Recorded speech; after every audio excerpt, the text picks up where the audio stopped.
Welcome to the Tiger's Den. This is the voice of Cheryl, and I am Toothless Tiger. If you would you please hit the like, share, subscribe button, and leave a comment. I greatly appreciate you.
Content creator, production, and the chat, the following disclaimer is issued.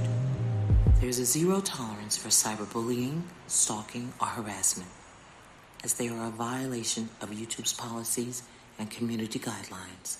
If found guilty of any of the above-named offenses, you may be subject to immediate litigation. Thank you for being a part of something great as a guest, subscriber, and members in the Tiger's Den. Stay safe, healthy, and drink plenty. Greetings. Welcome to the Tiger's Den. This is the voice of Cheryl, and I am Toothless Tiger. If you would you please hit the like, share, subscribe button, and leave a comment. I greatly appreciate you.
Welcome to the Tiger's Den. This is the voice of Cheryl, and I am Toothless Tiger.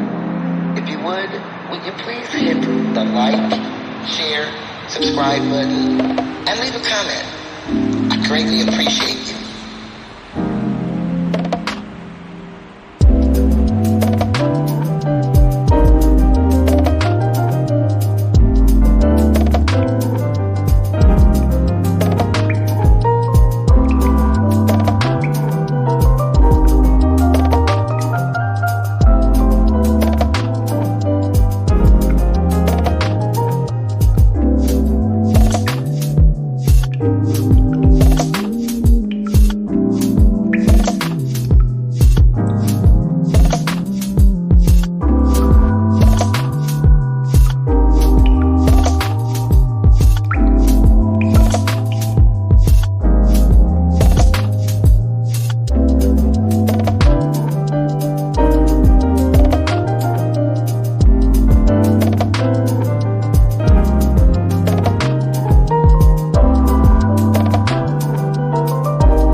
Content creator, production, and the chat, the following disclaimer is issued.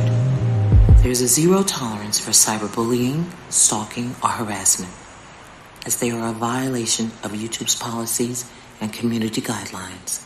If found guilty of any of the above-named offenses, you may be subject to immediate litigation.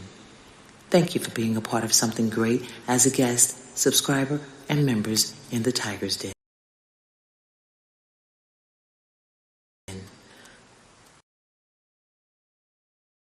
Stay safe, healthy, and drink plenty. Greetings. Welcome to the Tiger's Den. This is the voice of Cheryl, and I am Toothless Tiger. If you would you please hit the like, share, subscribe button, and leave a comment. I greatly appreciate you.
content creator, production, and the chat, the following disclaimer is issued. There is a zero tolerance for cyberbullying, stalking, or harassment, as they are a violation of YouTube's policies and community guidelines. If found guilty of any of the above-named offenses, you may be subject to immediate litigation. Thank you for being a part of something great as a guest, subscriber, and members in the Tiger's Den. Stay safe, healthy, and drink plenty of water. Good night.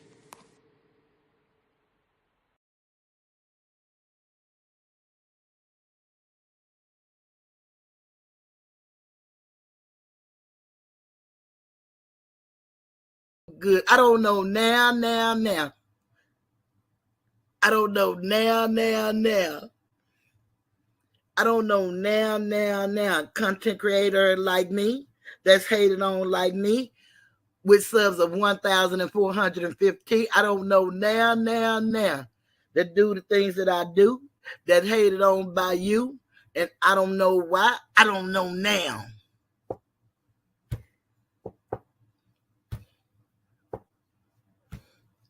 I don't know now.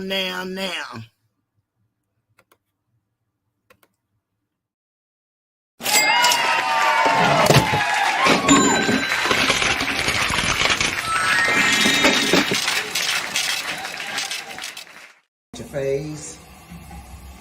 Just to remove the excess water. Now she's coming This out. is how you do it. Thank you. Let me take you back to my elementary school days. I didn't do nothing to these people. I didn't do nothing to these people. I didn't do nothing to these people. People. I didn't do nothing to these people. I didn't do nothing to these people. I didn't do nothing to these people. People. I didn't do anything to these people. But I'm being bullied anyway. We will stop the bullying. And it starts with me. My new hashtag, not me. Greetings and welcome to the Tiger's Den. We started a little late today because of all the, I guess some people would call it excitement that's going on here on YouTube. I call it absolutely ridiculous.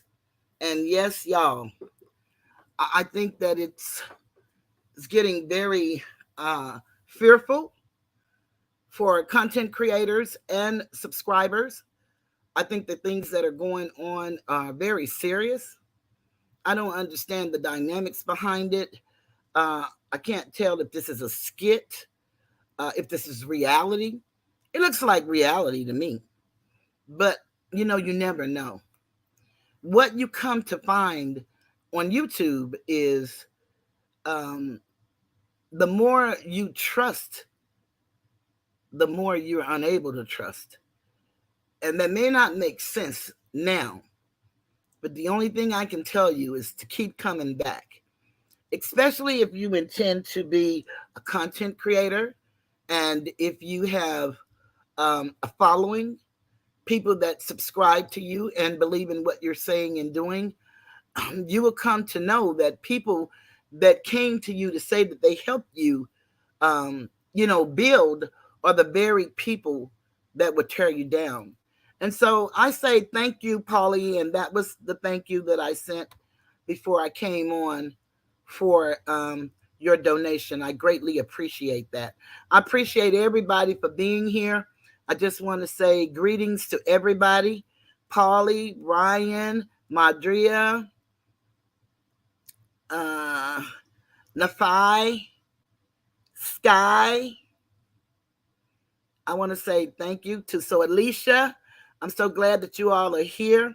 DJ Cleveland, welcome. Asatar,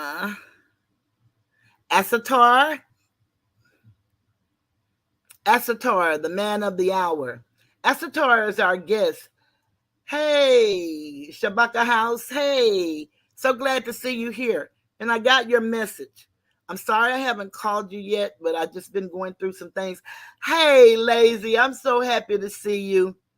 I am so happy to see you, and I want to publicly say that I apologize for any hurt and harm that you felt. I loved our conversation, and I love you. So I just want to say thank you for returning. I've told everybody in my chat, we don't go the back and forth, and we don't disrespect each other, and we don't throw each other out. And one thing that I love about Bree X is she is an individual from South Africa that tunes in. And oftentimes, when Africans from the mother country speak, they come across abrasive, and sometimes they are, just like we all are, but no harm. And I don't want anybody to ever feel mistreated in this chat. But I'm so happy to see you, Lazy. You're about to bring me to tears. I'm glad you're back. So very happy. And this is a good night to be back. It's a good night to be back because our very own Asatar, hi Bam 317, he's champion, y'all. He took those young men, the one that everybody and laugh and talk about, that he's been volunteering for over 25 years, at least 24. I'm going to let him tell y'all his story. I'm going to bring him up very shortly because we're going to do like an interview like I used to do on Tuesdays. That's what my Tuesdays were for, interviews. But since there is so much animosity and so many people doxing me and my family, I don't want to put anybody at risk. But Asatar is a real young man, in my opinion. He is truly, if I looked up the word integrity in the dictionary, and if it showed me a human being, Asatar would be the face that I see. I call him the man, the coach, the volunteer, the back-to-back basketball champion. And that has to feel something special to him because Asatar actually went to that school. Matter of fact, he went to that school with Gil. He went on to coach Gil for 2 years. He'll get to tell y'all all of this in just a moment. But I just kind of want to do my little spin because Asatar is also a person that does not want all the attention on him. He's going to do whatever he can to help you be better and to be great. And he's humble. And he's just going to sit back. And so if I said all of this with him up here, I don't know if we would get a good interview because he doesn't really like it. It's not that he doesn't like it. I need to find a better word because everybody likes to be recognized. So that's not it. He just doesn't want people to give him all the glory and the attention, even though he deserves it at the point that he deserves it. We all do when we make a difference in people's lives. And again, that is the reason I came to YouTube, to share my 64 years of life and the things that I've experienced. And I had no idea that I would meet people that are beautiful and the people that have stayed with me, and then that I would meet people that are downright just ugly. And I'm talking about their disposition, because what we all know is beauty is what? In the eye of the beholder. So when I speak of beauty and ugliness, I'm not talking about the physicality of a human being, because you like what you like, whatever you like. I'm talking about the inner human being, the wickedness of the heart, the perniciousness of the mind that would be so rude and so ugly and don't care about other people's feelings or what they're doing to a community of people. We as a people always claim how we're getting mistreated and how we're so divided. This platform is an opportunity for us to come together as people. We could do that. We could build each other. We could make actually 6-figure, 7-figure business owners, because we're all self-employed here on YouTube. We're partners with YouTube. but we are considered contractors. We get a 1099 miscellaneous that we have to give an account to the IRS. Whether you do it or not is up to you. And if you knew who you were and in your proper person, maybe we wouldn't do that. But since we don't know, then what we do know is we try our best to follow the rules of the land that we know. We do our best. Those of us that do our best. But when you come here, most of us came here because we wanted to get away from our reality. And some of our realities are not that bad, but we just wanted to slip into a place where we could just laugh, have fun, greet people, meet people from all over the United States and even the world. We have people from all countries and continents that tune in. So we had no idea that coming to YouTube, and we all came in this sector under Kwame Brown, which I want to commend Kwame for doing what he did, the way he did it, and turning around and leaving. You know, people can say what they want to say, and I don't like everything anybody does. I certainly don't like all the things that Kwame's done. He doesn't like all the things I've done, and we've come to that conclusion. But I can still respect him in the things that he did do right. And I hear these stories, and there are so many, and people don't really realize that no matter what the story is, there are certain content creators that would take the story and spin it and make it worse than what it is. But this is the type of behavior that I speak to when I speak of bullies. And when I speak of the diabolical, convict, YouTube, cult gang leader, and his minions going places, this stuff is getting dangerous, whether we saw danger or not, and thank goodness we didn't. But this is how lives are lost. In an instant, in a play, in a, ooh, it's funny. And I'm going to meet this man. I'm going to his home. I'm going to violate him by knocking on his door and pulling him out. Instead, I go to a gas station or I go up the street. I lure him away from his home. And when he gets back, I have the cops come to his home. That's downright disgusting. But it's also beautiful. And the beauty for it, for me, whereas now we're at odds and everyone is saying the movement is not about one person. I never said it was about one person. I am the person who took action. I don't care who mentioned it first. I don't care who got bullied first. They were looking out for themselves and they did what they did. They didn't reach out to me. I reached out to everybody. But now all of a sudden I'm selfish and a money grab and all I want is to look out for me. No, when I say not me, if you don't know what me means, then I suggest that you look me up in the dictionary. You know, we have a, you know, like a triune being. You know how they say the Father, the Son, the Holy Ghost? I say the Mother, the Father, the Child. That's the Trinity. Well, you have me, myself, and I. So anybody that say not me, you're not talking about Cheryl. You're talking about you, not me. I won't be bullied. That's what I'm saying. I don't come with the crowd. I don't come with the group. I don't come with the gang. I came on YouTube as Cheryl, Toothless Tiger, to tell my story, to share my experience, and hope. And I hoped very hard that people would listen and I would catch somebody's attention.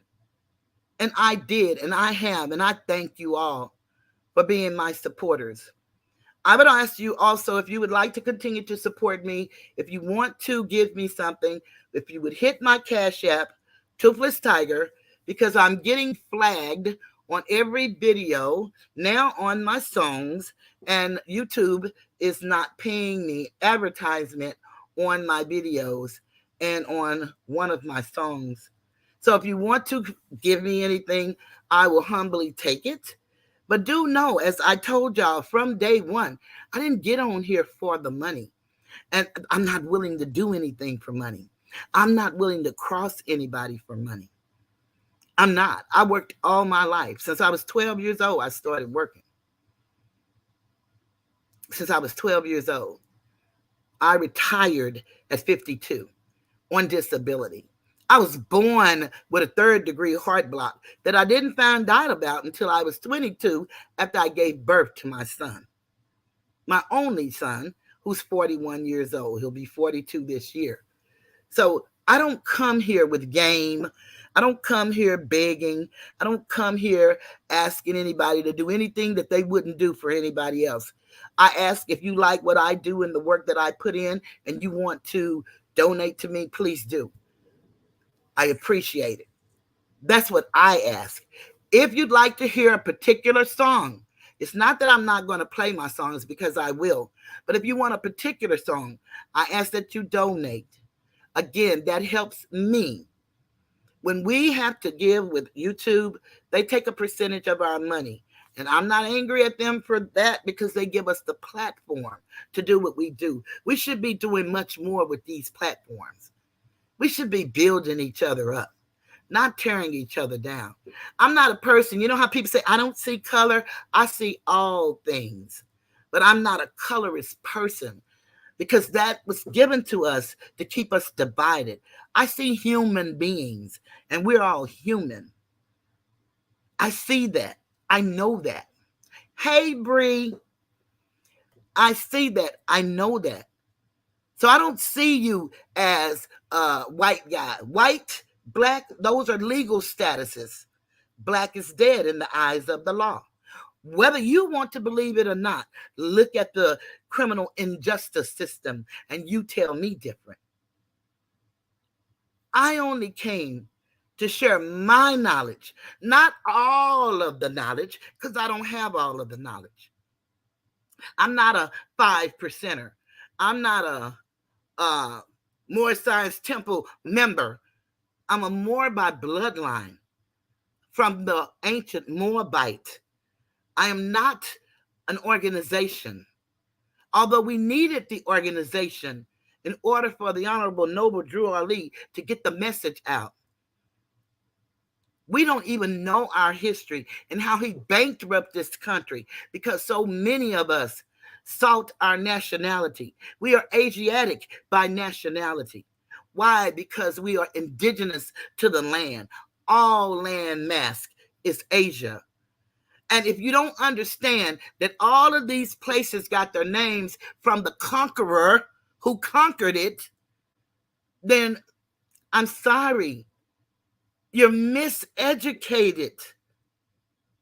Our school system was set up on an animal husbandry system, teaching us all to be the same and never aspire to be anything greater than what we were when we walked in the door. And I will tell you, we act just like that today, like the animals on the farm. If you would ever send for the books that I offer, free of charge, all you got to do is email me and read Silent Weapons for Quiet Wars. You will understand the European, they plan 100 years ahead. We don't even plan for tomorrow. Some of us don't even think we're going to make it through the day. Skinny just said he pronounced me dead in 2 minutes if I should fall dead. Who speaks like that but a diabolical convict YouTube cult gang leader? This man has talked about me since August 21st until today. He's stirring in the pot with this T.Y. Kwame, Sister T situation. He has no content. And perhaps they did this for him to have some content. I don't know. But T.Y. totally humiliated himself. But he showed the gang mentality because he was willing to go. And then Skinny goes and make a video in front of a crafty crab shack, I think that's the name of it, in South Carolina, pretending to be in Georgia, with a Hellcat that he can't even drive in South Carolina, but he want me to believe he drove 3 hours to Atlanta to just go buy some food to take home to eat. The hours in the day don't add up. When the math doesn't math, and Judge Judy says, if it doesn't make sense, it isn't true. Whether you believe that or not, we live on principle, on logic.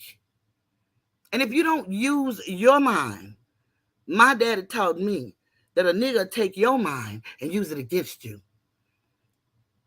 You got to start using your own brain. You got to start challenging yourself if you never have before. You don't have to take my word for it. You don't even have to like me. That's your choice. But I've done nothing to you for you to dislike me. But you don't have to. It's okay. I'm that girl that don't give a damn how you feel about me, because I'm going to treat you right, and I'm going to ensure, please believe me, that you treat me right.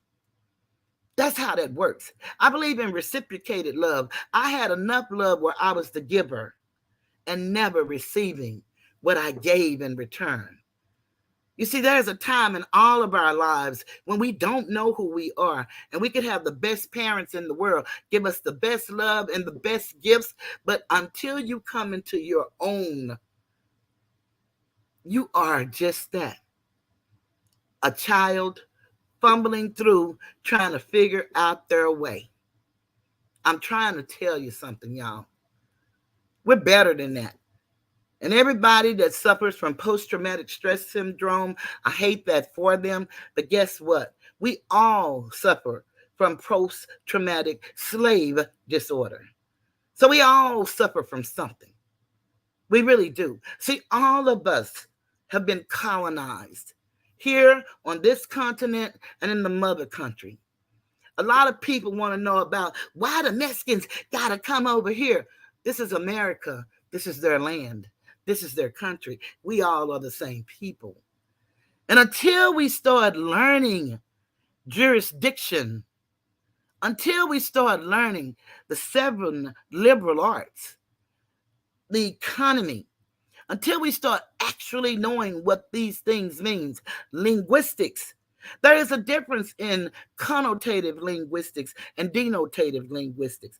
Connotative is the lie. Denotative is the truth.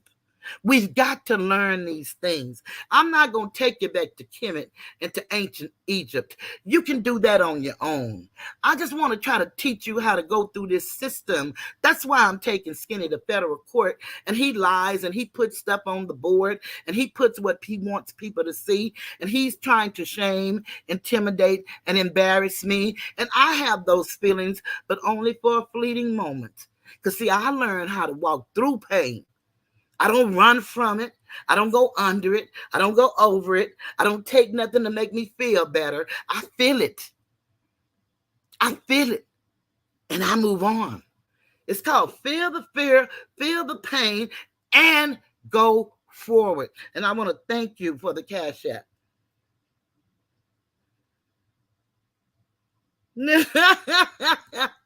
I have a request. I'm going to play the thank you. I'm going to play the request, and then I'm going to bring up the man of the hour. If you will, give me a moment. I've got an EP now. I almost have 2 albums. I done came up with so much stuff. But y'all, this is how I cope. And they want to stop me from coping. They want to stop me from playing my songs. May it never be. The guidelines are changing next month, and I hear that it's supposed to be something good. I don't know if it's good or not because the system hasn't worked for me, but I'm going to keep on keeping on. And let the contributor hear this beautiful song. I don't know if it's so beautiful. Oh, now they're trying to call me the bully. They bullying me, but now I'm the bully. Okay. I'll be what they want me to be. Here we go. Do, do, do, do, do, do, do, do, do. If you're funny, he's into it. Ride his pony, his saddle's waiting. Come and jump on it. He's just a maintenance man looking for an apartment with a running toilet, stopped up sink, and a leaky tub. The things he will fix for you when you get your tickets. Boy, if you break him off, he promised that you won't want to get off. If you're funny, he's into it. Ride his pony, his saddle's waiting. Come and jump on it. Ride it. Saddles. Come and jump on it.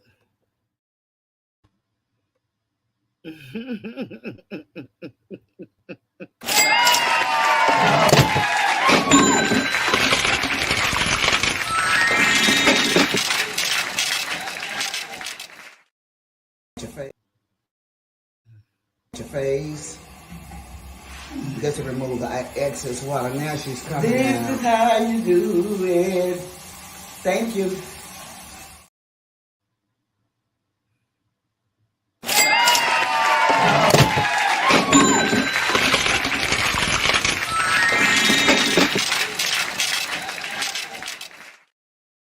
My first Cash App didn't ask for a song, but I'm just going to give them one. I think we maybe be like the staple singers. Let's do it again. Do it again.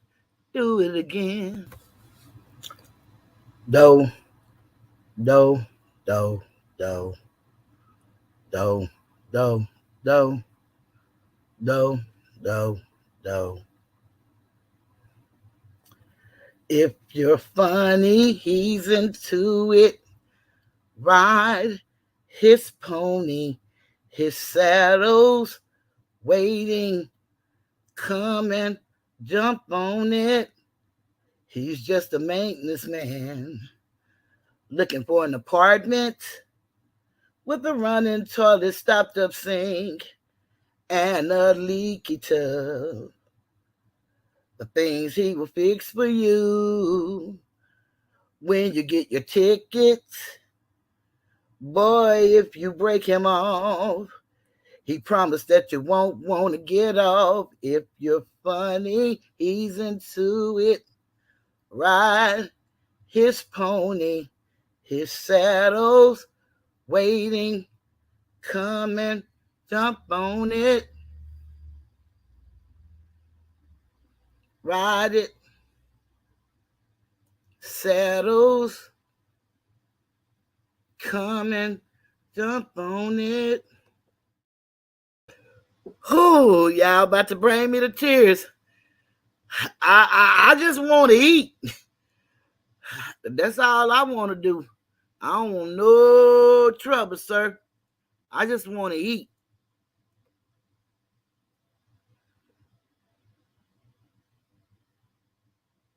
But they want to stop my pay.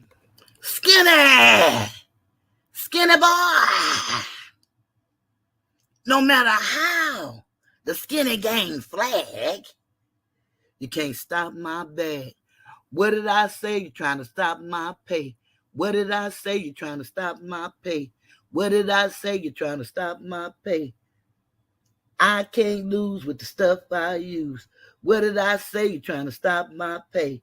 Do you feel beat? You don't want me to eat. What did I say? You're trying to stop my pay. What did I do to any of you? Skinny! Skinny boy! I'm going to ask you again. Just know you can't win. What did I say for you to stop my pay?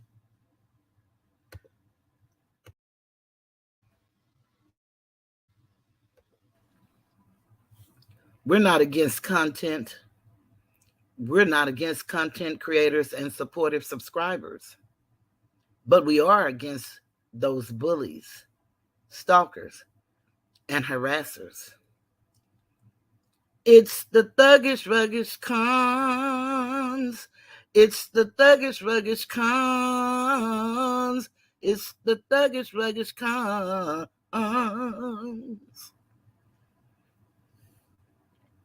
It's the thuggish, ruggish cons. It's the thuggish, ruggish cons. It's the thuggish, ruggish cons.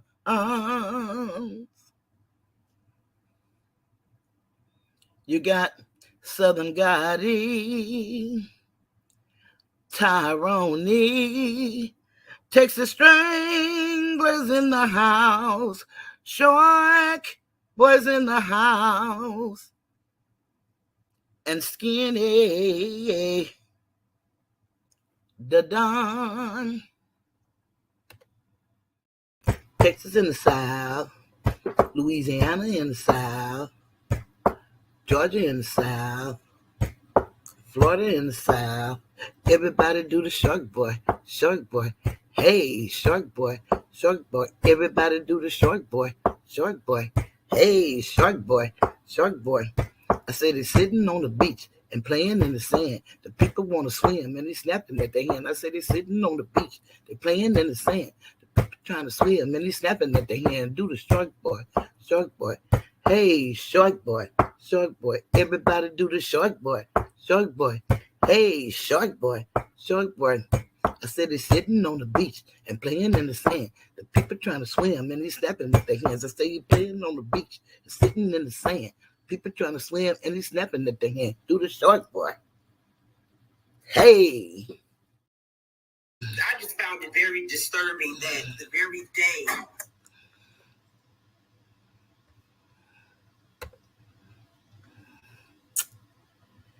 Okay. We got another one. And I think we're going to go back to Tyrone. Do.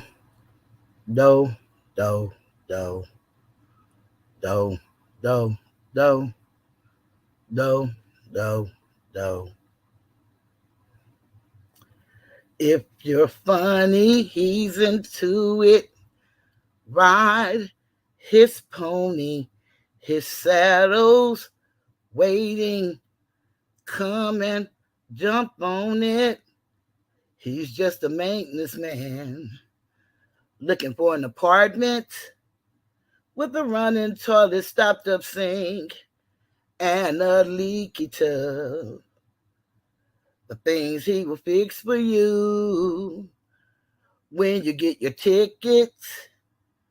Boy, if you break him off, he promised that you won't want to get off. If you're funny, he's into it. Ride his pony, his saddle's waiting. Come and jump on it. Ride it. Saddles. Come and jump on it.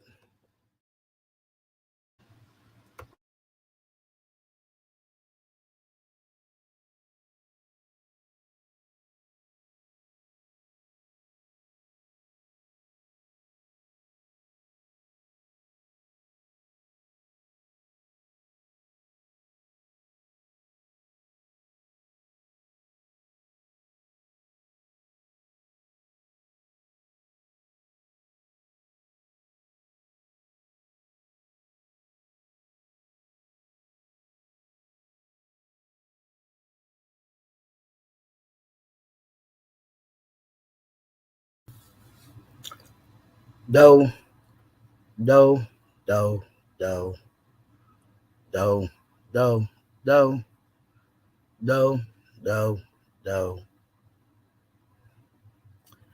If you're funny, he's into it. Ride his pony, his saddle's waiting. Come and jump on it. He's just a maintenance man looking for an apartment with a running toilet, stopped up sink, and a leaky tub. The things he will fix for you when you get your tickets. Boy, if you break him off, he promised that you won't want to get off. If you're funny, he's into it. Ride his pony, his saddle's waiting, coming, jump on it. Ride it, saddles, coming, jump on it.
Stevie, Stevie, please don't beat me.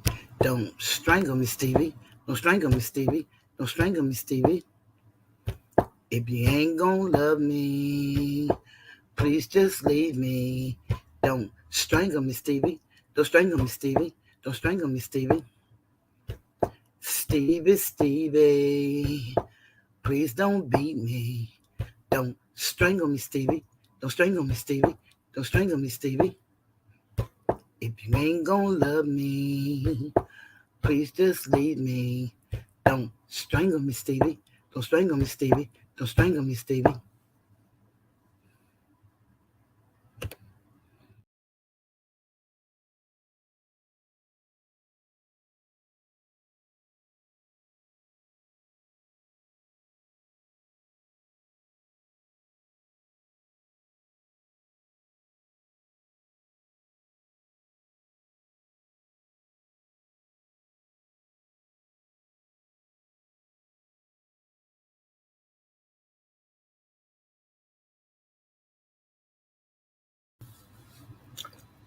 Do, do, do, do, do, do, do, do, do, do. If you're funny, he's into it. Ride his pony, his saddle's waiting, coming, jump on it. He's just a maintenance man looking for an apartment with a running toilet, stopped up sink, and a leaky tub. The things he will fix for you when you get your tickets. Boy, if you break him off, he promised that you won't want to get off. If you're funny, he's into it. Ride his pony, his saddle's waiting, coming, jump on it. Ride it. Saddles. Come and jump on it.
Hey, ass. Hey, greetings, Suitless. Man, the T man, these niggas Hey. ain't crazy, man. I'm listening to this man and copying my stuff. And we'll just see what happens. But ass, congratulations. Thank you, everybody. I appreciate it. Back-to-back champs. Everybody, this man, he every week that I'm on, and I'm only on 2 days a week, he's streaming me live. And I'm so tired of him, and YouTube does nothing about it. So we're just going to see what happens to him streaming my lives. And we'll see what happens.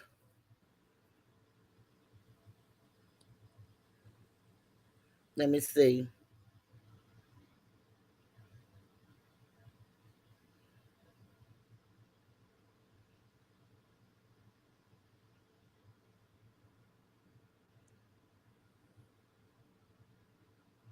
Give me a moment, y'all.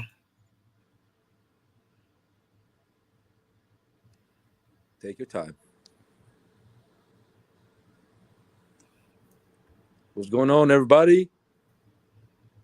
I have something special for you, Asatar. Let's do this. Everybody, I just want Sky. Everybody to know that I did a little something here. And here we go. From the Tiger's Den, we would like to extend our humblest congratulations to Coach Asatar and the Grant Lancers team for winning the 2023 D1 championship, the city of Los Angeles. Congratulations. We're happy to see that you won back-to-back championships. I know those kids are glad. And as long as we are here, we're going to celebrate your wins. Congratulations, Asatar. The champ is here. The champ is here.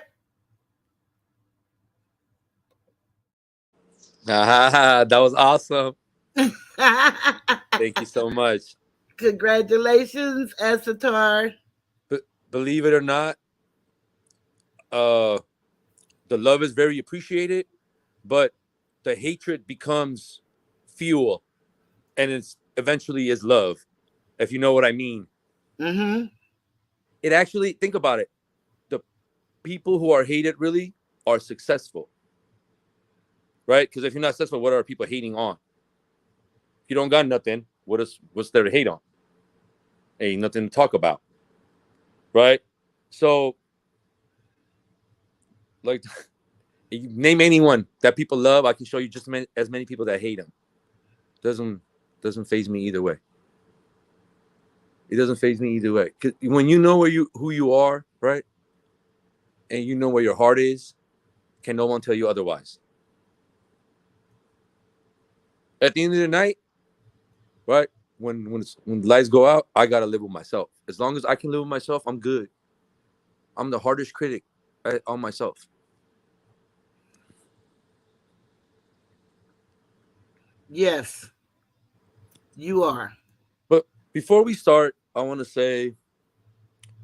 interview, I want to say, Fantastic. no, I'm not up here to play victim. It's the opposite. I'm actually up here to take responsibility. So it's the total opposite of what you think. I'm not here to blame other people. I'm here to take responsibility for not doing this sooner than I'm doing now. So this is what it's really about. It's not to point fingers. It's really to point fingers at me. If you really want to know the truth. But here we go, Toothless. I'm ready when you are. Okay. Talk just a little bit more and let me, finish doing what I'm doing. Okay. I'm talking about my game a little bit. So we made it to the state championship. Not state championship, but it's the state playoffs now. And we are hosting our first state playoff game ever, Tuesday night. So that's exciting news that came down today. A little bit of short time to prepare, but they have the same time frame. It's not like they knew who they were playing. So there's more basketball to be played. I still need your support. Morally, believe it or not, it does work. Knowing people, just even expecting, want to hear about the game makes a difference.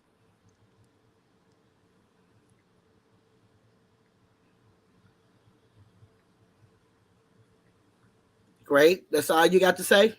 No. I mean, I have plenty to say. I got a minute or two. Just give me a minute or two. Keep talking. Go ahead. I'm doing what I love. So when you hear me talk about basketball, that's where my passion is. And what I'm really doing is just teaching life lessons through basketball. And that's what I'm doing. And that's my goal. Me, outside of here, I'm a builder. I wanted to build here, but it's damn near impossible. Damn near impossible to do it here. Even the people who pretend like they like you, they don't really like you. Because the second something happens, they say the same things the other people were saying. The, quote unquote, the other side. So were they really on your side? Or were they really on the other side to begin with? You're going to have to question that. But we'll get there.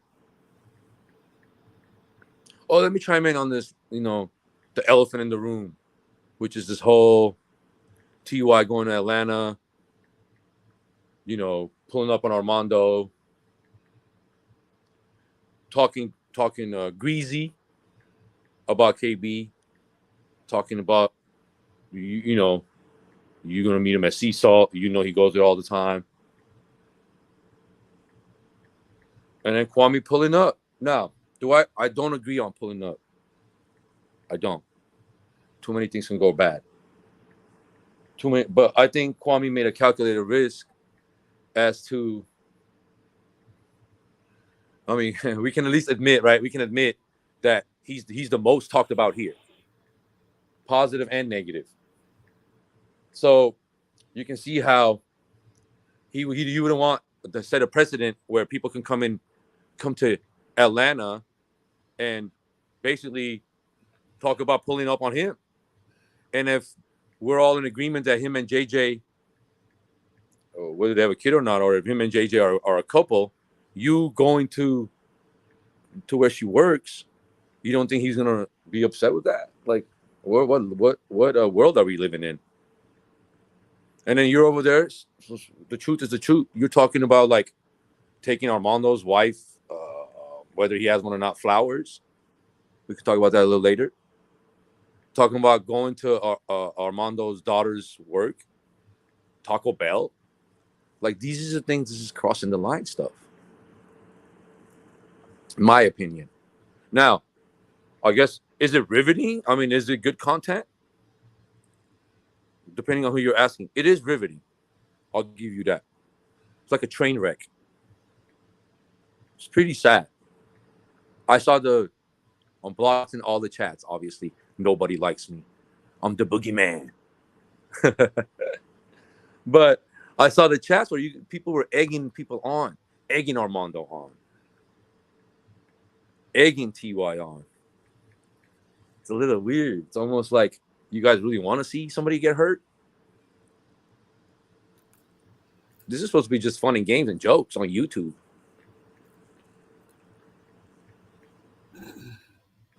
At least that's what I thought it was. Yep. No.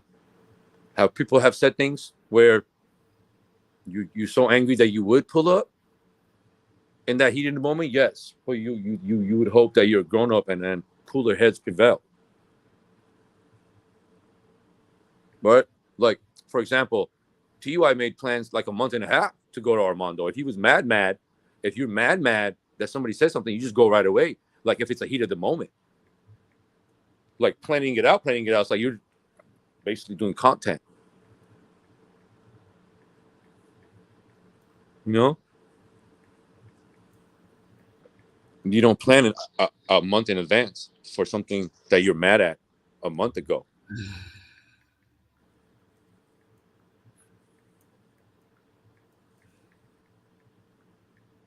You know, I think Kwame just wanted to make a point for people not to do that. I don't blame him. Who wants to? So you keep saying, "Oh, he's in seesaw." 6 points. I'm gonna see you in seesaw. Who? So this guy's gonna every time he goes there, he's gonna worry that someone's gonna pull up on him. I mean, who wants that? I'm sure he goes there with family, friends. Who wants like these people pulling up on him? Like, what are those idle threats? Well, I mean. Because the problem is this, and Tutas, we've talked about this. Tutas has said it too. You're not really worried about the person who's saying it per se, because we don't know who's listening to this. TY might not pull up a seesaw, but somebody else might. That's the problem, and you don't know what somebody else. You might know what TY looks like, but you don't know all the other people. I mean, is it fair that if you would in your hometown, you want to move around like how you want and not scared of somebody coming from a different town threatening you?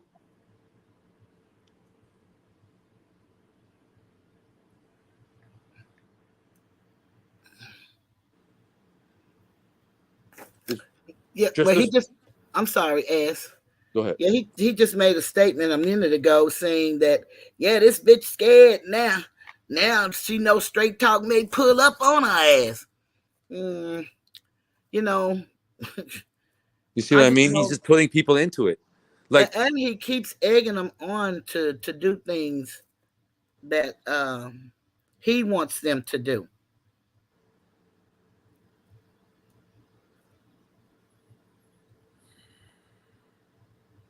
I don't understand. I can't disagree with that. But here's the thing: if you're straight talk and you're not into pulling up, this is where you denounce it. Like, man, stop doing that, bro. I can speak up for myself. If I want to pull up, I can volunteer to pull up. No, why are you do that? Why are you doing it to? Why are you doing it to me? It makes you wonder if like some of TY going to Atlanta had to do with doing it for skinny. Motherfuckers here crazy. Man, Sister T, man. Hey. Mm-hmm. You know what I mean? Mm-hmm. You wonder if that was all TY doing for himself, or was that little bit of, because if you hear TY talk, he always said he's never had an issue with Kwame. So if you've never had an issue with Kwame, then why are you trying to meet him up why are you trying to pull up on him at Seesaw? Yeah, it doesn't make sense. So you're doing it for Kwame? I mean, are you doing it for Skinny? That's who you're doing it for? Like, you're doing it for content? Bro, not everyone thinks this is funny. Pulling up is not funny. I don't think it's funny. Yeah, it's not. It's not funny at all. Well, so people are going to say, well, you threatened to pull up at SkinnyCon. I threatened to pull up at SkinnyCon after Skinny said he was going to come to my game and slap me in the back of my neck. You see the difference? Mm-hmm. You see the difference? And I thought it was a public event. Anyone can go. They assumed we was about to have some kind of physical altercation. I'm ready for whatever, but I'm not. I never lead. I don't lead with disrespect. That's not how I roll.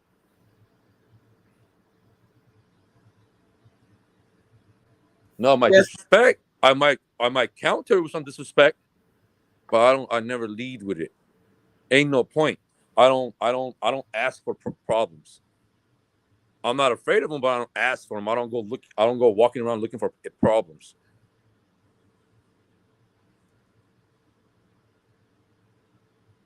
It It's makes the no sense opposite. at all. It makes no sense at all. And then what's really sad, and I guess because she feels betrayed, because I know what it feels like, for people you think that are being, close to you to help you, or y'all have some kind of camaraderie, betrayed by everybody. She thinks that Kwame put her in danger, but it was TY put her in danger. And I don't see how she doesn't see that, but I'm not her. But for him coming, unless that's what he was coming for all along, and all the other stuff was just talk. There's so many parts to this, and it seems like only Skinny think he can have a voice to speak on anything. Those people really have him fooled, just like he have them fooled, thinking he went to Atlanta talking about Kwame, I'm here, and not me, and I'm not going. He think those little subliminal messages are so subliminal and so great. They're so stupid. And he sounds like the Dodger that he was. So do know this, that you'll be posting again, and you'll be posting the denial, and keep doing what you do. And I'll keep filing motions. And we'll just see how it goes, sir. In the court of law, that's how it goes. You file motions, you either get them denied or approved. So that's nothing new. To your group, that's probably a hoorah, hoorah. But I would ask you, sir, to quit posting stuff about me on YouTube. Quit having your minions post stuff about me on YouTube. And do you until we go to court. Because I'm going to do me, and I'm going to address you every time you disrespect me. And you can call me all the names that you call me. It matters not. Okay, Ass, I'm back to you. Are you ready for us to start our beautiful interview? I'm ready. Okay. So, Asatar, let me just ask you, tell me a little bit about your life in Armenia before coming to this country. I don't remember much. A bunch of it, I guess, got suppressed. I remember going to first grade. I remember going 2 weeks into the second grade. And then I remember moving here when I was 7, almost 8. Moved here April 28, 1988. I remember my grandpa had a big property, and he built 4 houses for 4 of his sons. He lived in one house, and 4 of his sons lived next to each other. That was my dad and 3 of his brothers. So I've always been a big on family. Mm-hmm. I grew up with all my cousins, right? Because they all lived next to each other. Came here not knowing anyone. Only one person I knew. That was my dad's oldest sister. Came here because they sponsored us. It's part of a program. In 1988, Armenia was still part of the USSR. The USSR is now Russia. Mm-hmm. So when I actually moved here, I had a USSR passport. Can I stop you for one moment? Of As course. we have 43 likes, we have 82 people in the chat. Please give us a like if you're in the chat. We have 2 dropped off. So anybody that's left in the chat, if you would, please check and see if you hit the like button. It would be fantastic if tonight we could get to 100 likes before we go off the air. This is going to be a dynamic show. And again, if anybody wants a song, please hit the Cash App. We'll be more than happy to play it. Or if you just want to hit the Cash App, hit the Cash App. But we'll be happy to do that too. I know some say that when your co-host is up or your guest, if you don't have their Cash App, that you're not treating them right. Asator wouldn't dare allow that, so everybody know that that's not who he is, and so I'm not pimping him, as some would say. But we're going to get back to Asator telling his story, and if you would, please, we went up to 50. I greatly appreciate you guys. Hit that like button. We really need it, and y'all listen to the story because it will be beautiful. Okay, As, come on, tell us about your aunt sponsored you guys. My aunt sponsored us. So in Russia, so my real last name, the way you say it in Armenian, is Baharian with an H. Baharian with an H, not Bulgarian. In Russia, they don't have the letter H. They don't have it. So my dad was asked we could either be double A or a G. My dad picked a G. So my heritage is Baharian. So my name is, the Armenian way of saying it is, my name is Asatur Baharian, which means given from God in Armenian. So going back to my aunt sponsored us. So we get to live like a week with her. And then we had affordable housing. And like not exactly, I guess, welfare. Not Section 8, but welfare. Which is now, no, I don't know what they call it now. I don't actually know what they call it now. Mm-hmm. But so what I'm trying to say is I'm piss poor in the middle of Hollywood. I grew up, so from the age of 8 to the age of 13, I grew up on Lemon Grove and Western. For anyone that knows LA, that's where I grew up, where I witnessed the Rodney King riots right in front of me, looting everything. So I learned how to navigate through the craziness that was LA. Understand, I didn't know one word. I didn't speak one word of English. Not one. Nothing. I got dropped somewhere and then said, here, you got to survive. So my friends became basketball people. That was how I got to like introduce myself to the world, to the people. But yeah, I'll leave it at that. So true, Scott. So that is what, a little bit of Armenia and the beginnings of what I went through here in Los Angeles. Okay, let me ask you.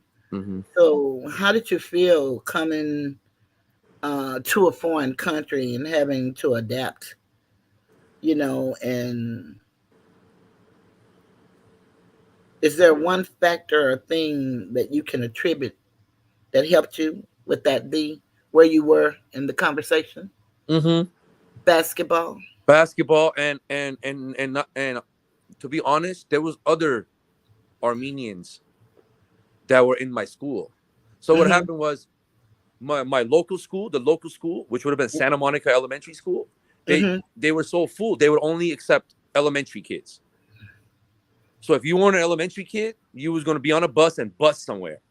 Okay. So I got bused every morning to this place, and this was I luckily ended up in this is West Hollywood, where all the rich kids elementary school was. So I did not have a bad elementary school experience. I actually was very sheltered there. It was I was perfectly fine. I did not have a bad experience. my bad experience didn't happen until middle school, Okay. which we can continue going. So when at 13 for a year, I went to this middle school called LeConte Middle School, right in LA.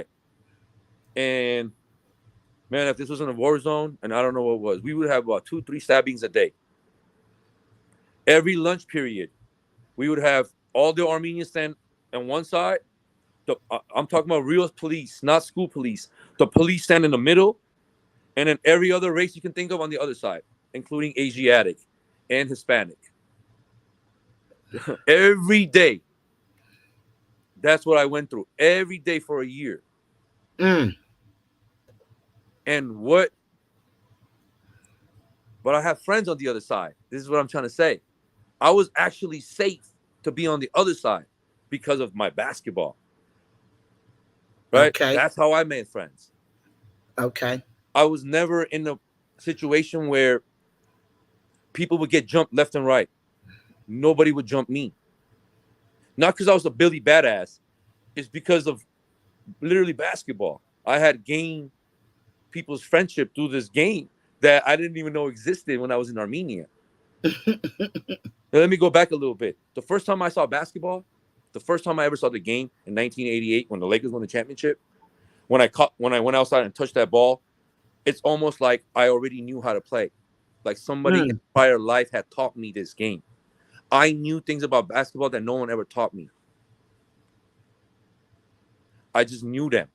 I could pick it up like it was second nature. I was like Magic Johnson in a week, making no-look passes. Right? I'm talking about at the age group I'm at, as an 8-year-old. Behind the back. I don't even know what basketball is. But I can shoot. I have this thing. I'm really good at shooting. I don't even know how.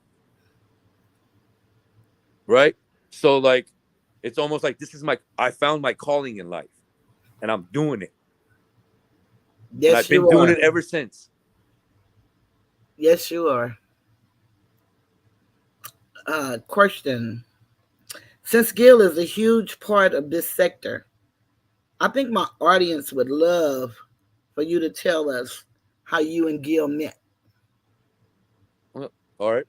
So at 13, my 7th grade year, I spent at LeConte.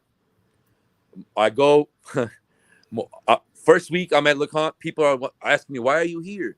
Why are you still here?" I'm thinking to myself, "What are these people talking about?" They thought I was a 9th grader about to be a 10th grader because, Toothless, you send my picture. I had a mustache when I was in 5th grade. Literally, I was always really, really hairy.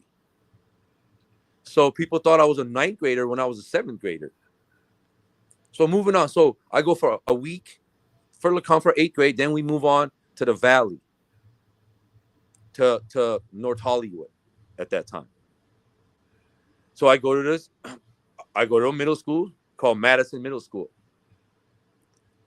Gilbert, at the time, he was not even in middle school yet.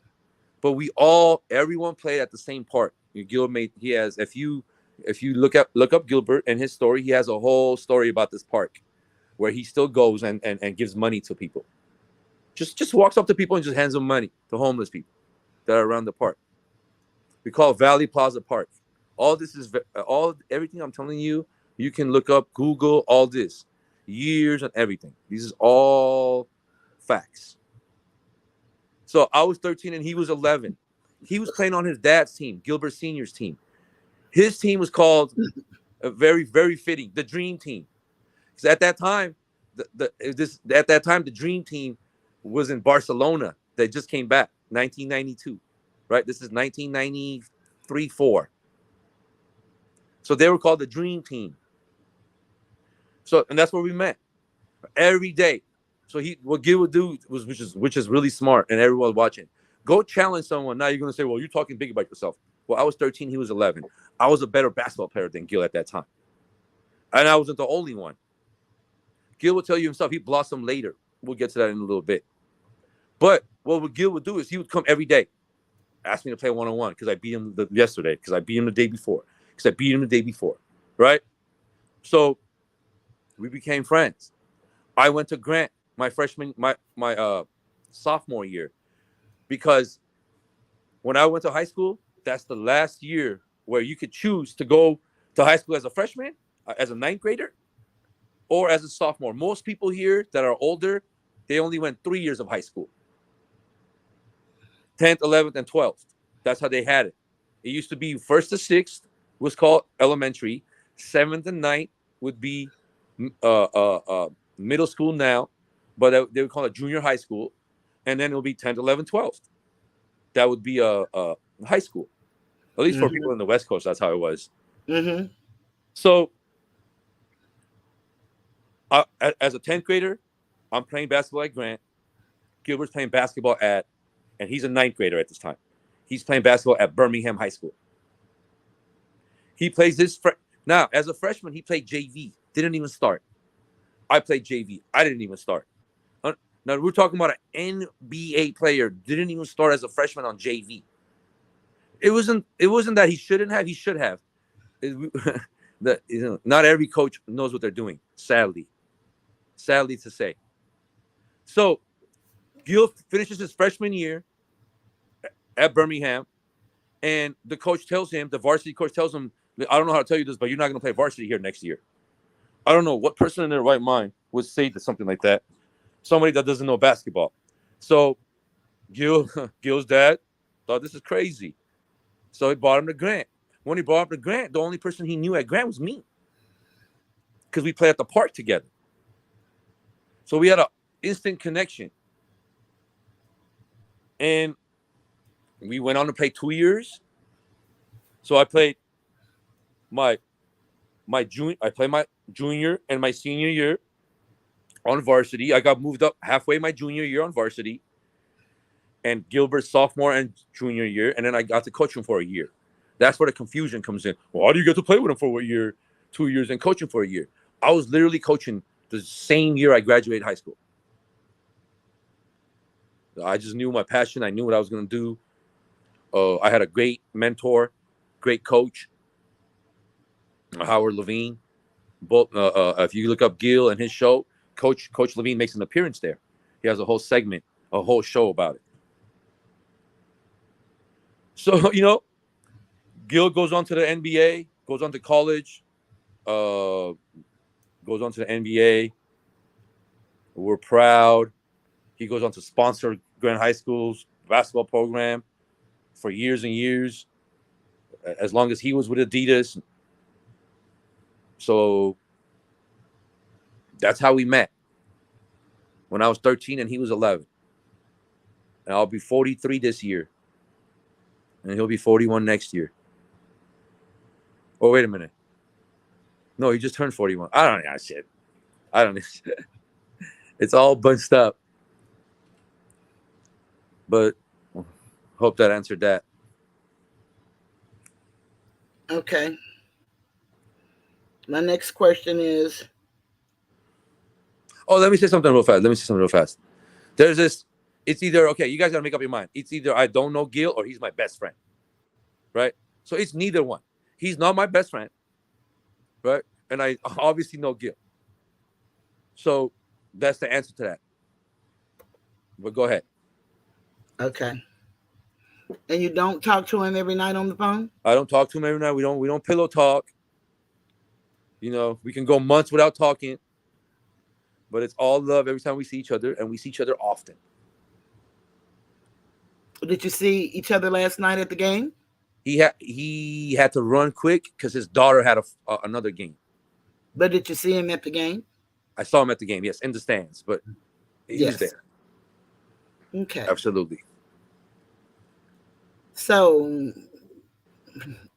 did you tell us how you started your coaching career?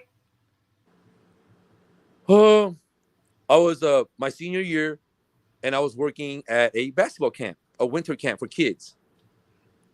And at the end of the camp, one of the kids went up to the head basketball coach at the camp. Obviously, I'm not a 17-year-old basketball coach at a camp. I was one of those junior coaches. So this 9-year-old said to the coach, "Hey, can you coach my park league team?" And then I just happened to be standing next to him, and he said, I can't do it. You know, I'm a high school coach, but maybe Astor can. He'd be a great coach. And then this kid asked me, and I couldn't turn it down. I couldn't say no to him. So I tried it. We won our first game. I thought I was the best coach in the world. You can't tell me nothing, Toothless. Then we lost our next 10. Because in Park League, so this is what I found out. In Park League, you get to draft. You get to do a draft. So the person that drafted was one of the parents for me, right? Because I didn't even know the team. So what he did was he drafted his son, and then a bunch of people he didn't care about, right? He didn't care. So basically, we did not have a really good team. But I love the experience. I love helping the kids.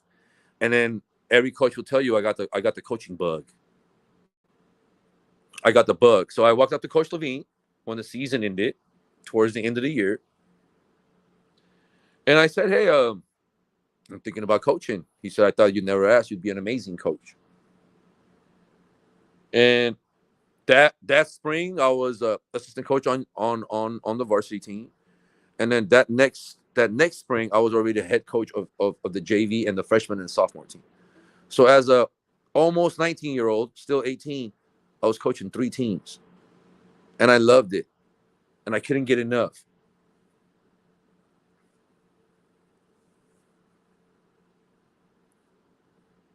Are you there? Yeah, I am. Okay. And my final question, what made you come to YouTube? And, you can give whatever you want to speak on about YouTube. All right. So I didn't know that like you can go live here. I thought like, videos, right? Music videos. That's the only reason I would go to. And then you would have like, I thought you people like, pre-record videos and then just load them up to YouTube. I didn't know you could go live here. So I'm a sports guy, and I watched the Sports Center one day. Next thing I know, this Kwame things pops up on Sports Center. And not on Sports Center, but like on ESPN, people are talking about it. It's like news, it's mainstream news. And I heard him talk, and I know, I'm a fan of Stack, and I know Matt Barnes because he was from out here, went to UCLA. So that was interesting to me. And then when he mentioned Gil, that made it like real. So I tuned in like everybody else tuned in, just listening to Kwame. Right away, he squashed it with Gil. Right away, Gil made a phone call to what's his name? I forgot his name. Eton Thomas, and Eton Thomas smoothed it out. Basically said what Gilbert said, that he never had him benched, because that's what Kwame was going around saying.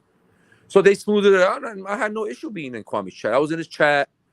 I was, what got my attention was he kept talking. He sounded like he was for the kids. And what's my job? I'm for the kids, right? So right away, he got my interest. Okay, another person. I want to hear what he has to say, right? This school Grant used to have a wood shop and a metal shop and a car shop, and we don't have that no more. Now we have some Cody, right? But we don't have the trade no more. So I was interested in I was just interested in it. And then of course I like to trash talk back and forth with fellow basketball players.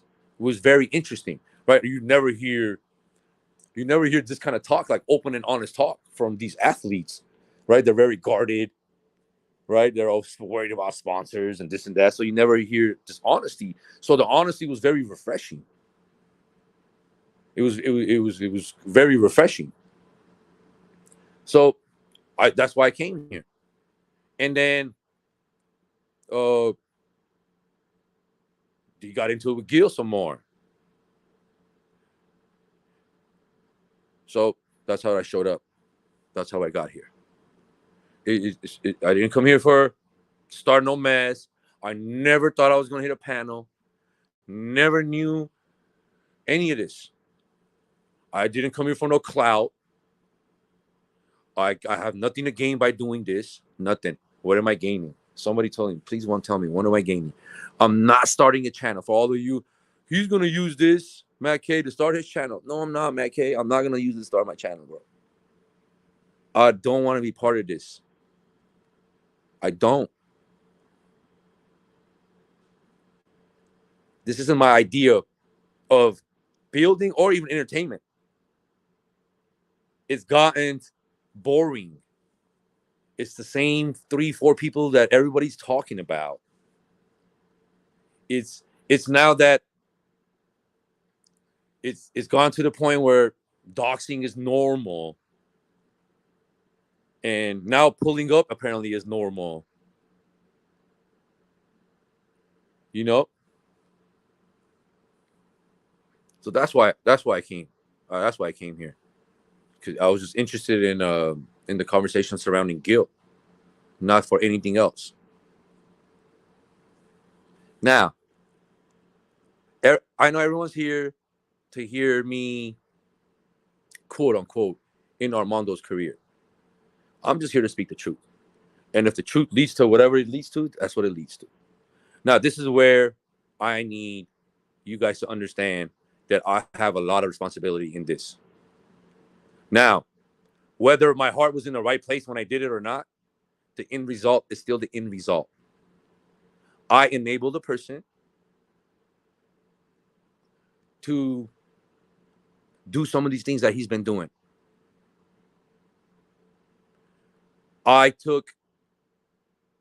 First of all, Armando and I had an understanding always. I provided content for him. He gave me a platform to respond to the people that were talking crap about me. That was our deal. I gave him content. You can argue if that content was good or bad. That's not the moral of the story. I'm not here to argue that. That's your opinion. But I gave him content. He gave me a platform to speak my mind. That was our deal. Now,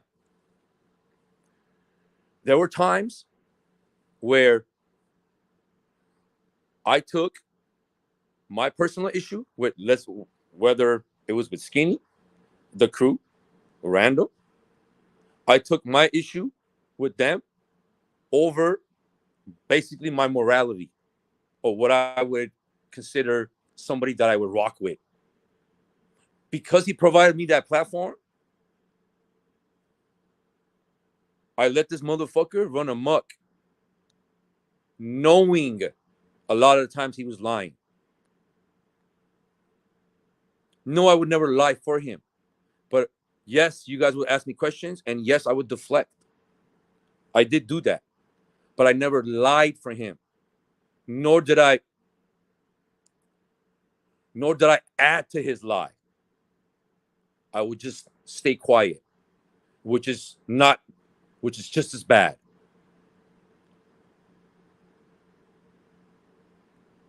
But that's what I did. And that's what I continued to do until it got overwhelming. When did it get overwhelming? It got overwhelming when the couple times I had to speak up, like very uncomfortable when he talked about Random's son, dead son. Very uncomfortable to the point where I had to let him know up on that panel. Very, very uncomfortable. I did not understand. And I asked him, I did not understand why we needed to know T.Y.'s daughter's names. We knew Brooklyn because he shared that one. I did not understand that. I did not understand why we needed to know. Now, is it a story that T.Y. has 4 baby mamas and they're all white? It is a story. But we did not need to know their names. We didn't. Just like we didn't need to know Armando's wife's name. We didn't need to know that. Or his son's name. You could have still talked about him without saying his name.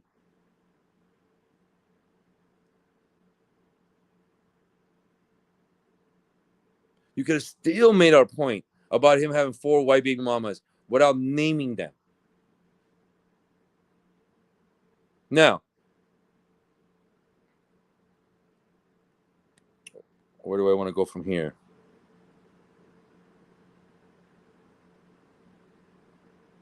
Armando doesn't listen to the shows. Armando had no idea that Sky, that that Skinny was making fun of Sky's molestation. No idea. None. Nor did he give a fuck. To this day, he doesn't give a fuck. It was me. Every time I talked to Armando, I had to show him how it would help his YouTube career. And that's the only way he would move. He don't care about no domestic violence issues. There is no organization that picked him. Nobody would pick a bully to run a anti-bully campaign. It does not make any sense. Nobody would do that.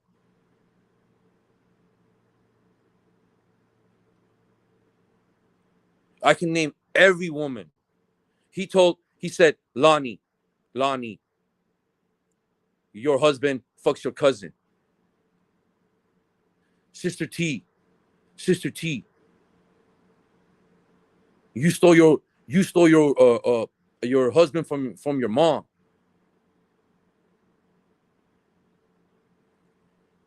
I asked Armando once. I said, "What are you here for, bro? Like, what's your goal on YouTube?" I swear to God, on everything I love. He said he wants Kwame's attention. He's in this sector, this is Kwame's sector, and he wants his attention. Now it makes sense why he would make a video. His first video would be defending Queen Regina because he wanted Kwame's attention. That's all he wanted. When he couldn't get his attention, right? When that didn't work, then he went and basically did everything possible to join Skinny Gang. All the way to the point where he threw himself into a lawsuit. He almost, I'll take it back, jail time. This is not even a lawsuit. This was criminal. If Sister T doesn't slip up and make that one video where she says that she has nephews on waiting to pull up, Armando would have been in jail that day.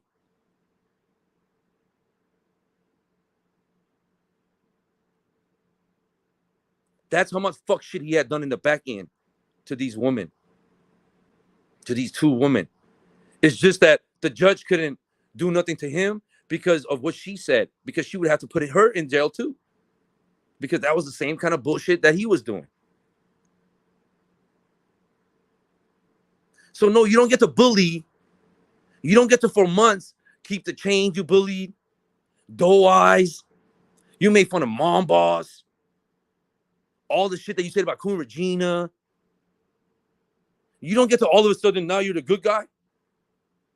Now you're the anti-bully person. You don't give a shit about domestic violence. Bro, you don't care about Toothless. You trusted in me. I'm the one that brought you and Toothless together. I'm the one that showed you, because you're a YouTuber. I have to prove to you how this could help your YouTube career for you to even join a cause. You don't give a fuck about no cause, man. We stand. What do we stand for? We stand. You want to know who you're standing with? You're standing with a dude that wanted to rape my kids and TY's daughter. All the stuff that he said. That's who you're standing with, bro. Facts. The same person you called and apologized for. Hey, man, my bad, bro. I didn't know he said that about your... I did not know he said that about you, your son. I didn't know none of this. I apologize, man. That'll never happen again. In fact, you have my permission to time him out, block him, whatever you do if he comes to the chat, if he's with a different name. And all of a sudden he's in there? Why? Because he comes with Queen Regina? Because to get good with Kwame, you got to get good with Queen Regina? And this is no knock on Queen Regina, by the way. Ma'am, I have no issue with you. None. And then with Queen Regina comes Mom Boss. Mom Boss, I have no issue with you. I'm just making a point.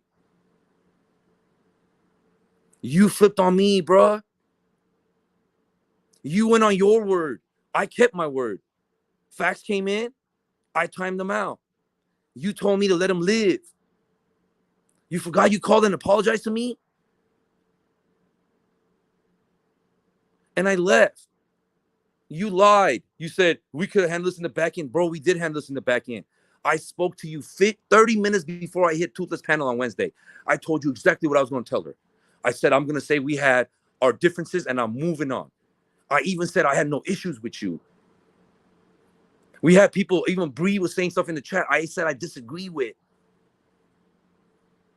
But then you went on to say the same exact shit about me that Skinny and them say, that Lonnie says. You felt this way about me the whole time, bro.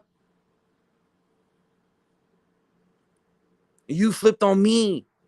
You chose Queen Regina, facts, and whatever comes with Kwame and then whatever your bus life over whatever we had going on, bro. You made your calculated risk. That's how you do it. Remember, you told me this. What did you tell me? Bro, for a minute, you were shouting out Suge because there was a bunch of Suge people there. This is what you do, bro. You a state gang. Now you're Nile River. Tomorrow you'll be, I don't know, whatever. You don't give a shit about none of these people, bro. And they all know it. And all of y'all are just using each other. Be real. Give a fuck about no domestic violence. Bro, during the middle of a domestic violence conversation, I had to check your dumb ass. You were talking about a Ray Moscato masks, bro. You're talking about wrestling jokes. We're talking real domestic violence.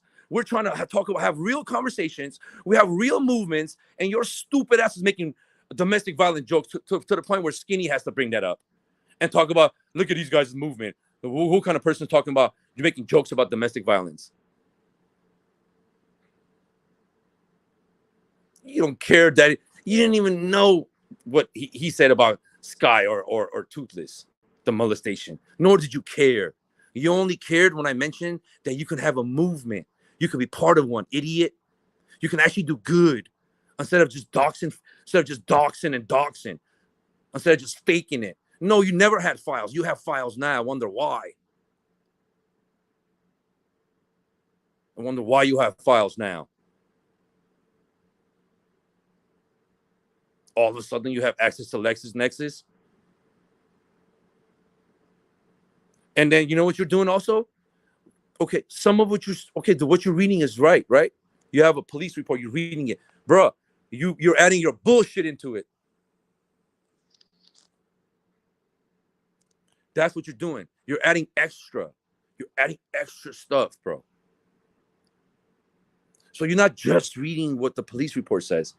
You're adding extra. You're putting extra you're adding your own, like you're sensationalizing these things that happen to real people.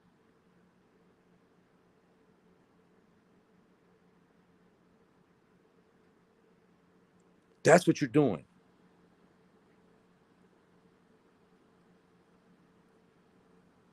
You're out here threatening people. How are you against cyberbullying when you're up there trying to cyberbully Soul Alicia? You keep naming her. You threw her to X-Man. You know damn well Soul Alicia hasn't been fucking with you. You know Soul Alicia did not dox no X-Man. You said that on purpose, just to send X-Man at her. You said exactly how you feel about Toothless and the movement, how you thought it was a money grab. Because for you, it's a money grab. We stand. What do we stand for? Answer that, Armando. What do you stand for?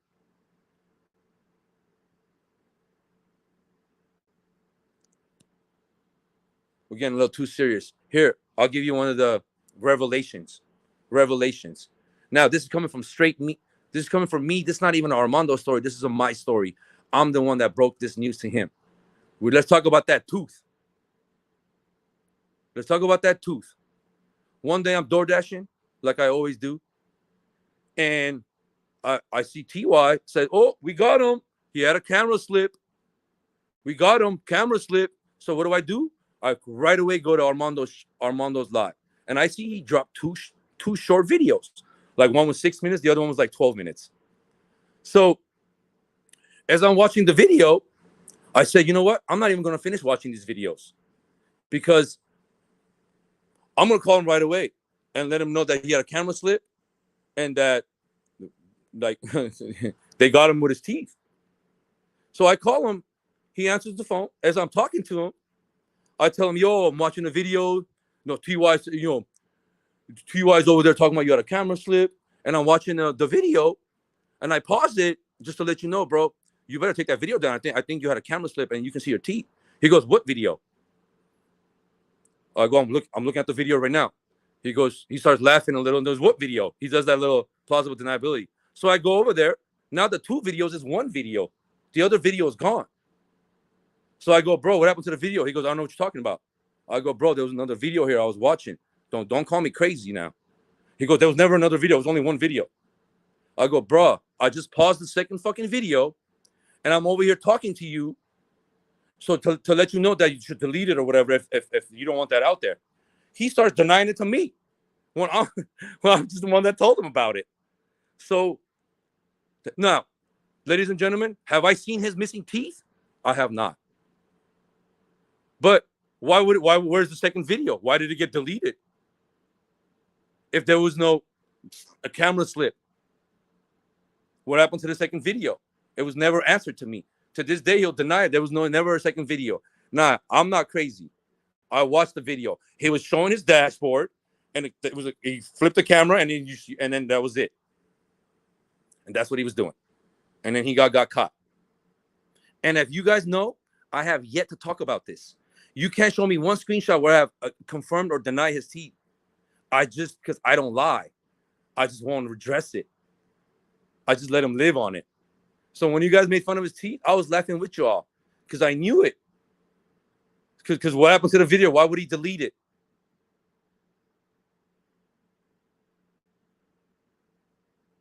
So that's the tooth revelation. And if you don't know who the organization is, I don't know what to tell you. It's very simple. Very simple. The organization is very simple. I'm gonna keep that in my back pocket for now.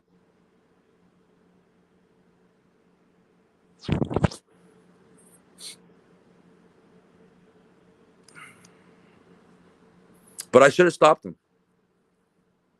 I should have. My need to get at Skinny shouldn't have been over my morality. I did it twice. I did it once when I went to Skinny from Kwame because of this whatever hate I built in my head for Kwame. And then I thought I was better. I thought I learned my lesson. But I didn't learn my lesson, apparently. I was doing it again with Armando. I did it again. So this is not me playing hero. I'm not a hero. This is not a hero. It's better now than never.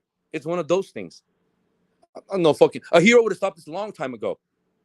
A hero would have realized the fuck shit he's doing and not let my personal things outweigh my morality. That's what a hero would have done. So hell no, I'm not a hero. I'm far from it. I was in it. I helped this dude. I gave him credibility. That's what I did. That's my fuck up. I gotta live with that shit. I basically convinced Toothless to let's team up with this motherfucker for the greater good. Now this is where I apologize to. I've already done it. I apologize to everybody. Matt K, I'm sorry, bro. You was right, bro. Matt K, you were right, bro. On that 3-way, you were right, bro. And I knew you were right. That's why I wasn't denying none of that shit. Random, I'm sorry, bro. I'm sorry. I stood by, and even though I said nothing, even though I said don't talk about his son, I should have done more, bro. I should have just left. I shouldn't have sat there and did all that. Doe Eyes, I'm sorry. I'm sorry when he was saying all them shit about you. I joked and I laughed when he was saying he did all those things to you in real life. I'm sorry.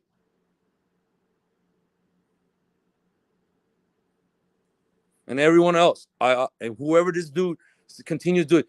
Hey, even the people that I don't like, that don't like me, I'm sorry that this guy has put you through all this with my help. I mean, I name names if you want me to.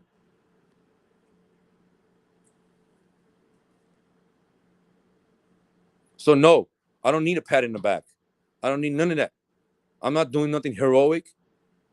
I'm doing some shit I should have been done this.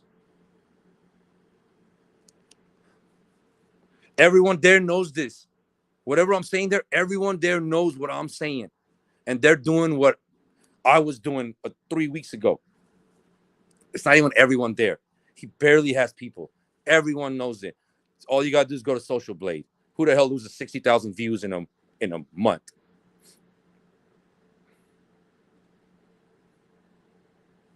Everyone knows it. Then be bots. Extra accounts from the people there. This ain't rocket science. No way 100 people are sitting there listening to that bullshit. They might do it now because all the crap that is going on. But there's no way this guy's sitting there and having them people in there. No way, no how.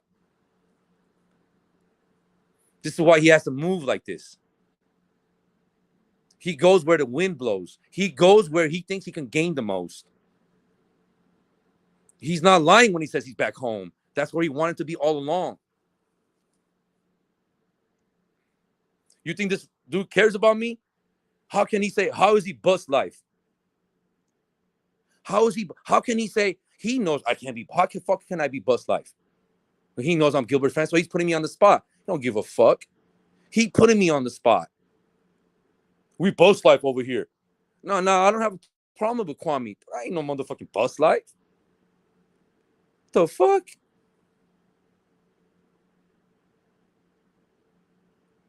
Because that's how you show someone you care. So you apologize for not knowing about facts, and now you're saying you don't even know. You don't even know if he said those things. But what did he apologize for? Armando, you said he apologized 3 times. So if he didn't say those things, if he didn't say he wanted to rape my kids or word my kids, I apologize. Then what did he apologize for? What did facts apologize 3 times for if he never said it? People are not stupid. You would team up. Listen to me. You would team up with a person who wants to R-word kids just to defeat someone else. I'm not. Just like I told you, yo, this fax is a piece of shit. Before he even said nothing about me, I said, you hear what he said about TY kids? I don't give a fuck about TY's kids. That's who you are, bro. What that got to do with me? We don't even like TY. Aren't you in a beef with him? I said I could be in a beef with someone, but what's wrong is wrong. So now you gotta say, well, I said stuff about TY kids. That's because he said something in my mind.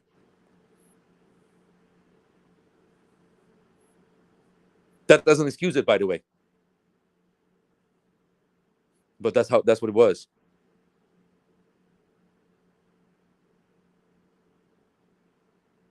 So this is really me just taking responsibility for my actions. It ain't nothing else. It's not to deflect. It's not to point fingers. It's not to say none of that. I'm not doing none of that right now. All I know is maybe if I left when everybody else left, right? Then this wouldn't be happening. Now, maybe I'm thinking too big of myself. Maybe that wouldn't have even mattered. But I wouldn't know because I didn't do it.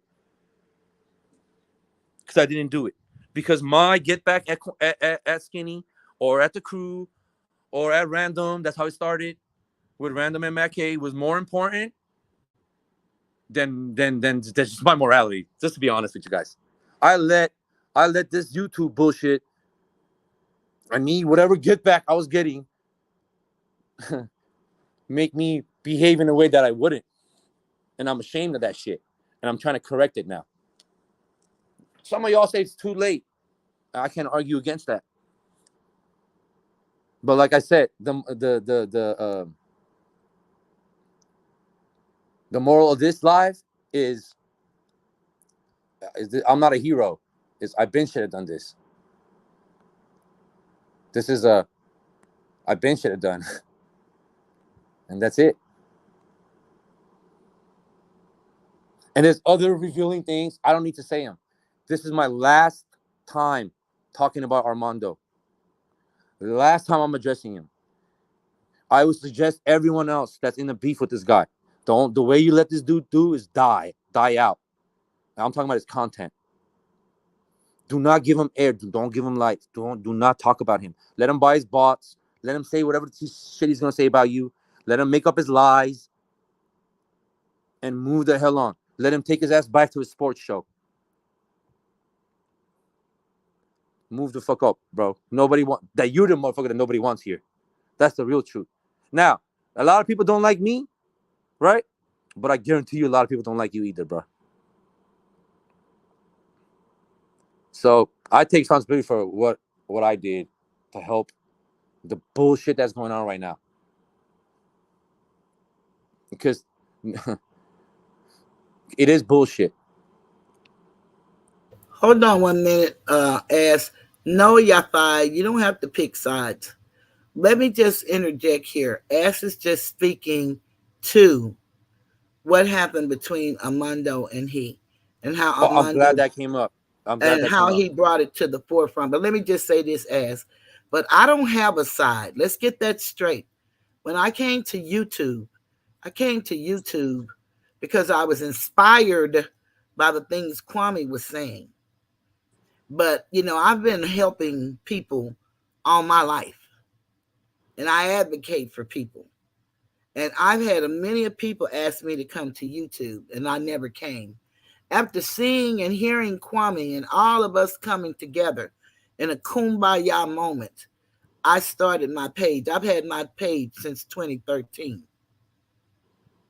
And I started my page. I came here to share my life, my experience, and my knowledge that I acquired as I researched the past 10 years who we were before we were slaves. I got drugged into Kwame's issue when I said that Kwame and Skinny were both wrong. Then Skinny made me, before Skinny made me an enemy, I believed at the time, I don't know, but someone put numbers on my account when we were having an interview, Armando and I. I thought that maybe it was his enemies, because he was in a beef, did that to him. But I know that he and Skinny used to be awfully close. So I don't know who did it. To this day, I don't know. And then Skinny made me his public enemy, #1, August 21st, for whatever reason he chose to. Maybe because I was looking into the article that he did about Sister T. I believed that him and Armando put that article together.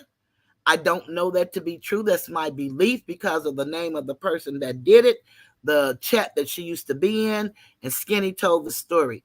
After I researched that article, I let Skinny know, and he just said a moment ago, bitch, that's your problem. You always want to know stuff. Well, I'm an investigator by nature. That's what I do. That's what I did for a living. I worked for the U.S. government for 8 years. I was an investigator. I was a revenue officer. But before I ever made it to the United States government, that's who I am. I read. I need to know. Things have to make sense to me. Because if they don't make sense, they're not true. And there's a lot of things that just don't add up. So you can't be independent-minded here on YouTube. Because everybody wants you to choose. They claim you're free to go where you want to go. But that's not true. Even if you do that, you have people in the chat that start attacking you. I have a very friendly chat. You can call it what you like, but we don't play over here because I don't allow it. If my mods see somebody say something I don't like or they don't like, they're out of here. I don't have no questions asked. I don't have a lot of people, but the people I have been with me all along, and they stay with me, and I'm grateful, and I want to protect them the best I can. They have made it so bad on YouTube, there's not many places to go. I don't have but 2 other places I can go outside of my own chat. Because at one while we were laughing and having fun, but it's all about money with these people. And I was interfering with their money. I wasn't willing to do anything to anybody, say anything about everybody. And that's just what that is. We haven't learned that this is really could be a business for all of us. We think that we got to tear each other down and beat each other up. We don't have to do that. We did that growing up. Everybody played the dozens. Everybody had fun, laughing and talking. Even brothers and sisters did it. But it was in the name of fun. This stuff stopped being fun. when they start threatening your life, putting your house out there, putting my phone number, my address, my car. A man on YouTube with 56,000, he say, subscribers, calling me every kind of bitch and hoe he can think of every day since August 21st. And there is a group of people over there actually just continue to cash app and cash app and cash app. And he say, I'm watching his pockets. When I gave him in 6 months, $722. And then he said, if I can prove I gave him over $600, he'd give me back $1,000. And then he said, bitch, you crazy. I was never going to do that. I'm not telling nobody to pick nothing. You choose what you want. Armando said he stood with me in cyberbullying. And then just 2 days ago, when Ash sent him whatever he sent him, now he says that I'm a money grab. And he never liked me anyway. I don't know where that came from. This dude said, people. This dude texted me, fuck Toothless. And while he's in an argument with me, I don't know what this has to do with Toothless. He texted me, fuck Toothless. So you telling me this guy had any intentions of good intentions of teaming up and doing some kind of movement? Because that's what he's texting me. What did me doing this have to do with Toothless or any of this? Not a thing. But Yafa, bro, I have no issue with nobody in that chat. Nobody. Because I was just in that chat, bro. I have no issue. I just wasn't comfortable no more, and I wanted to move on. I let him know. I had a conversation with him in the back end, and I let him know. I said, all I'm going to say is that we had a difference of opinion, and we're moving on. That's all I'm going to say, bro. And then he just went totally off on me. And this is where we're at now. I don't need anyone there to choose nothing. There's nothing to choose from. First of all, I don't have a side. I don't even have a page. So what are we really picking? Who are we picking? I only have 2 sides, and that's my left and my right. Yeah, but understand this. This is not my page, bro. This is Toothless's page, bro. Ain't no side. Even if you're mad at me, this has nothing to do with Toothless. Whatever I'm saying right now, if you disagree with what I'm saying, if you don't think I belong up here, this is just nothing to do with Toothless. Don't take it out on her. There is no side. I'm not telling you to do nothing. I'm doing the opposite. I'm letting everyone in that chat know, including D-True, who made a bullshit video. Don't know it was about me, and start talking mess. I have no issue with you guys, and I'm not gonna make it an issue. I'm not going back and forth with nobody on that chat. I'm literally paying Armando dust. He don't exist. This just straight like that. You guys can be in any chat you want, bro. I have no bro. I have no issue with you, bro. Esco, L, none of you guys there. Anyone there. Queen Regina. I'm just using the example. I have no issue with you, ma'am. None. I understand. I understand your alliance and your need to help facts. I understand. I just don't want to be in a chat with a person who said they want to rape my kids. I don't feel like I should be forced to be in a chat with like that. I felt like Armando was with me with that when he called and apologized the first time this happened. But apparently because I told you everything with Armando is a equation. The equation has changed now. Because with facts comes Queen Regina. And with Queen Regina comes Kwame. To understand how this works. He's just being a YouTuber. I don't even blame him. He's being a quote-unquote good YouTuber. That's what he's doing. As far as going with the win, he's going to go. If tomorrow the Kwame people leave and there's more Shook people in there, he'll be screaming Shook Nation or whatever it's called. And he'll be talking up how JJ is this and JJ is that. And he always knew Kwame was this. And just like he was talking about how bad of a father Kwame was before he thought how great of a father he is. He don't give a shit about none of this. None of this. He has no morality. It is literally based off of views. Nothing else matters to him. Nothing. For me to get him to do anything, I would have to convince him how it would help his YouTube career. No moral ground. No, I'm against domestic violence. Because when he speaks it, he never lived it. You can see it. He doesn't know anyone that's gone through this trauma of the molestation and stuff like this. He simply don't give a fuck. It's just a cause to jump on. That's all it is. To fake it till he makes it. That's all he's doing. And that's what he's doing with them buying them subs. He's faking it till he makes it. He's faking it enough to y'all know that he's popping to really go in there, knowing that motherfucker ain't popping.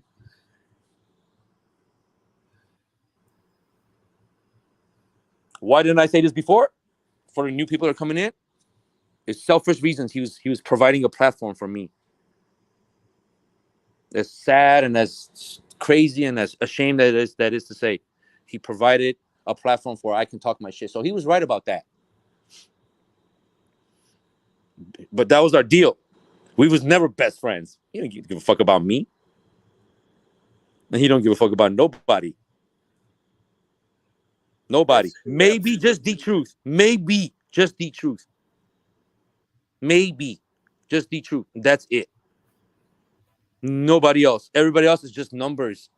He likes L because L brings people. He likes this person, and I'm not throwing you in there, L. You know I have a lot of love for you. It's just that's how it works. He likes this person because this is what they can do for him. He's with this person because this is what they provide. It's never something that he's going to give to you. It's always something that he can get from you.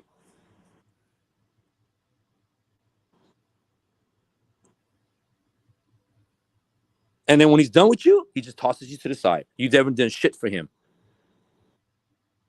I'm a white boy now. I have white privilege. This is the same dude that told Mr. Fair Use, ass is blacker than you.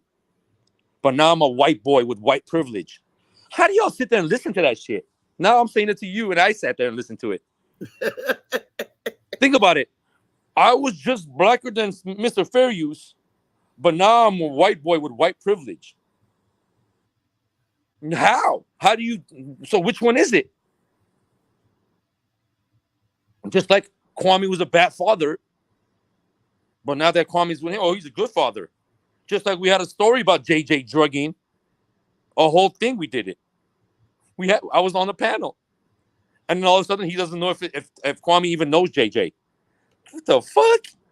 So them glasses weren't real? So I didn't see what I saw? Come on now. We can't be this stupid.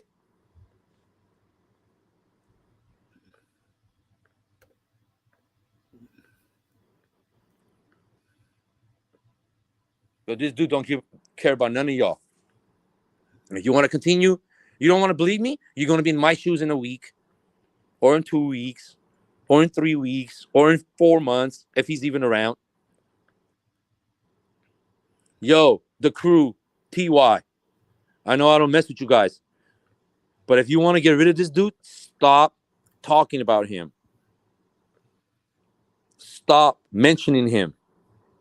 And then he's done with, bro. He's only going to buy so many bots before he realizes there's nothing to gain from it. Once Kwame realizes who this guy is and how he's using him, and then the second he does something that he doesn't agree with, that he's going to do the same to Kwame, where is he going to go? You know it's coming. And Kwame doesn't have the best track record of like not falling out with his people. So you know it's coming. And then you're going to hear what he really feels about Kwame. Just like what you guys, the other day you heard what this guy really felt about me the whole time. All them times I was his brother, remember? Man, you're like my brother. I'm going to hand you the keys to one of my channels. You're like my brother. Man, I talk all the time about everything. Speaking of talking all the time, bro, I talk to you all kind of day and night. All time of day. I have never heard your wife. The only time you ever mention your wife is when she's calling you. My wife is on the other line. My wife is on the other line. I'll hit you back. You might be separated. I don't know what's going on, but I'm talking people we've talked like a lot of times, different hours. Now, one of them times I would have heard the wife. One of them times. But it was always, oh, she's on the other line. He would just say that just to get the fuck out of there. Because that's what he does. He's not even man enough to say, man, I'm going to go. He's going to lie about going too. I'll call you right back. Never called. This is what you're dealing with. But I was the middleman of this, whatever you want to call this, reunion or whatever you want to call this, right?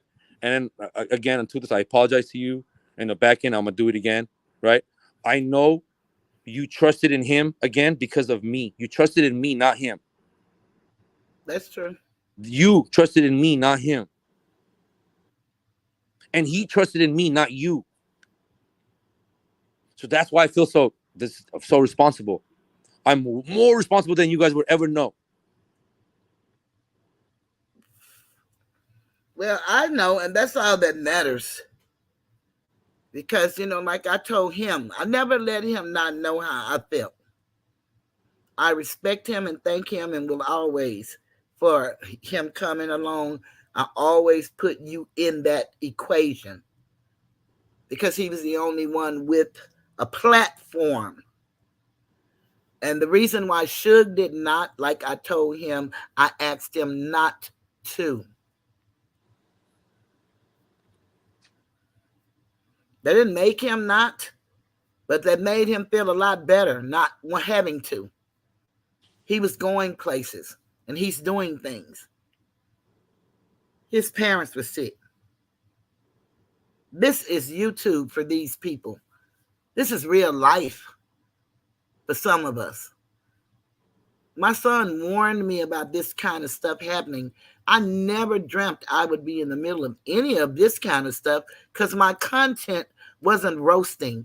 I never talked about any of these people online.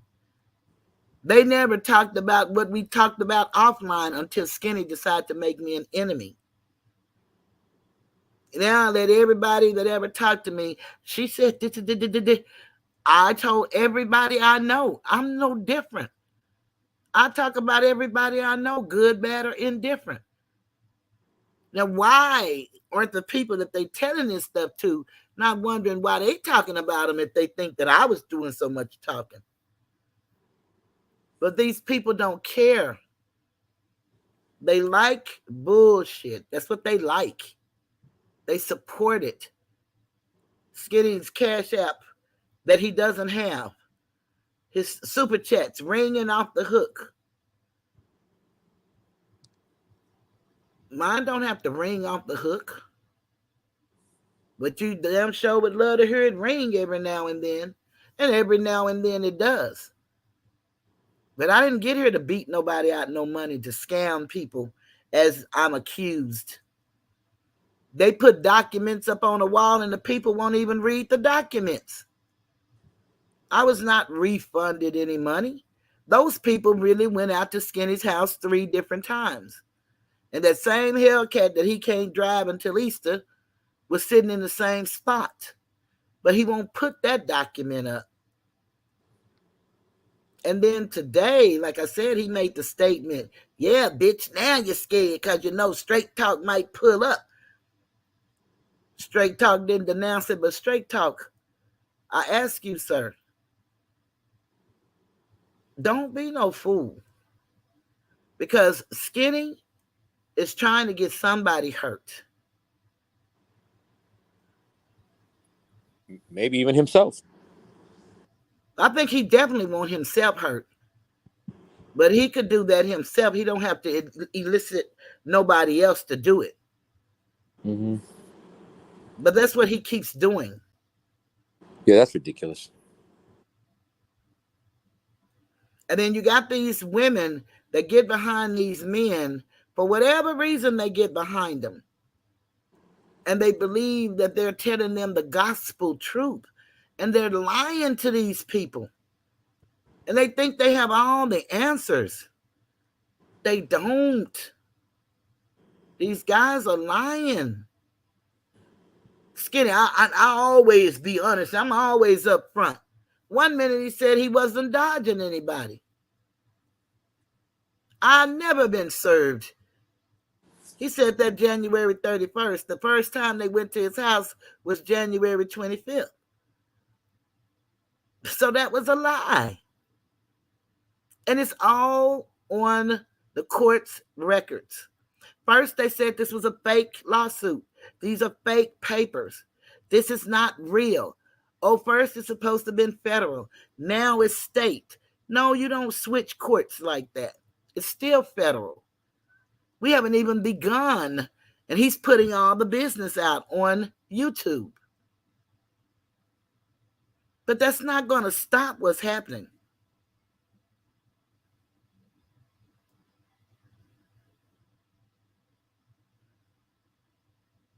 That's not going to stop what's happening.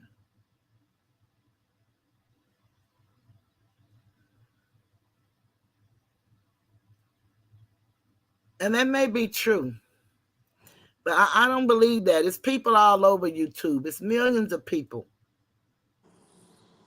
And everybody goes through problems because we're human beings. That's what I keep trying to tell every individual. They want us to go with what divides us, but we're more alike than we are not alike as human beings. Some of us came here with integrity, and we're going to leave here with integrity. Some of us never had integrity, and then some of us got starstruck and lost our integrity while we were here. Some of these people were not like this when they first came on YouTube. They were not like this.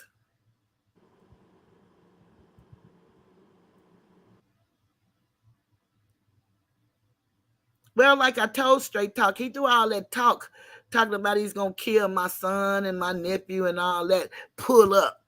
Who in the hell would pull up on somebody who wants you? That don't make sense. You're asking for trouble. We were not taught to run to trouble. We was taught to run from trouble. Hi, Sam's reflection. Yeah, we weren't taught to do that. We have real lives with real jobs, with real families, with real children that really love us and really care. We have real people that we help in the community that need our support and our help. We have real things that we really do. And they can look, and they broke in my Facebook and putting up all my pictures. You can find out all of what happened with my family members. Hell, if they got a record, it's there. But that has nothing to do with me.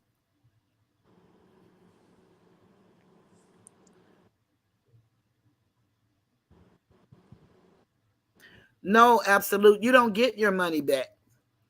See, the guarantee is not that the people are going to get the paper. The guarantee is that they go out and make the attempt. So I paid $267 for him to dodge. I paid $161 for YouTube, and they were served. But Skinny's been served by email. The Texas Rules of Civil Procedure allows you to do that. So he lies and tells his people that that's not true and you can't do that. I didn't make up the laws. They're written. Anybody can Google them. But this is a federal case. Federal is jurisdictional. But every state is its country unto itself. How do you know that? It has a constitution. And your state laws will coincide with your federal laws. The numbers will almost be the same. But this stuff is not rocket science. I didn't come on here to do what I'm doing today, but I didn't come on here to be bullied and to be called every name in the book. And for him to talk about how my dead mother is and my father. They put a picture of my father up on the wall and said my father was my molester. That's not true. But his people, Big Fathead Chase Bank and Big Fat Greg, I call them those names because they call me a lot of names. But they refuse to read. So like I told them, a hit dog will holler, but he won't read. Y'all just making up lies and keep calling me lies. And then Mad Dog 2020 Cocoa Box over there trying to tell Sister T the same shit she used to tell me about how great of a woman she is and how this, all she has to do is Skinny tell her it's time to hunt. And she's going to switch. This is what these people do. Because everybody wants somebody to come to their chat to listen to bullshit so they could get subscribers. They don't realize that after the bullshit dies, the subscribers are gone. They're not going to stay. And nobody cares about whether we're right or whether we're wrong. They don't care about right and wrong. They just want drama. They want drama. They want drama. Absolute drama. That's what they want. They don't care anything about us as individuals. And then they love to say, because we don't know you, but you know character. You know what you hear. You know what you measure you by. And most people measure other people by what they measure themselves by. So for people to pretend that they don't know this and that this doesn't happen, that's a lie. These people got little kids like TY, bro. Come on, man. You have a 3-year-old, bro. Like, I know this is YouTube and this is content. You got on a plane, right? You done told us that your 3-year-old, like, you take care of your 3-year-old. You done gone on a plane, left your 3-year-old for 4 days to go to Atlanta and do what exactly, bro? Make some content? Like, really, bro? The chance you took? Think about even the little chance that Armando could have met you somewhere. You could have got arrested. Like, you're not going to think about your 3-year-old, bro? And that doesn't, I mean, same with Kwame, bro. You pulled up. What if, Kwame, what if, and this is a big what if. What if TY wasn't in the restaurant alone? What if he at another table, he had 2 people sitting there, strapped up? And then you take out your shit, and they take out their shit, and they get you. Come on, bro. This is not no play.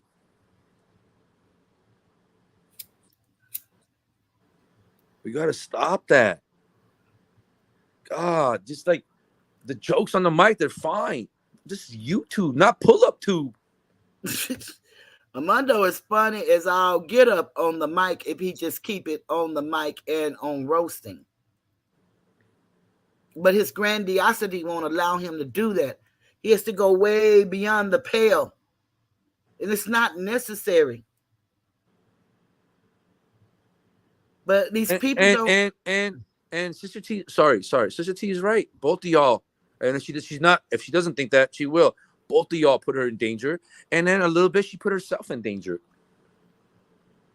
You gotta know what TY's been doing out here, the 3 days he's been here before you go out with him. Lies are not funny. Like, is this blame go all around? Like, don't get me wrong. I understand why Kwame did what he did. He's trying to make an example so nobody else attempts this. But that example could have gone totally wrong, Kwame. That could have gone really bad, bro. So true.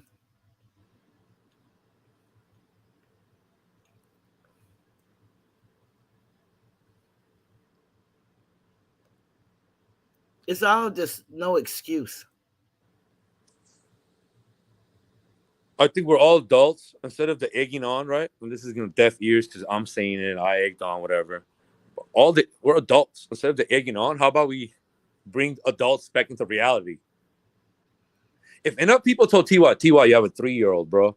Why the fuck is you going? Bro, you have a 3-year-old, bro. That depends on you. What the hell are you doing? You're going to pull up onto someone in Atlanta. I don't know if that was really Laura Lala, but if that was her, she's not welcome here. If they have enough, if I feel like if TY had enough people who really loved and cared for him, saying that on this YouTube shit, instead of egging him on and sending him money to go and then, you know, he wouldn't have done it. And he wouldn't be feeling what he's feeling right now. Like a little boy.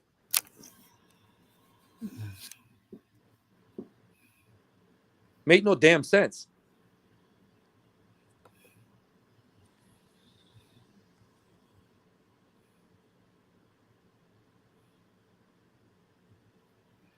Yeah, Wilma, it's way out of control. But you have a lot of out of control people.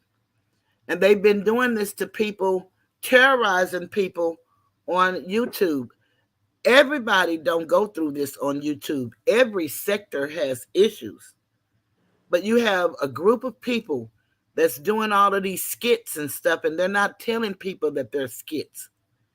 They're not telling people that these are parodies that they're doing. They got real live people. It's just like looking at the Real Housewives or any real TV series. Great. Thank you, Wilma. But it's these people get so enthralled in this stuff that's going on. It's unbelievable. And then their lives are so miserable. They say they come here for entertainment, but it's no way it could be entertaining for a man to talk about a woman, regardless the fact that I'm 64 years old, but I'm a mother, I'm a daughter, I'm a sister. Talk under my clothes, between my legs, every day, then start stealing my content.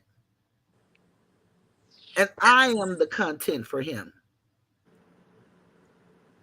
Then he takes the youngest person that we know of and distort her story. This is not entertainment, people. I don't care what y'all say.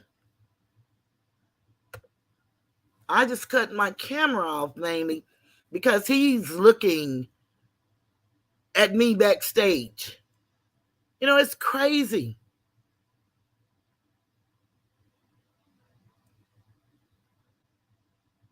It's very out of control. And as long as we're destroying each other, nobody cares. We have to care and take control.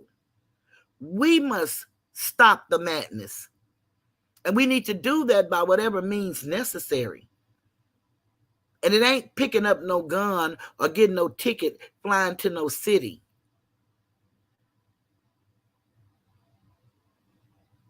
T.Y. know part of his going to Atlanta was to go for Sister T anyway.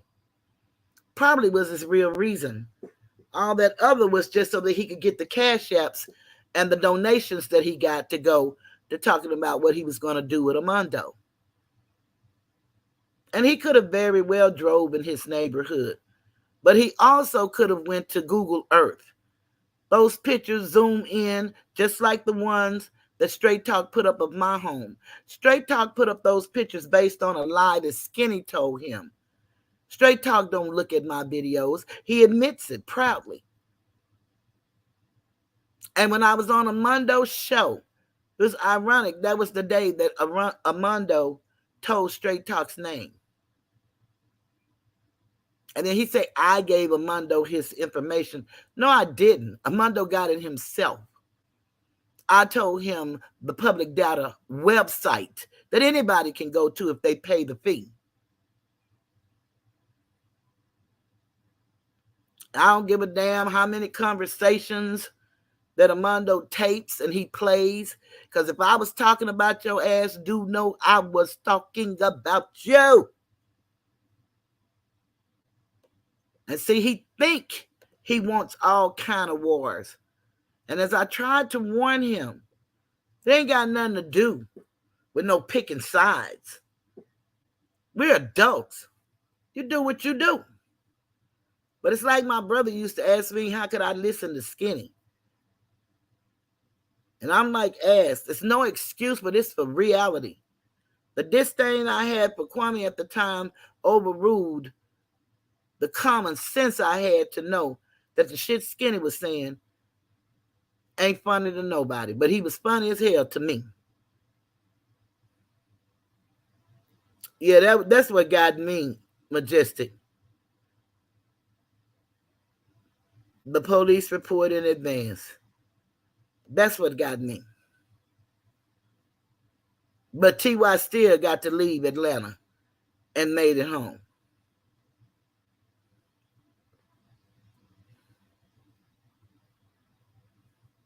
But I wasn't the only person in that chat.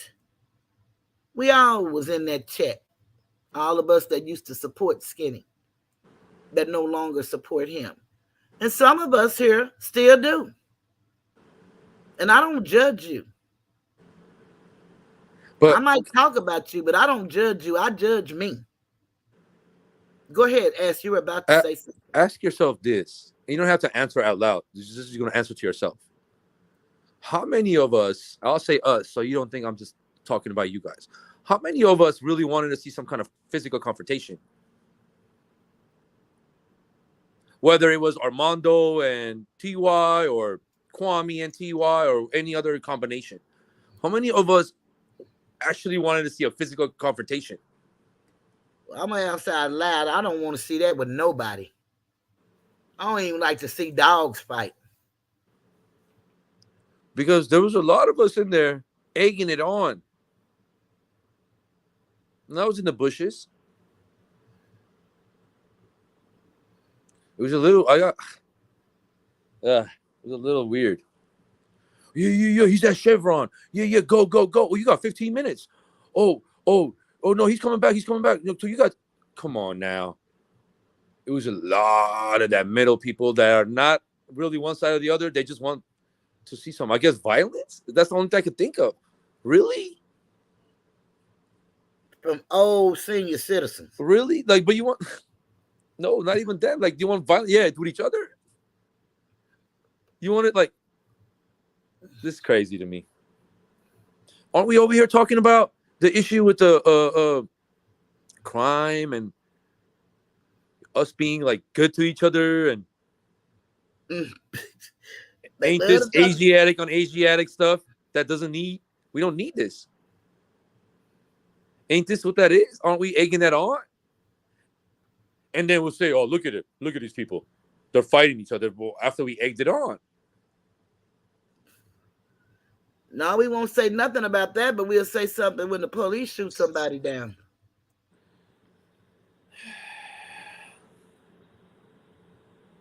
These people actually got guns and ammunition that goes in the guns. There's no way none of this stuff. And then they always love to holler, this just YouTube. How when you got on a plane and flew whatever hours, 500, 800 miles or whatever it is, or 500 miles, how is that just YouTube?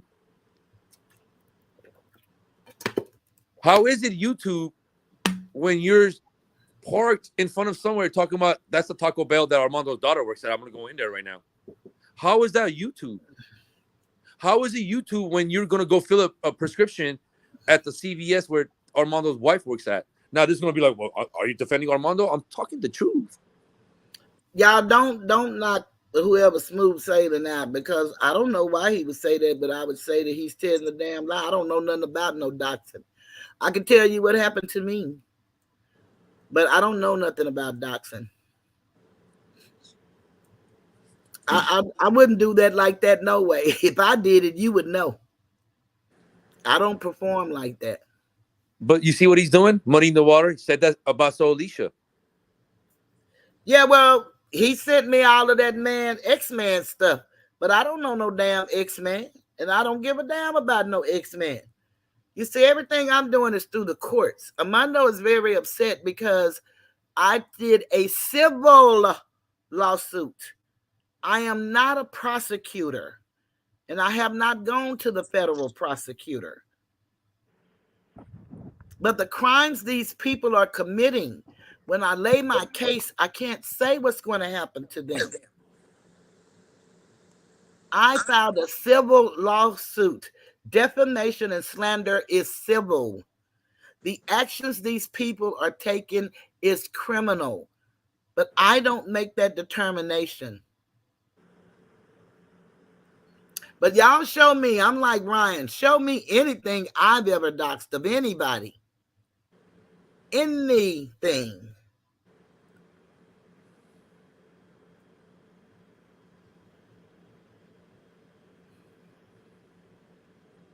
Yeah, I don't know anything about doxing. See, Skinny told Straight Talk that we tried to dox him. We didn't try to dox him. When I came up that night, Armando said his name and gave his address. He did that. I didn't have anything to do with that. And I said, when I looked on Google Earth, I was talking to Dr. Doolittle. He knew exactly who I was talking to. It had nothing to do with Straight Talk. But his dumb ass come up telling me, didn't y'all hear her say she looked at the empty parking lot? That was, he knows who that was. The one who sent Straight Talk the videos telling him we tried to dox him. That was Skinny. He knew I was talking to him, just like I knew he was talking to me when he went to Colombia to that Crafty Crab place today and ordered that damn food that he took home in his kitchen. He ain't drove no 6 hours, 3 hours, maybe 3 hours. Could have been 4, but he ain't drove no 6 to 8 hours to go to no damn Atlanta to get no food to take back home and eat. I knew what he was doing and I knew what he was saying. Because he put my hashtag, not me, up and talking about, no, I ain't going. I ain't going. But he's talking to Kwame Brown. No, he was talking to me. You see, they call me the subliminal queen. Well, I can read and hear subliminals too.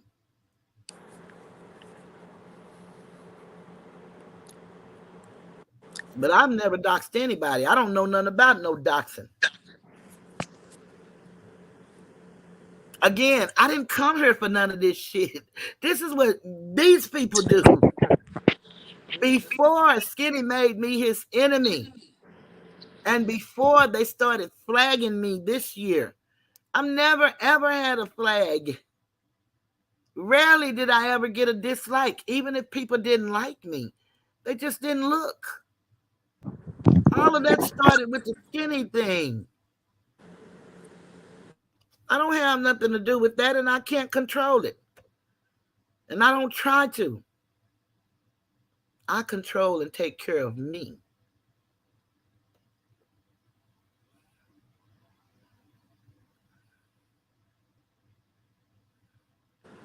All of it was lining me up. Even Random came back and said he never liked me. And these people will apologize to you and lie to you and tell you stories about them. And then they get on here and say that they never liked you. I was the first one who seen something was wrong with her. He's a lie.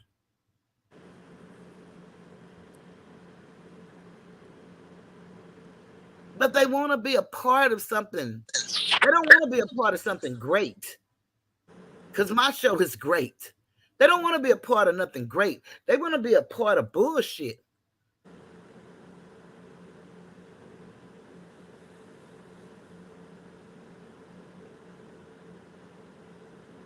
Oh, thank you so much, Lazy.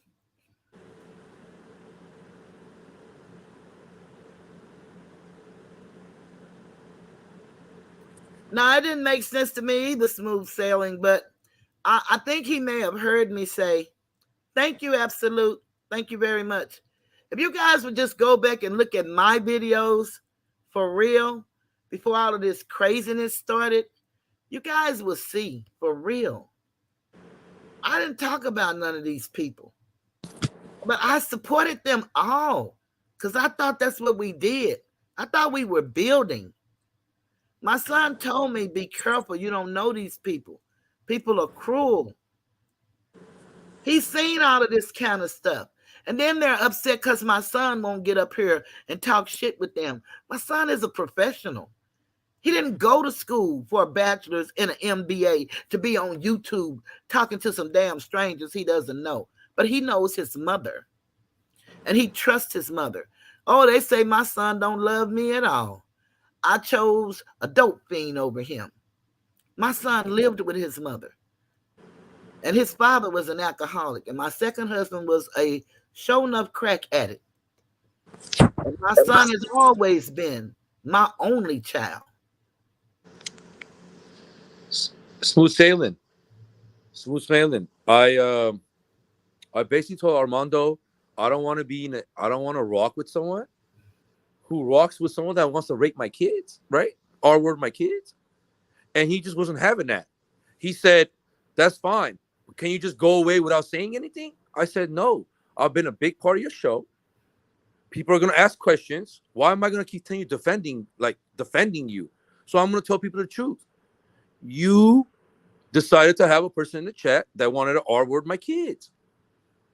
When you told me and called and apologized the first time you had him in there. So I was cool, bro. I wasn't even mad. I said, cool, you made your choice. I'm out. Then you started this bullshit to discredit me. When I just didn't feel comfortable in that chat no more, since you're cool with a motherfucker that wants to R-word my kids.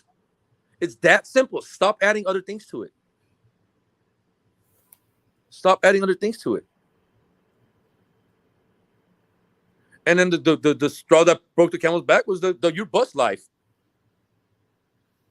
Knowing damn well I can't be bus life, bro. You know I'm here. I'm Gilbert's friend. I'm my high school teammate. So you're gonna put me in a box where I'm bus life? Basically, I got jeopardizing my friendship.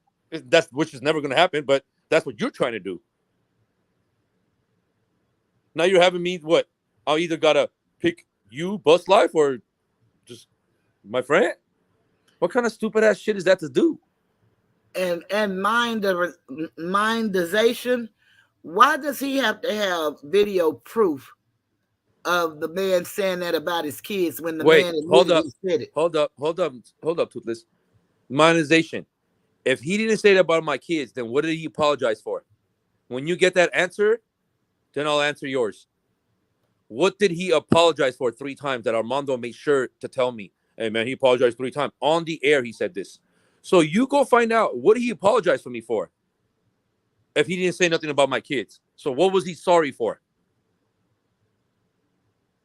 He even said, I'm a changed man in this chat. I'm so sorry. I'm a changed man. If he didn't say nothing, what did he change? What is he sorry for?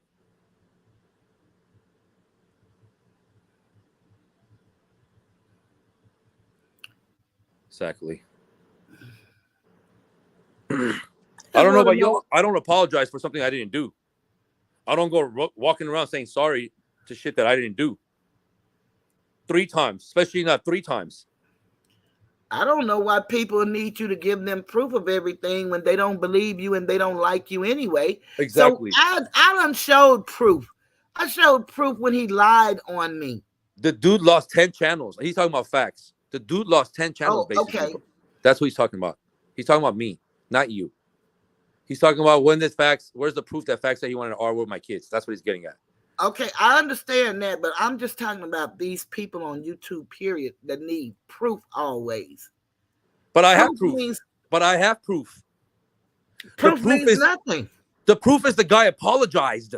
Okay, if that's not proof, then what the hell is proof? And he just said the person who said it to me apologized to me for saying it, and the person's platform he said it on came out and said he apologized to you 3 times, then what other proof do I need?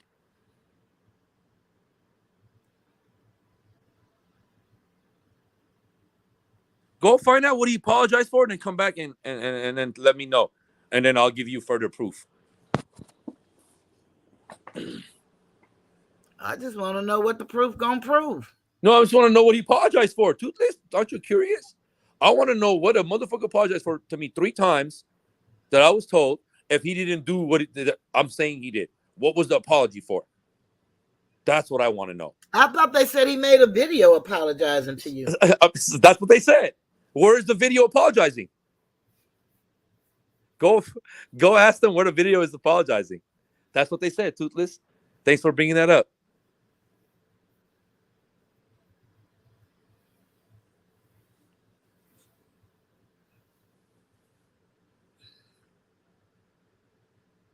Another absolute again. All right. You people are ridiculous. My proof is that he apologized. If that's not proof, then I don't know what is.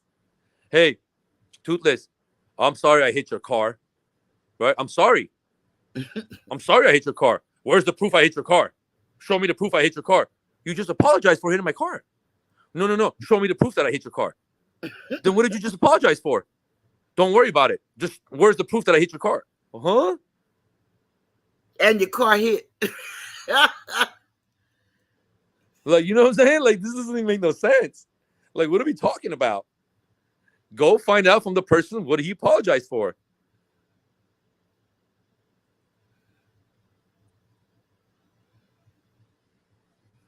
And we can't use the fact that people have mental illness and that's why they do what they do.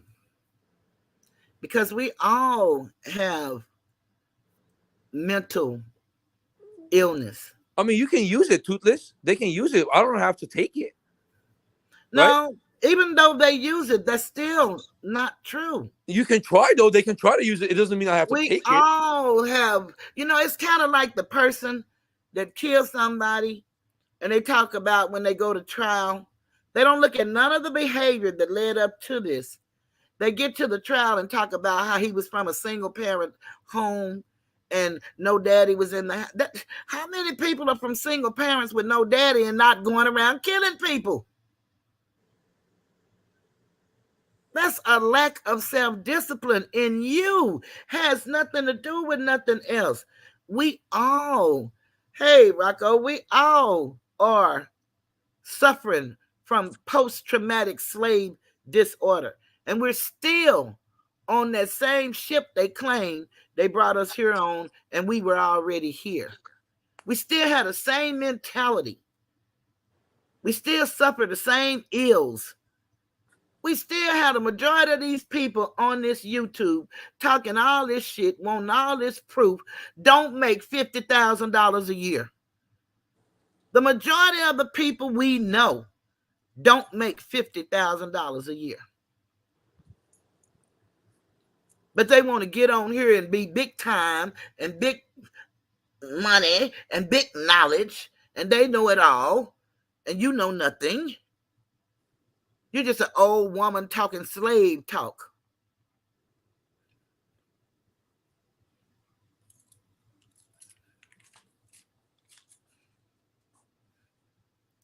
Well, I understand, Ryan, why she's with him. She says he suffers from post-traumatic stress disorder like her. So they have like illness. And one thing I know, whether it works for them or not, the therapeutic value in Alcoholics Anonymous, it works the same everywhere.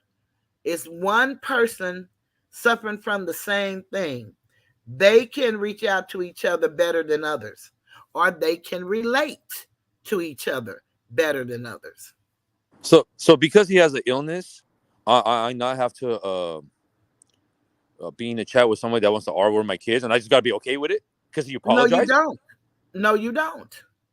You definitely don't. I told you about my chat. No, I'm just saying. No, I'm talking about. I'm saying these people's logic. That's what they want. That's what they want me to do. So ignore the fact what he said and just say, hey, he has PTSD, so it's cool. I don't mind that he says these things. You think he's gonna stop? The second he doesn't take his meds, he's gonna do it to the next person.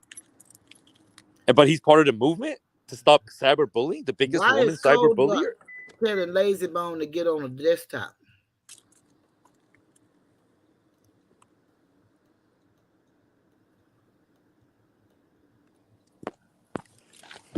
Is it a particular reason?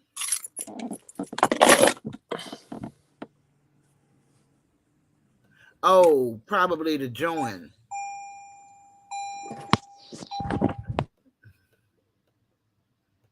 Probably to join.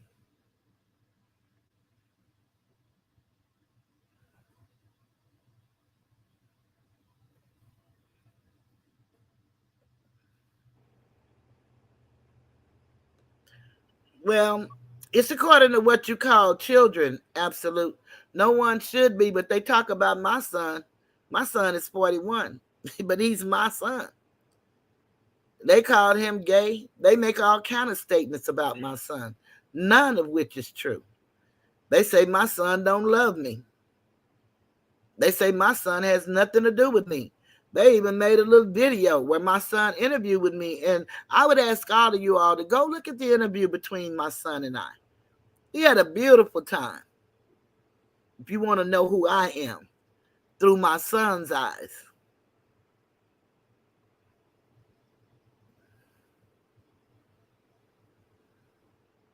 Absolute. If you're speaking on the information that Skinny provided about that Facebook, he mentioned how Armando and D2 might be doing some shady things on Facebook. I don't know nothing about that, but I do know that not all of them accounts in that chat are real people. In his YouTube chat, not all of them are real people. Now I'm not gonna sit here and tell you which one is, which one isn't. I'm speculating, right? I don't know exactly. I just know that not all of them are real. They just say the same thing a lot. They are not always in the room at the same time. You know, you just gotta see this stuff. But that's not even important. Honestly, that's not even important. It's this. Here's what and I know we all do it. It's like, why do we go to a chat? Let's say there's 200 people watching, right? We're more prone to watch that show because more people are watching. But what if it's still not a good show? Just because more people are watching, now we're gonna join it? You get what I mean? So that's why he does it. I love that Bree. Bree don't mean y'all no harm, but she's very protective of Toothless. I don't know if she got Maria beat or not. I don't think so. But that Bree don't play no games. She be serious. But I don't know. If it was up to Bree, about half of you guys wouldn't be in here. That's in here right now. She would ask one question at the door. If she doesn't like your response, you'd be out of here. She only has one litmus test. Are you loyal to Toothless? And if the answer is no, then she don't want to hear nothing you got to say. That's the truth. For real. That is for real. It really, she means no harm. I appreciate everybody being here, and I appreciate everybody asking questions and, you know, being a part of the conversation. That's what we like. And laugh and have fun. That's what it's all about.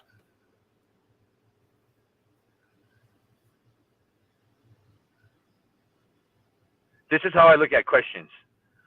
You can ask me any question you want. I'm not going to be offended. Just don't be offended if I don't answer. That's all. I'm never offended by questions. Just don't be upset if I don't answer for whatever reason that I want. For whatever reason you choose. Right. And you know, see, that's one of the problems we have. We always think we got to answer. No. But we don't have to answer. Ryan posed a good question. What you trying to eat, Yapai? Go ahead. No, I'm saying Ryan posed a good question. He said, I wonder how the organization feels about the things Mondo said about another bullied Asiatic woman, especially the woman who started the movement. Because they didn't contact him, let him tell it until he was talking about what was happening to me. And then he wiped me slap out. Oh, man, Yapai, I know what I realize what you're doing. I just want to eat. And you're so wrong, bro. You're just so wrong, bro. I just hit me, man. I can see. Hey, the saddest part about that whole video was, TY, man, don't get upset with me, bro. Everyone's sharing their opinion. Bro, it was your eyes, bro. You had like little kid eyes, bro. Like some kid that made it, like, did something wrong, right? And their dad or their uncle or somebody was scolding them. And you were looking at them like a little kid, bro. Oh, man. Shit. Smooth sailing. I don't care how he responds to it, bro. Honestly, I'm done with it, man. Like, I want nothing to do with that. Like, I said what I said. I want nothing to do with him. There's nothing else to say, bro. I mean, I have more revelations, but I'd rather not even say them, bro. It makes no sense. I don't want this back and forth. I really don't. Like, you're literally gonna see me. You're gonna literally see me in Shook's chat, in Solisha's chat, in Sky's chat or Toothless. I ain't gonna be nowhere else. I might be in the bushes, but you ain't gonna see me. Yeah, I'm not going nowhere else. And then you're only gonna. I'm not hitting any panels unless it's like, you know, So Alicia or something. I'll hit Sky's panel, but I'm good. You can catch me here. We're gonna Toothless and I are gonna do some shows together. That doesn't have nothing to do with beef or any of this. The straight educational stuff. Yeah, we Who's don't ever do here will beef. who's ever here will be here, and who's ever not won't. But it's not gonna change what we're gonna do. I'm not. He can talk about all he wants. I'm a grown man. When I say I'm not talking about someone, I'm not talking about someone. Right now, if he comes and says some outrageous shit that I have to respond to, I'll have the right to respond to it. But as of this exact moment, I have nothing to say to that person anymore. Nothing. I wish him green pasture. Get the fuck away from me. Take that shit somewhere else. I'm done. I have way more to offer to this world than this bullshit that's going on over here. And I'm actually doing stuff in real life. And I don't need this to interfere with it. Simple as that. Simple as that.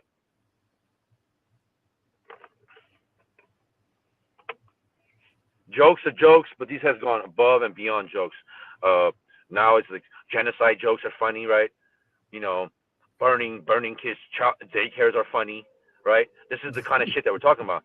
Eventually, somebody's got to be the adult and stop this shit, because none of that shit's funny. So I'm good. No, it's not. And then you have the ghost watchers will ghost watch and then go and tell the people half truths. They'll see one thing or hear one thing, and then they won't stay to listen, and then there goes the craziness. So, you know, you can't stop people from being people. You just can't do it. And I'm not going to try. I know now where people stand, who they are, what they are. And I'm all right. I'm kind of glad this happened, because I literally got to see in that chat who really rock with me. And can I be honest with you? It wasn't that many people. And I'm fine with it. I'm totally fine with it. It's really embarrassing, the quick switch. Okay, Armando and I got into it. What the fuck does that got to do with y'all? What does that got to do with you guys? Like, who the fuck is a Cash Money? Not to throw him out there. Like, what is my issue with Armando got to do with you, bro? For real. So, y'all make fun of Skinny for having people defending him, right? Speaking for another man. You made fun of Kwame for having the people speak for him, speaking for another man. But y'all can just go around to speak for another man, and it's cool. But it's cool to speak for Armando. He can't speak for himself. That's really good, Wilma, but these people are not going to do it. So for real, y'all, bro, I would never want anyone to pick anything, bro. I'm not about that. Like, I don't blame the people in the chat. Like I told you, I was one of the people in the chat. Just very recently, man. So I'm not blaming the people in the chat. The people in the chat are probably still either... See, I dealt with him closely to know what he was lying about or what he wasn't. Right? I deal with him real close, so I knew. So that's what I'm saying. I don't blame you guys. For the people that don't know, that you don't know, I knowingly knew. I knew he wasn't fully truthful. And because of what I want, what I needed and wanted out of his channel, I let it slide. And for that, I'm sorry. And for that, I apologize to anyone that this guy continued to hurt while I've been sitting next to him. That's what I wanted to get across tonight. Nothing else. I'm not blaming Armando. I'm not blaming nobody. I'm blaming myself. Take responsibility. I'm taking responsibility for my actions. That's the only reason I'm up here tonight. Hey, Lazy made it. He figured it out. Bree, no one's gonna pull up to Africa, girl. You're safe. I'm not pulling up to Africa. I'm good. I'm not even trying to. I'm not pulling up nowhere. I'm good. You're good, Yafa. You don't gotta explain nothing to me, bro. You can watch whatever you want, go wherever you want, donate to whomever you want, bro. Like I said, I got nothing to gain here now. I would love for Toothless to be a very successful YouTuber, right? Or very successful on YouTube. Let me correct myself. But as far as me personally, I'm not gaining nothing I'm doing. And if I'm gaining something, please let me know so I can know, because I don't know what I'm gaining. But a lot of heartache and headaches. Ryan say, come on in. Ryan say, we stand for whoever we can use. That's what it is. That's what it is.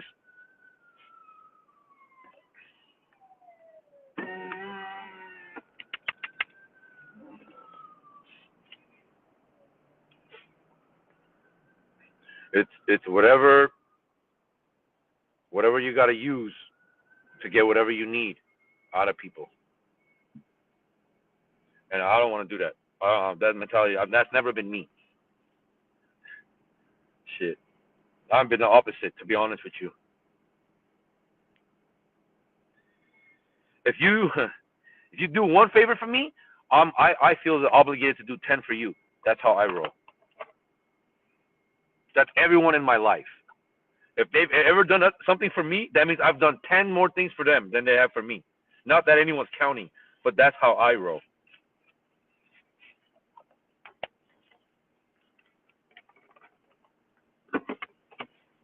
So this was a two-way street. Armando, he was really bad out here. He would cut people off. Bro, why did you ask me every time to hit the link, bro? Can somebody please show me screenshots where I asked him to drop the link?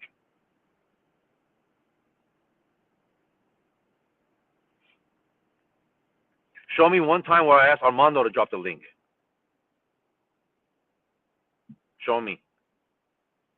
Always begging me to come up there. Hey, come up there, man. You're great up here. Hey, I went from, hey, man, yeah, everyone's asking, when are you going to start your own channel? When are you going to start your own channel? And now I'm terrible up here, and I can't hold my own, and I'm a psychic, and I can't do this by myself. This is what I mean. Dudes talking out of both sides of their mouth. So which one is it? Am I great on the mic, and I should have my own channel, and you about to hand over me the keys to your other channel, or am I terrible up here? Which one is it, bro? Because your ass cannot have it both ways.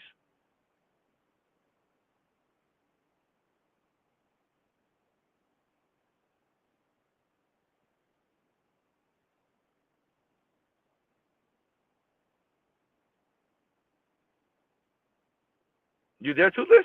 Yeah, I'm here. I just had the mic off. But look here, I'm going to play a song or two since Lazy joined, as Amanda would say, since he came back home. Let me play a song or two. This tonight's supposed to be an educational show. We're not doing jokes. We're not doing. No, we're not doing jokes. We're not. So right. Let's start with congratulating you again. From the Tiger's Den, we would like to extend our humblest congratulations to Coach Asatar and the Grant Lancers team for winning the 2023 D1 championship, the city of Los Angeles. Congratulations. We're happy to see that you won back-to-back championships. I know those kids are glad. And as long as we are here, we're going to celebrate your wins. Congratulations, Asatar. The champ is here. The champ is here. We're not against content. We're not against content creators and supportive subscribers. But we are against those bullies, stalkers, and harassers. It's the thuggish, ruggish cons. It's the thuggish, ruggish cons. It's the thuggish, ruggish cons.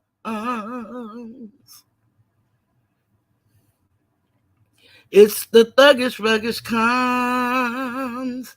It's the thuggish ruggish cons. It's the thuggish ruggish cons.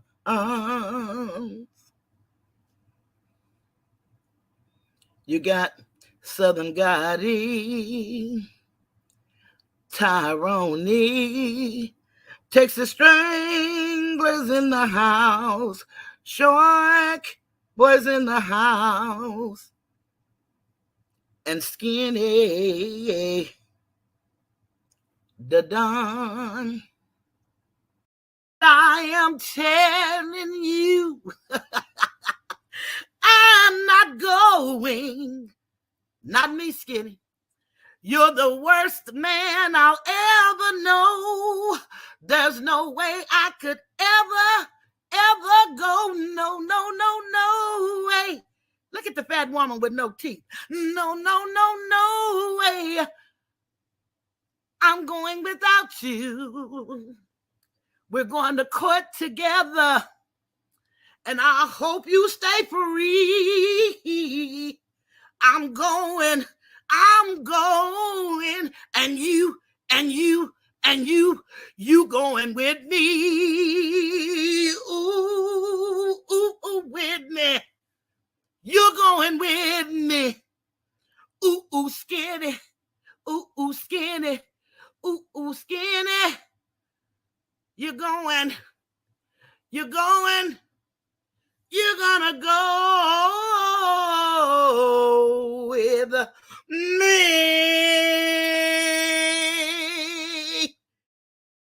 Ha. Gallop Nova, Gallop Nova, Gallop Nova, Gallop Nova, Gallop Nova, Gallop Nova. Your hooves are 1 in a million. They run on and on and on. The ground gives them a really good feeling all day long. Hussing over you don't know what you do to me. Prancing in the parade or the Kentucky Derby. We can't wait to see you running out that gate. You're going to finish this race in 3rd place. Your hooves are 1 in a million. They run on and on and on. The ground gives them a really good feeling all day long. Gallop Nova, Gallop Nova, Gallop Nova. Gallop Nova, Gallop Nova, Gallop Nova. Do, do, do, do, do, do, do, do, do, do. If you're funny, he's into it. Ride his pony, his saddle's waiting. Come and jump on it. He's just a maintenance man looking for an apartment with a running toilet, stopped up sink, and a leaky tub. The things he will fix for you when you get your tickets. Boy, if you break him off, he promised that you won't want to get off. If you're funny, he's into it. Ride his pony, his saddle's waiting. Come and jump on it. Ride it. Saddles. Come and jump on it.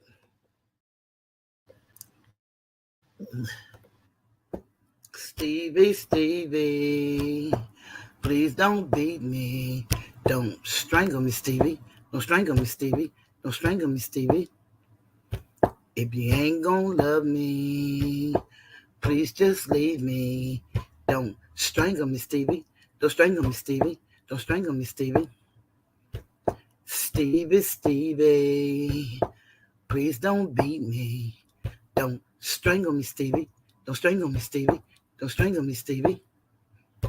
If you ain't gonna love me, please just leave me.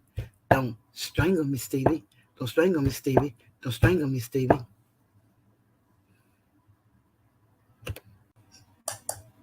Tangled-eyed girl, your tender eyes makes me wanna hurl. It's your forehead against the world. Promise will never trade you for another girl. Tangled-eyed girl, your tender eyes makes me wanna hurl. It's your forehead against the world. Kwame will never trade you for another girl. Tangled-eyed girl, your tender eyes makes me wanna hurl. It's your forehead against the world. Kwame will never trade you for another girl. You can't beat skinny giving. No matter how hard you try, he'll keep on messing up. Do or die. He has minions in the chat that told me what he's doing. You keep on dodging. Thank you, super hostification, 'cause you can't beat skinny giving. Do or die.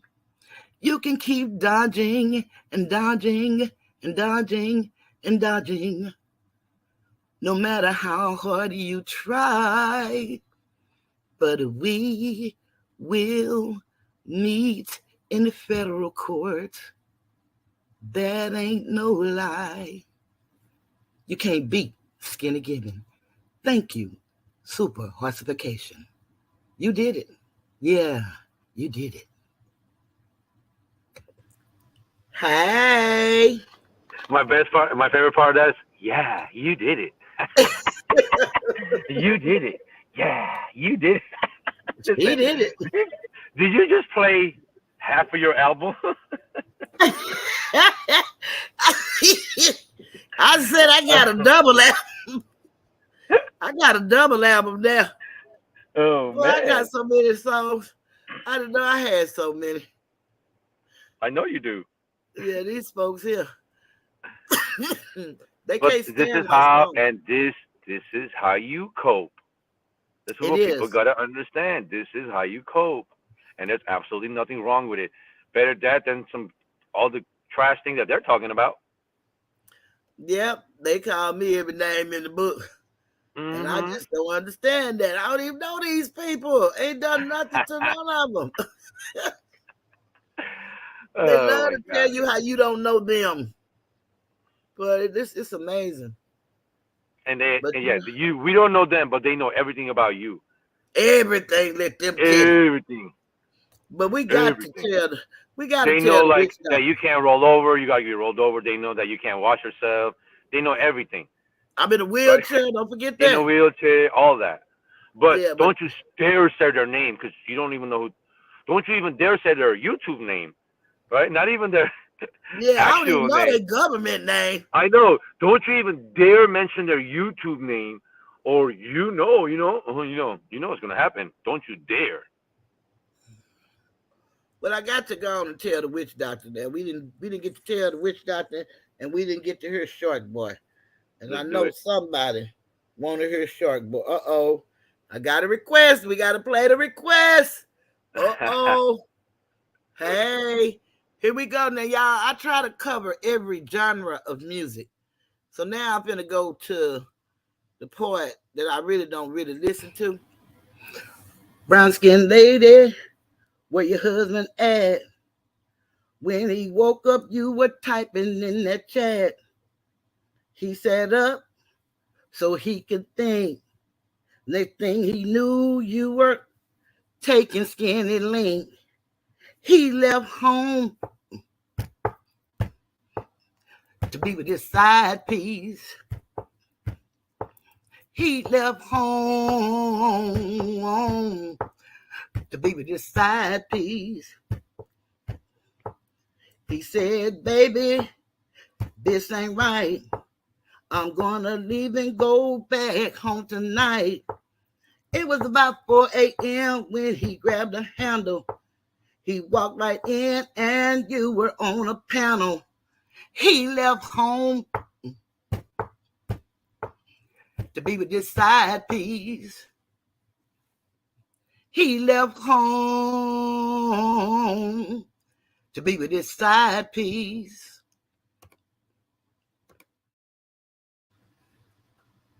Where I want to go. He's in love with the chokehold, known as a buster and a wrangler.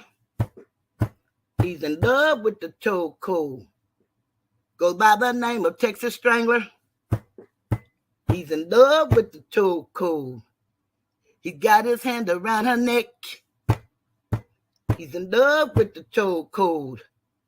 He said you ain't seen nothing yet. He's in love with the chokehold. That's my name, my car, my house. He's in love with the chokehold. I'm feeling scared as a church mouse. He's in love with the chokehold, known as a buster and a wrangler.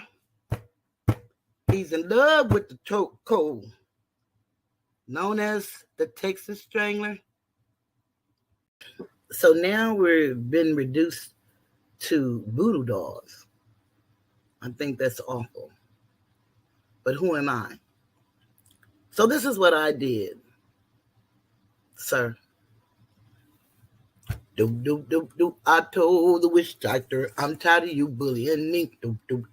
I told the witch doctor, I meet in 2003.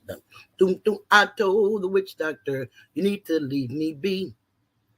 And the witch doctor told me, this is how you must be free. You go, ooh, ah, bing, ting, walla, walla, bing, bang. Ooh, ah, ting, tang, walla, walla, bing, bang. Ooh, ting, tang, walla, walla, boom, bang. Toot, wah, wah, wah, ding, like a ling, ding. So, every time you pacemaker blast, I send it back to you 100-fold. I don't believe in that stuff, and neither should you. But do what you do, and just remember, ooh, ah, ting, tang, walla, walla, bing, bang. Ooh, ah, ting, tang, walla, walla, bing, bang. Texas in the South, Louisiana in the South, Georgia in the South, Florida in the South. Everybody do the shark boy, shark boy. Hey, shark boy, shark boy. Everybody do the shark boy, shark boy. Hey, shark boy, shark boy.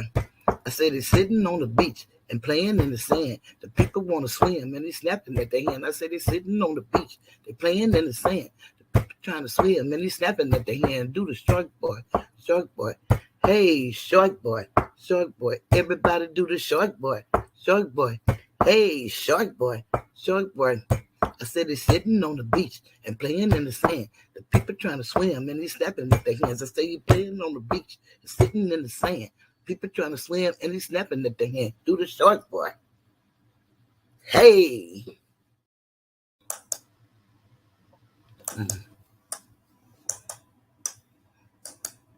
Brown skin girl, your tender eyes makes me wanna hurl. It's your forehead against the world. Kwame will never trade you for another girl. Brown skin girl, your tender eyes makes me wanna hurl. It's your forehead against the world. Kwame will never trade you for another girl.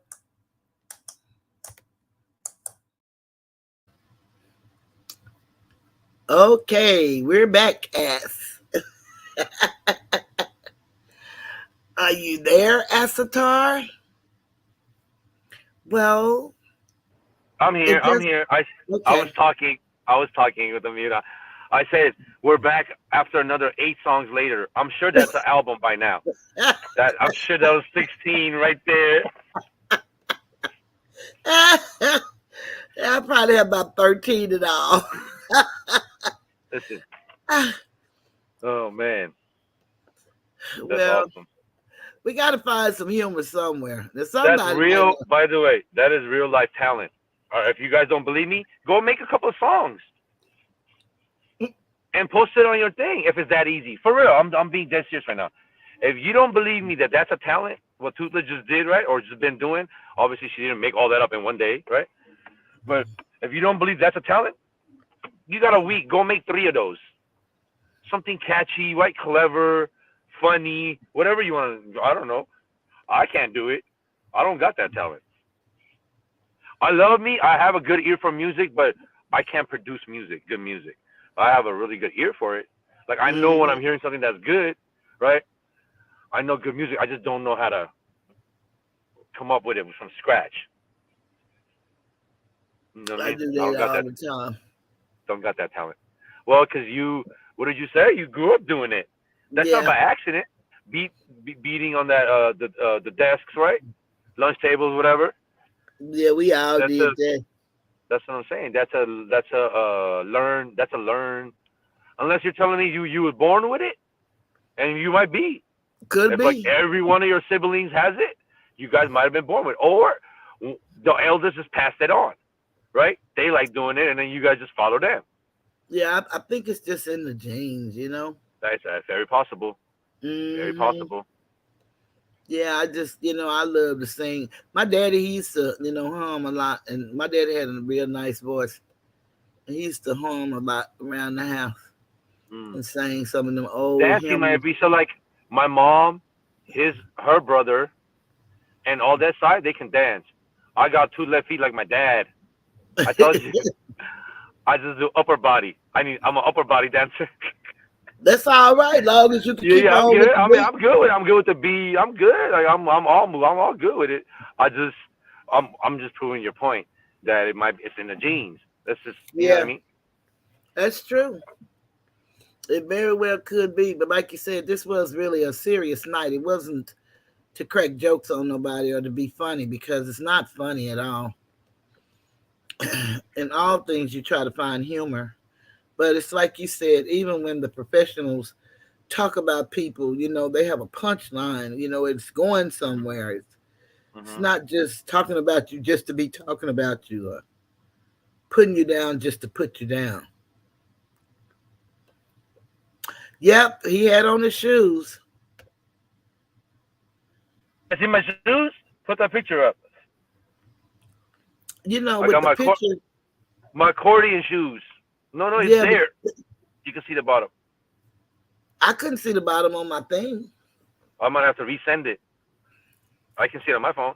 You can see the bottom. I make sure I wear it. I'm telling them my lucky shoes. I swear to God, I wear the same shoes.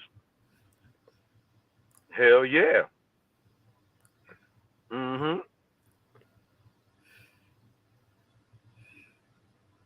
I'm trying to see, and it may be the way I had to do it so it would fit. That's When I it. hit it big, see, you can't see the tips. I I can think see it's the the shoes. light. I think it's the light. It's the way the light's hitting it. It ain't nothing you could do. I think you might have to Yeah, change that. because the way it look on my phone, you can't see the tips.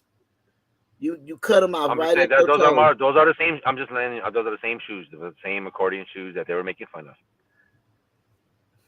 I'm good with all that. Listen, you can put any of my pictures up. You can make fun of me all you want. I enjoy this. I like the jokes, even when it's about me.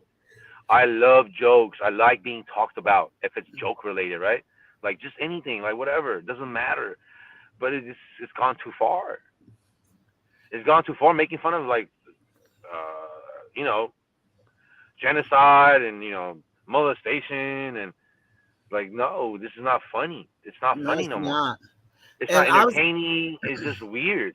This whole sector, if you consider yourself an adult and you don't feel like there's something really wrong with this sector, now you might feel like it's my fault. You might feel like it's that person's fault.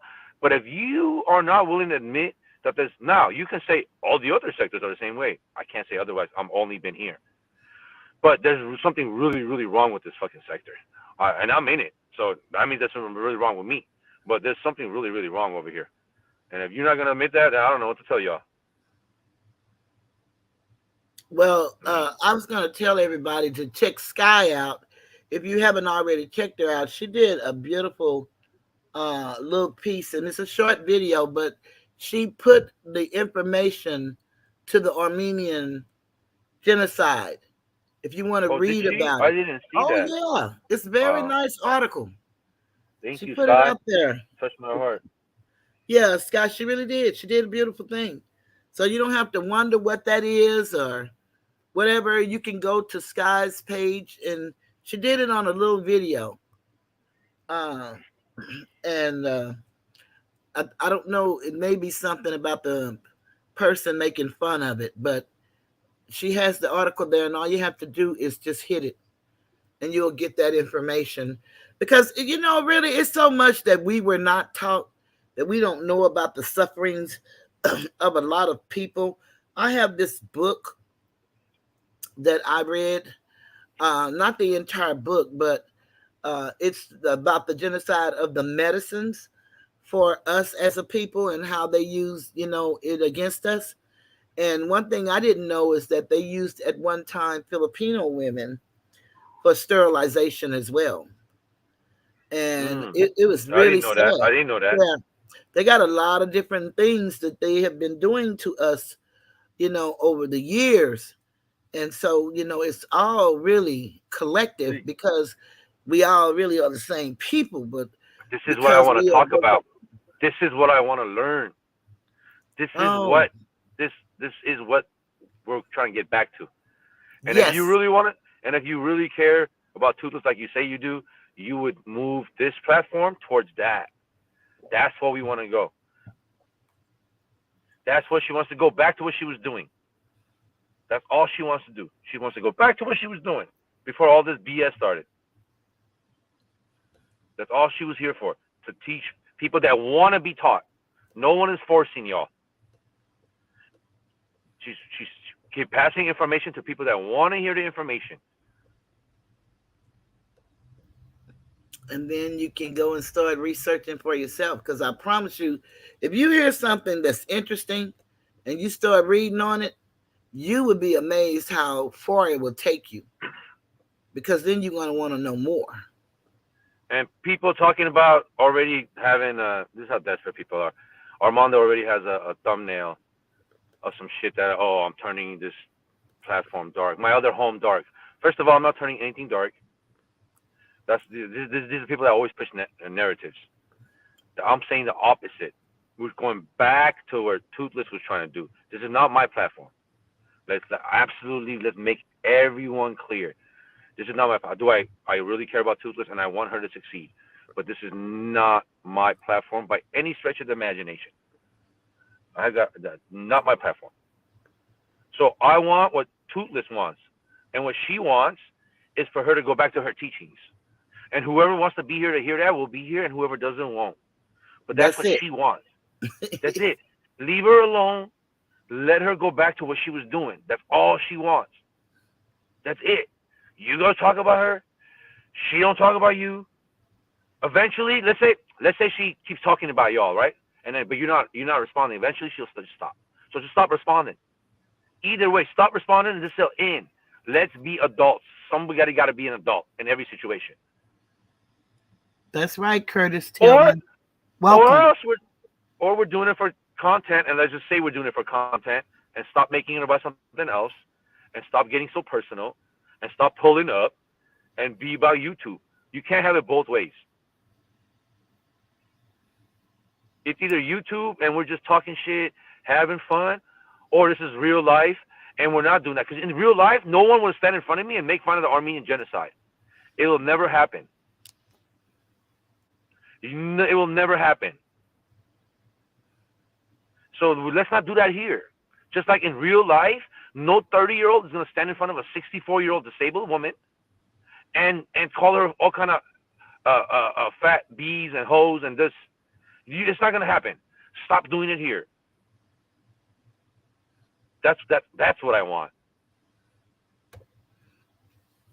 That's what I want.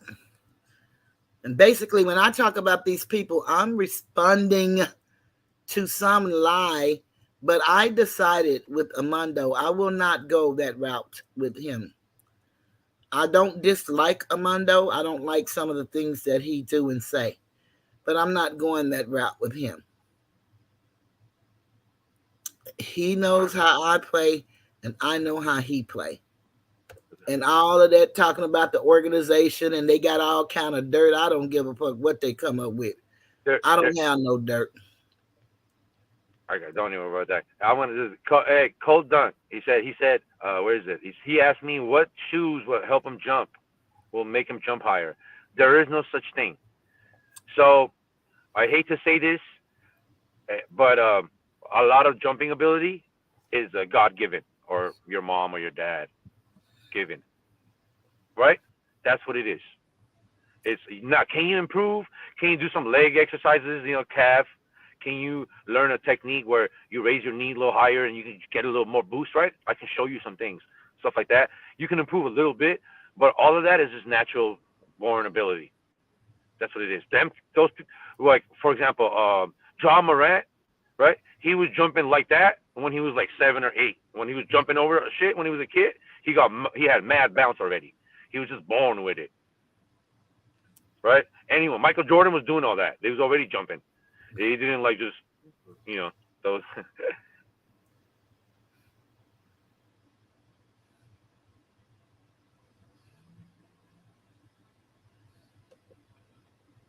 Yeah,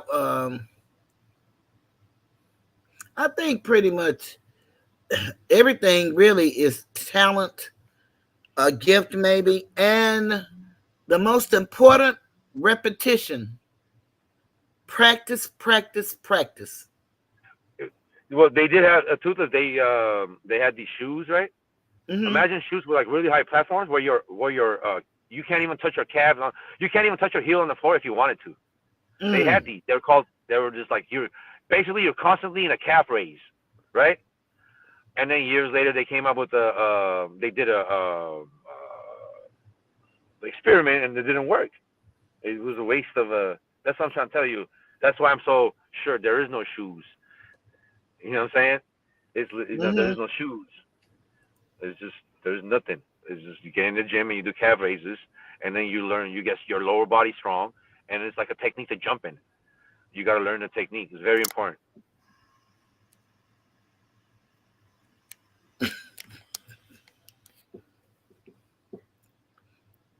Let me see. Curtis said, "We were children. We behave as children. Now that we are no longer children, let us behave as mature adults. Unfortunately, a lot of us are adults, but we haven't matured.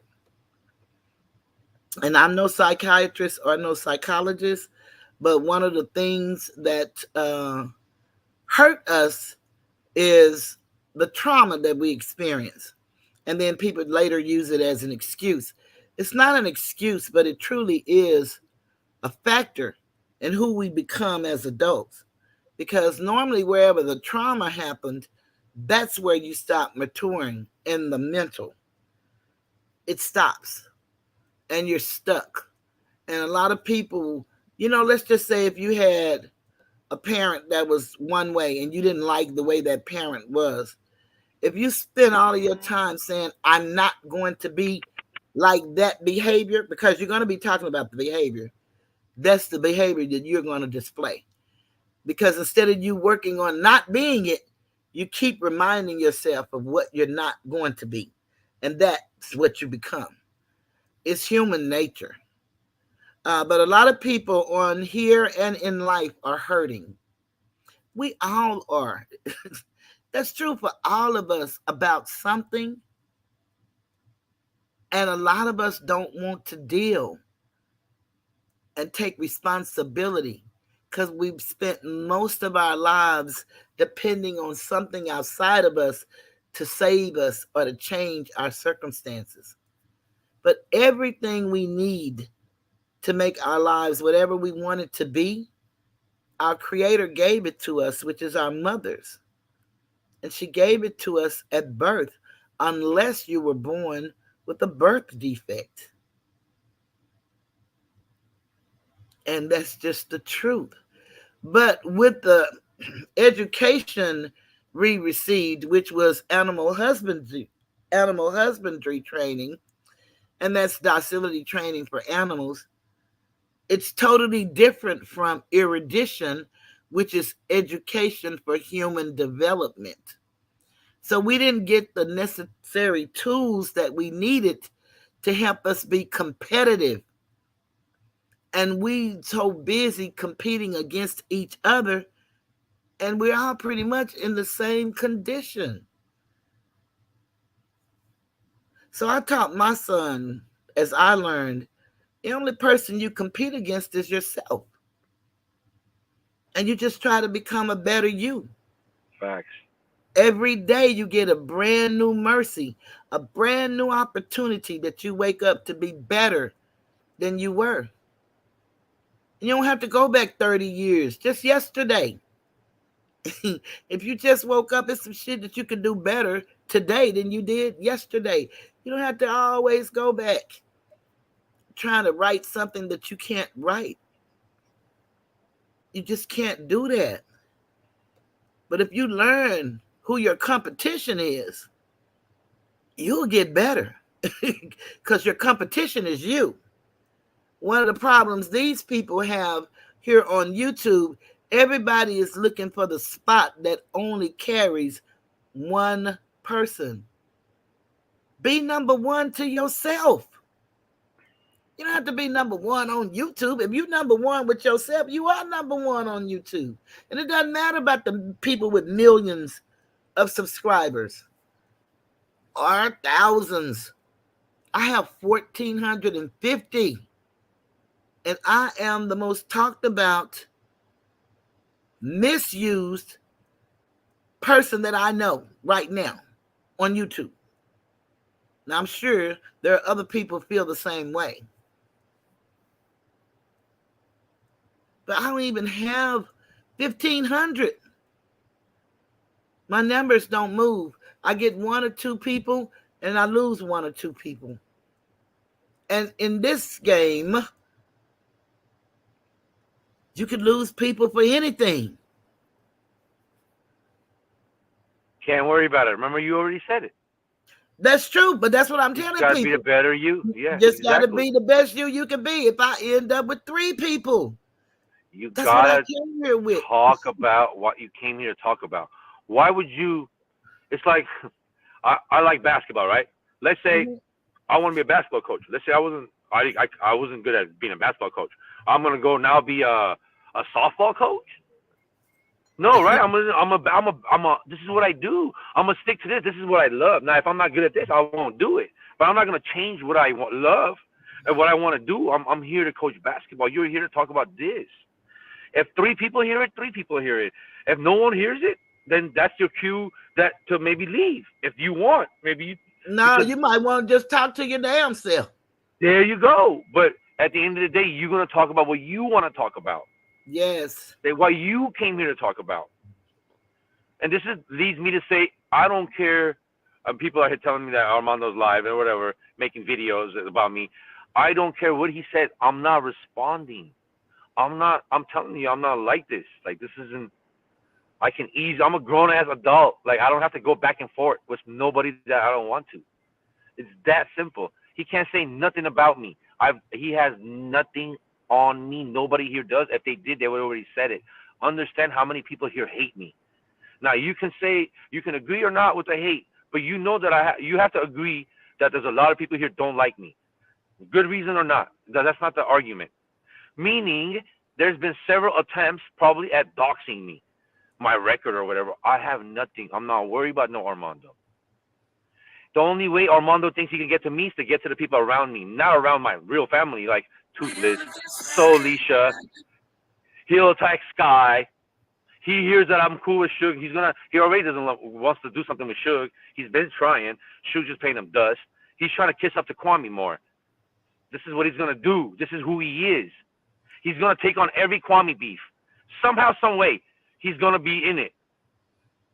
This is what he does. And that's what he's going to do. I'm warning you guys that it's going to happen, and I'm not going to keep mentioning it. This is what he's going to do. I'm not doing no back and forth with him. I'm not doing it. I'm not doing it on Toothless' platform, and I'm not going no other platform and doing it. I'm not doing it. That's the end of that. And Suge is so far removed from this shit. He's doing great things. He ain't Suge gonna should be be doing playing his no thing. games. Yeah, he ain't gonna Suge be should be playing no games with these people. I can't. He gonna do what he gonna do. And if he does do something that ain't got nothing to do with me, that'll be Suge doing what Suge does. And that's And the that's truth just how of it the is. matter. 100%. I mean, that's the end of that. So I'm not responding to a damn thing. I'm gonna be here, whatever Toothless needs me, whenever she asks me. Every time I've ever been on Armando's platform, he asked me. I've never asked to be on anybody's platform. You cannot show me one time. You cannot show me one time, whether in a text, in the back of the stage, in a chat. No one can show me one time where I've asked to hit a link. Everyone who's ever done it has asked me to hit the link. Then they ask like, I'm cloud chasing. Cloud chasing what? Cloud chasing who? Not to be rude. There's two famous people in this whole sector, right? One is Kwame Brown and one is Gilbert Arenas. I already know Gilbert Arenas. What cloud am I going to chase from you motherfuckers? Sorry. I don't want to be rude about it. Let's be real about it. What cloud are you all going to give me that I can't get from Gilbert in real life? Let me know. Then you can call me a cloud chaser. I'm the opposite of that shit. I don't like the praise. I like joking. I like people know I'm there. I joke around. You guys have taken my you don't understand texting. You guys are taking texting too literal. You don't understand tone. You don't understand laughing. Like Skinny couldn't even understand. At the end of one of my comments, I put laugh out loud. The dude used it. That I flipped on Gil and him for it. After I laughed about it, when I was talking about random, totally made no sense. I find a lot of these people have comprehension problems. Like, this is crazy. This is crazy. It really is, especially when most of the communication comes through text. I mean, told you on the day we told me on Armando panel, you act different than everywhere else. I go, all right. It's called I am what the host is, right? If it's a hostile environment, then you're hostile. But if I'm in a chat with whoever I'm talking to and they're asking me questions and we're going back and forth in normal conversation, what is there to be hostile about? What is there to yell or over talk each other about? There's no disagreement. We're just a conversation. This is how I am all times. I was fake. They were accusing me of being fake at Lonnie's.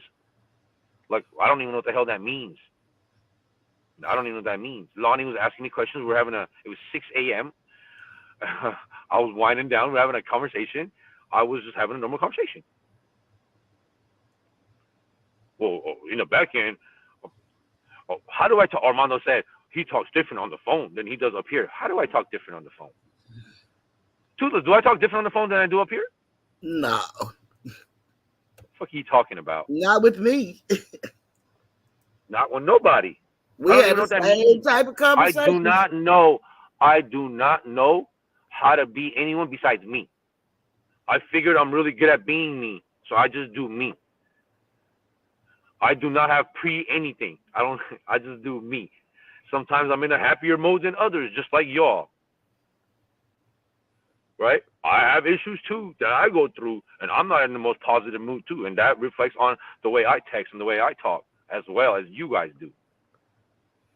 Hold on. Where's that one content creator say? What did she say? Hold on. We're all what? What did she say? Who? Southern Gotti when you talked on Things platform. It's we're imperfect. Okay, I'm an imperfect human being. That's it.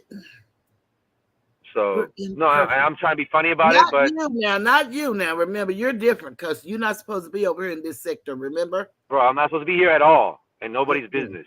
Even though y'all are up in my business, way more than I'm in your business. By the way, I don't know nobody's business here that you haven't shared, but you guys know some business here that I haven't shared of me, which makes zero sense. Like, I do not care about anyone to dox, to look and find them on Instagram, Facebook, TikTok, which I don't have, and none of that shit. I don't care. I come here, I have my fun, I close this shit, I go do what I do in real life. And then I try to get away from shit, right? Why am I in shit here? This is supposed to be my shit getaway. Not, I might have said too many S words at once. But this is supposed to be my getaway from the crap in the world, right? All of us. Isn't that what we're doing? We have a lot going on in our world, right? Not maybe the content creators, I'm talking about subscribers right now. We have our own lives out there in the world, and then we come here to get away from stuff, not to be in more stuff, right? I have a lot of basketball knowledge, and I love basketball, and I want to share that with the world. And I'm really good at doing that. And that's what I want to hear do. I want to teach people shit, help people. I'm not here to bring nobody down. If I was, I would tell you. That's not what I'm about. And how do you know I'm not about that? Look at my real life. I don't do that. Champ. Back-to-back champ. Back-to-back champ. It's not about that. It's not about that. It has nothing to do with that. But it took me 20 whatever years to even get one. 20, what am I, 20, 98, 99, 24 years to even get one. By the way, all 24 years wasn't in high school coaching. Remember, I coached at 3 different colleges. 3 different colleges I coached at. So, but at that whole time, I was mentoring here at the high school still. I was here, I was at the games, all the players knew me, right? I was coaching here too, while I was coaching other places. That's the moral of the story. I just wasn't coaching at the games. I was just coaching at practice. And what's even, I'm going to tell you what's even awesome about you being a coach and a man, like I wrote, a volunteer. You guys realize I haven't left this school that I'm at since 1995, since I came here. Since I walked in here as a student, I have never left. I've given whatever the school gave me, I try to give it back plus 100-fold, and that's what I've been doing. And these kids, they remind me of me. They remind me of my friends.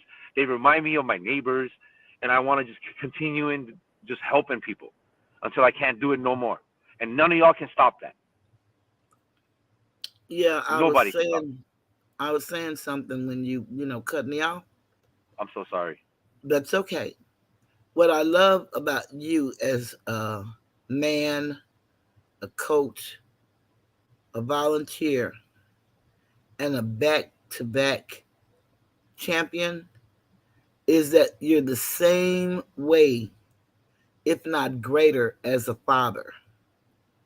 And that's what I wanted to say, because I love the fact, and this usually happens with women. Like if you have a friend, and if they're not dating or married, you know how you talk all the time on the phone or whatever. But as soon as they get a mate, where you used to talk, they'll tell you, oh, I can't talk. So-and-so is here. But I love the fact that you actually take daddy duties very serious, and you spend time with your children, and you don't get on the phone, and you may get on the YouTube with the volume down, maybe, according to what it is, but you actually are attentive and spend time with them, and y'all have conversations, and some of the things they say to you when you share them with me are so funny. And that's just unique. That's what I love about Ryan. He actually sit down and talk to his boys. And if it's something that we discuss, he'll even sit down and share it with them. Or if he think I'm saying something interesting, he'll tell them to come gather around. Can I share, Ryan, can I share a fun fact of our conversation?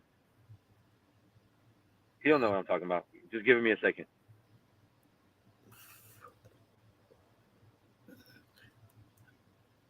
But while he answers, this is what I love doing. I love passing like, I feel like I have a passion for something and I want to pass it on to the other people who have a passion. I find other people who love the game like I do, and I try to teach them as much as I know. That's all I do. find other people who love basketball as much as I do and teach them everything I know to help them. And I have, and then I have proof that I've helped a lot of people. Check my resume as far as the people. So I just want to pass. I just want to pass that on.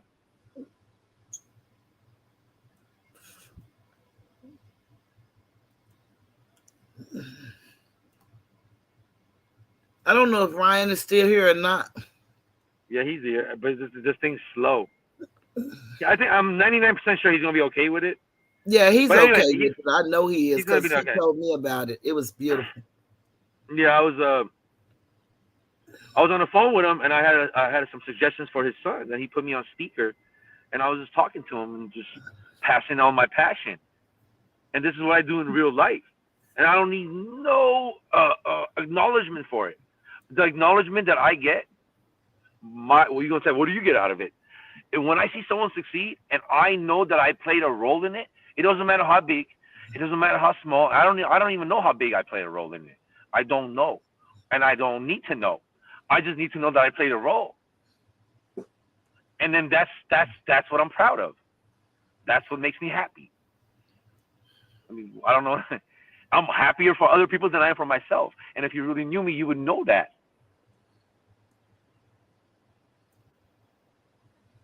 Well, one thing he told me that you gave his son some pointers, and he used those pointers, and I think he got 10 points. He was so happy. Yeah, that was a difference in there. That actually, I gave him pointers that he told us. This time, I was actually on the speakerphone talking to the kids, right? Which makes it a little bit different. But I loved every second of it. That's what I love doing. I mean, this is what I do. And apparently the kids loved hearing it because they were very attentive, I was told. And you got through to them. Who's not that? But by the way, that's very important. Sometimes, no matter how, so like I know a lot about basketball, right? But eventually my son is going to tune me out. He's heard me so many times, right? He's going to eventually tune me out. I'm going to need another person to basically tell him like what I've been telling him. Not verbatim, but you get what I'm saying? Another just coach. Another coach who understands the game, right? Who I trust, who has to reinforce that what I've been saying exactly. So, that's very important. So it's not even that Ryan might have been saying the same exact thing I've been saying, right? I say to him, but because I said it and it's not their dad, they might even like try it because they're tired of hearing their dad say it to them for the 1,000th time. That's just life. That goes for everybody. You're good, bro. I got you. Yeah, that's beautiful. But that's what it's all about. That's what you call it takes a village. Because it really does. It takes everybody who has an interest in a child. One of the things they say, and I'm just going to say this, I believe the children are our future. And I'm not Whitney Houston. Teach them well and help them find the way. Show them all the beauty they possess inside. Give them a sense of pride. And I can't remember the words to the song, but I decided long ago never to walk in anyone's shadow. If I succeed, at least I'll do what I believe. No matter what you take from me, you can't take away my dignity, because the greatest love of all is happening to me. I found the greatest love lives inside of me. I just fucked that song up, but the greatest love of all easy to achieve. Learning to love yourself is the greatest love of all. So I know I fucked this song up, but that's the greatest love of all. And since we believe the children are our future, we should really teach them well. And if we can't, this is another thing we have to learn as teachers of children. If they can't learn the way I teach, then I must teach the way they learn. We have to be willing to go outside of the docility training that we were given, because we were trained that way for a reason. One of the things they said is that they would not find, and I'm going to get this so that I can let you guys know what the education board of Gates and J.D. Rockefeller, what they said actually. And what they said was, let me see if I can find this education board. Let me tell you the philosophy so you all can understand exactly what I'm saying.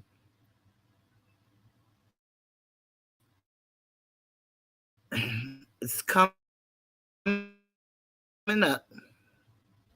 Did I just take it away? Just took it away. That's one of my documents. I want the education board. I just had it and just took it away. Let me get the education board back up here, because it's very important to understand that all children do not learn alike. They don't. Okay, let me put it over here so I can read it. And this is the philosophy page of the General Education Board. And it says, it was created in 1902. That's the problem within itself. We're in 2023 and we're still going by the philosophy of 1902. But what it says is, in our dreams, we have limitless resources, and the people yield themselves with perfect docility to our molding hands.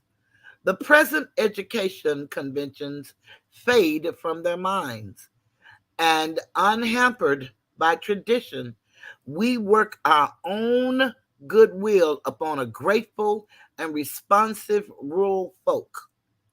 We shall not try to make these people or any of their children into philosophers or men of learning or men of science. We have not to raise up from among them authors, editors, poets, or men of letters. We shall not search for embryo great artists, painters, musicians, nor lawyers, doctors, preachers, politicians, statesmen, of whom we have an ample supply. The task we set before ourselves is very simple, as well as a very beautiful one. Listen to this line that I'm about to read. The task we set before ourselves is a very simple as well as a very beautiful one.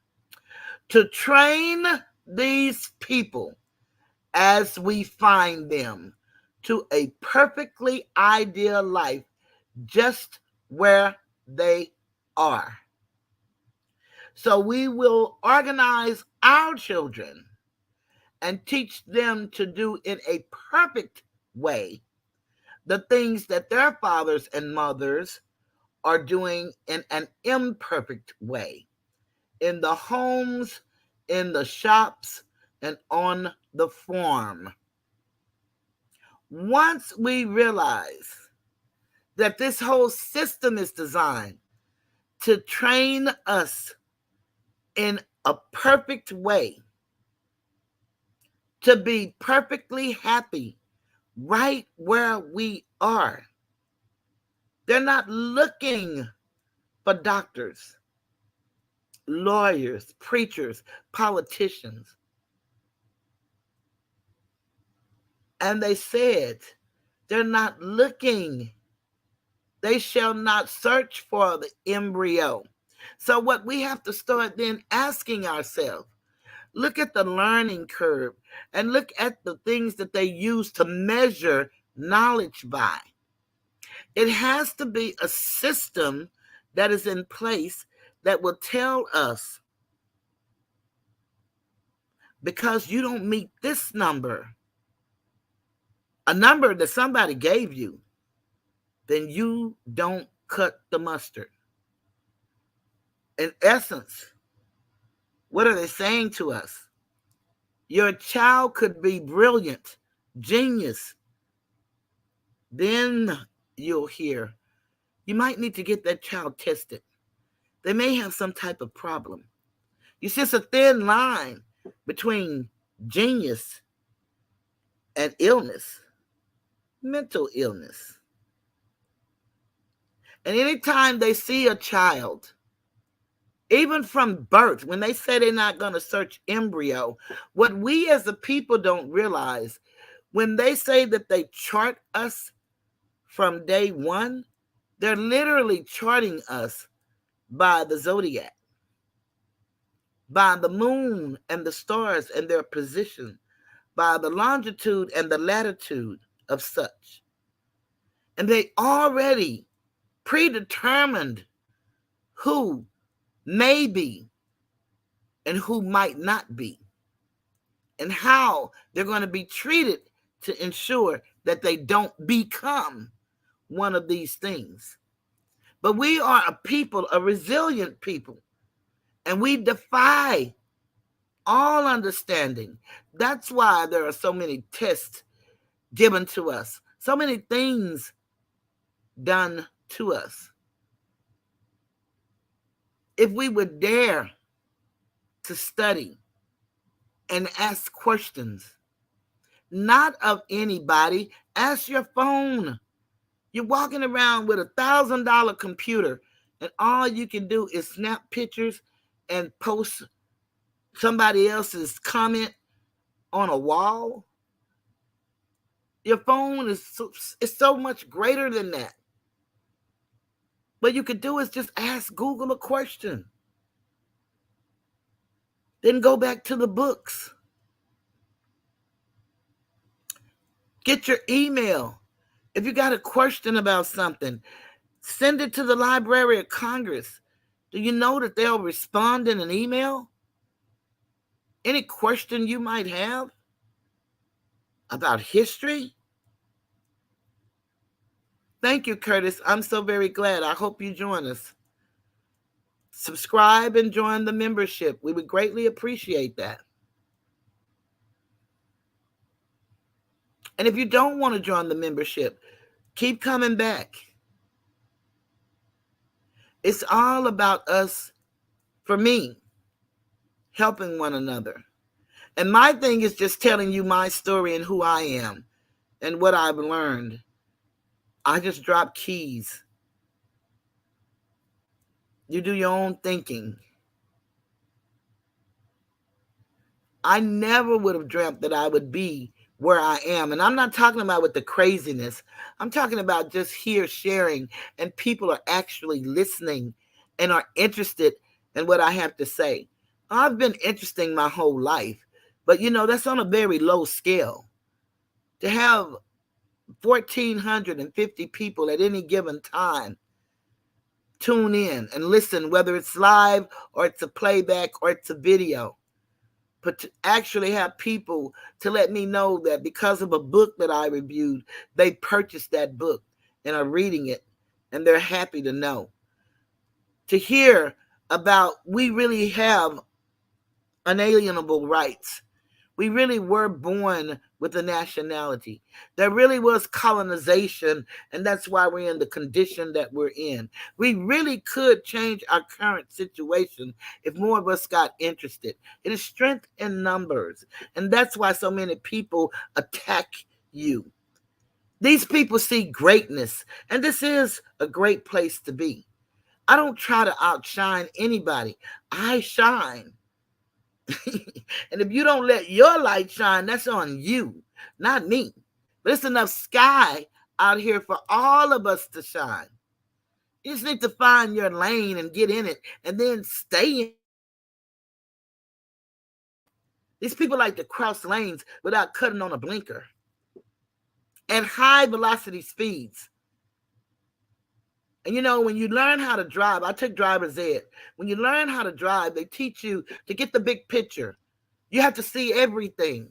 They teach you to look over your shoulder before you switch lanes, because there is such a thing called a blind spot.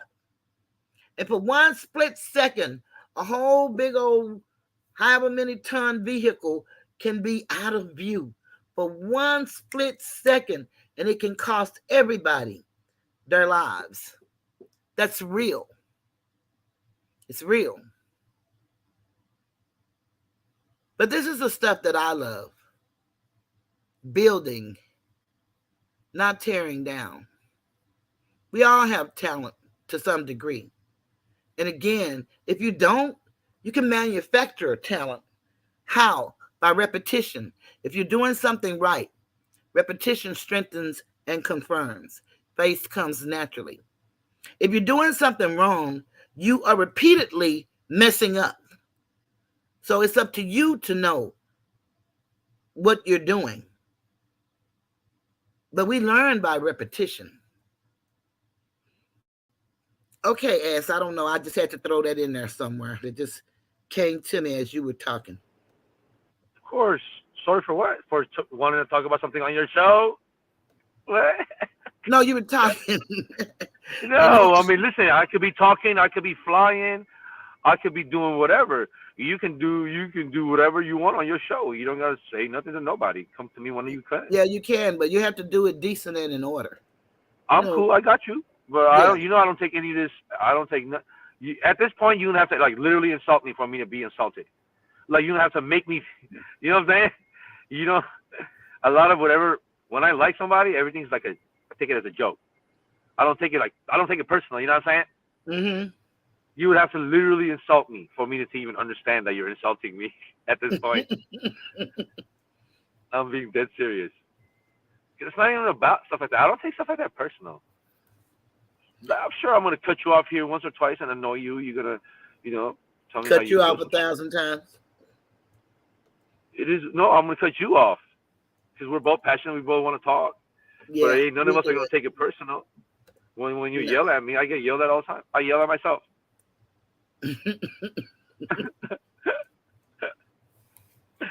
I do that. I'm a big yeller, not at myself though, but just coaching wise. You want to know what one of the parents said? So she said, by the way, this is the third time she's done this. She introduced herself for the third time as being JT's mom, right? And she goes, "You're my favorite. You're so funny." I'm thinking to myself, of course I'm gonna say thank you, and then she walks away. Thinking to myself, but I'm a basketball coach. I'm not a comedian. I'm not up there. I'm not on stage. What kind of compliment is that, right? Like, what do you mean I'm funny? Right? Because I know exactly what she means though. I'm so expressionable. But if you had a camera on me the whole game, you won't even need to watch the game. So you can just watch me. I'm running up and down, I'm just talking the whole game. I'm just like a different character up there on the basketball court. It's whatever I am multiplied by 10. That's what she means. But this is what these kids need. So that's what I got to provide, right? You were saying that. So you can't. Sometimes, especially in public schools, you have a curriculum, and this is where you're supposed to teach it. Yeah. Like Toothless said, not every kid learns the same.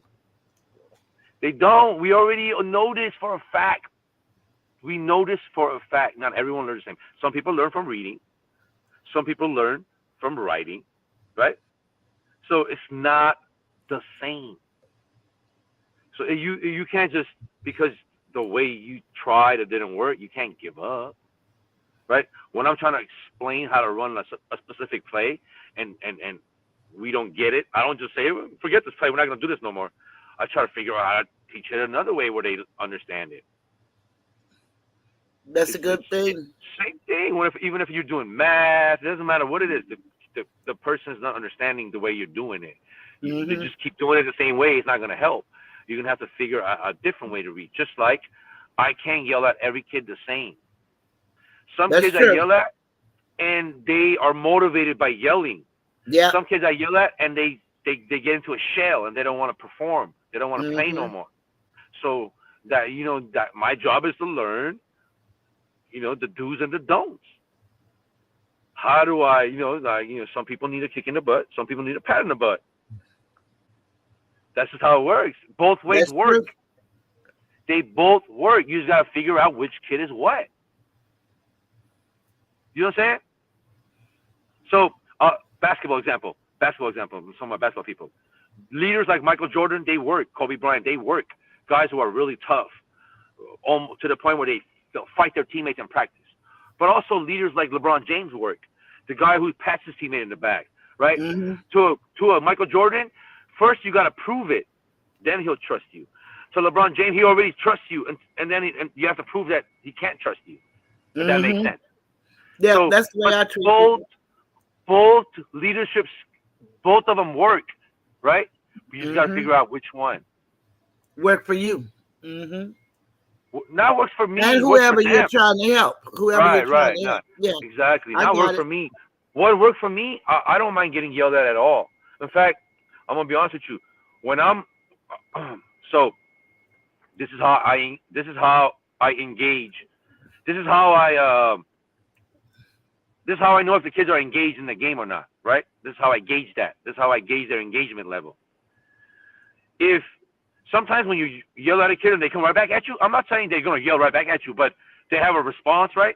They have whatever you're telling them, they have a reasoning for what they're doing. You realize that that's not always a bad thing. You can't be so sensitive, right? Because at this point, I'm damn near 43 years old, right? What do I look like having a 16-year-old possibly like maybe yell at me, right?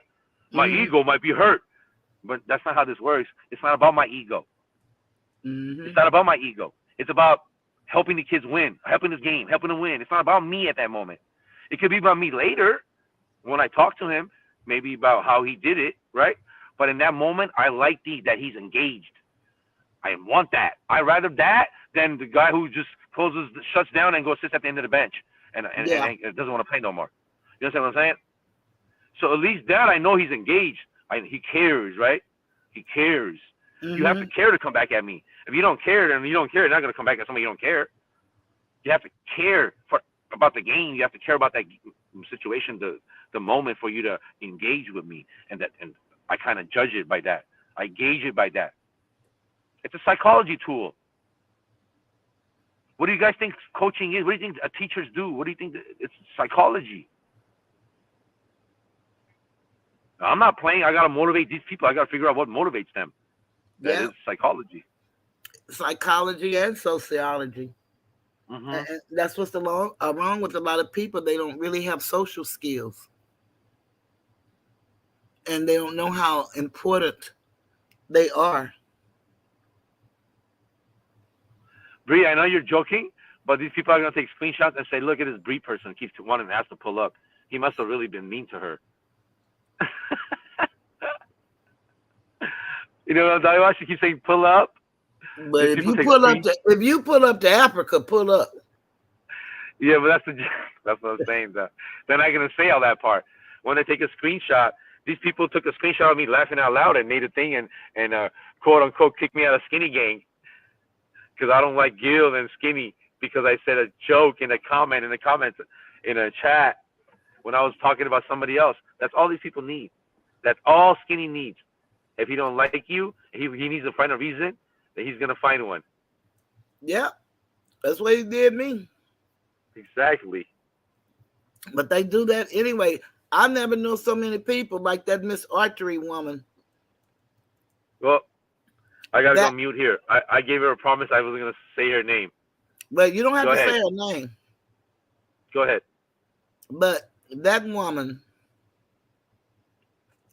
she keeps saying stuff in chats about people, and she's TY crazy.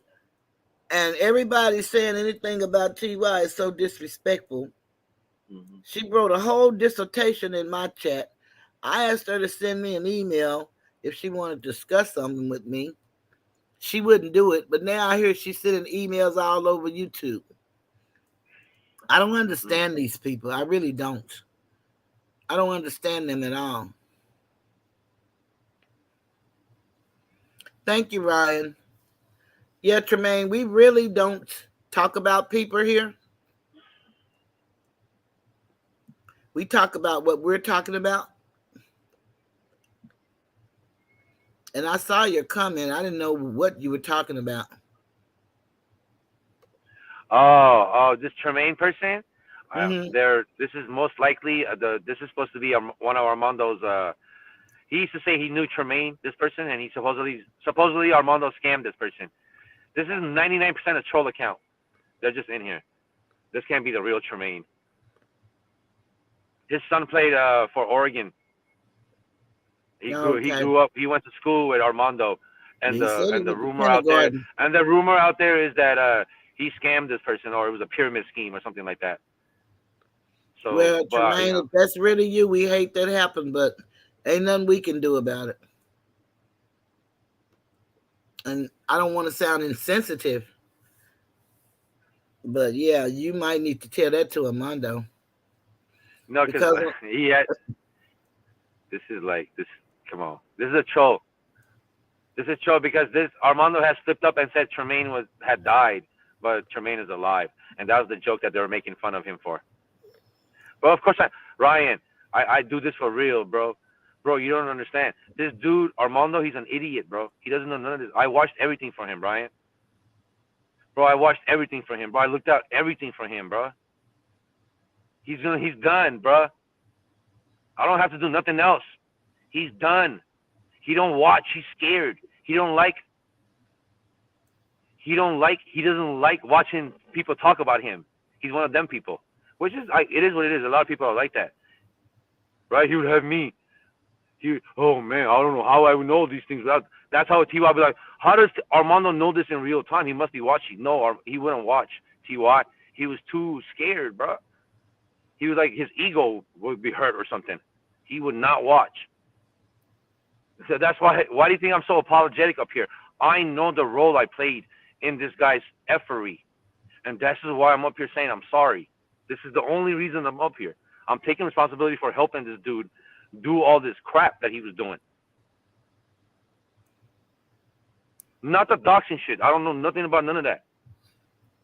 Not that. I'm talking about. Were you complicit in just knowing and not saying it or stopping it?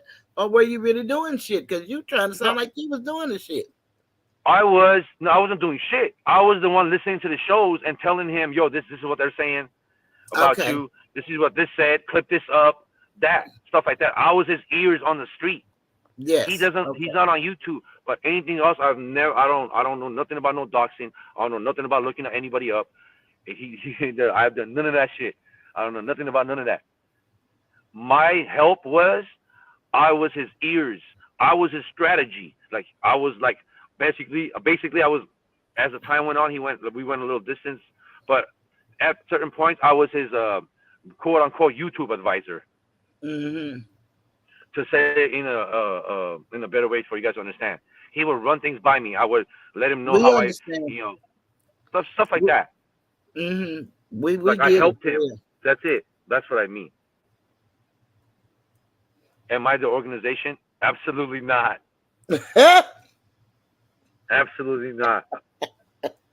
Even he said there were females, so he's even admitted to that. He said 3. Not. Because if I was the organization, I promise I wouldn't have picked Armando to be the head of it. The organization didn't either. I'm just saying, if I was the organization, I would. This is the last. If I had a voice in the organization, the last person, one of the last people on YouTube I would pick to run a anti-bullying campaign is one of the biggest bullies here, Armando. There's just no way. For the amount of women that he's bullied to turn around and be anti-bully, and we stand. Yeah, we stand. I wonder what we standing on or for. Yeah, what got me, because he said that when he first started talking about bullying was in July and August. I'm like, well, damn, that's when he was going through with me, lying. I'm like, how could that be? And then he said, and some of these people were bullies back then. I ain't never been no damn bully. But I will stand for me. I'll do that. But I don't start nothing. And don't have no problem speaking up for myself. It's a must. We must learn how to communicate.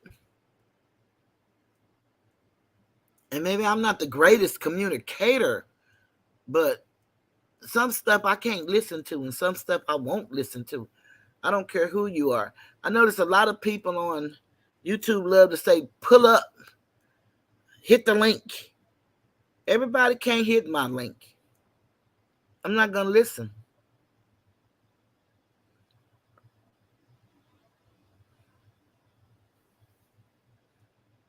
It does, Ryan, and it is sad that it's like that.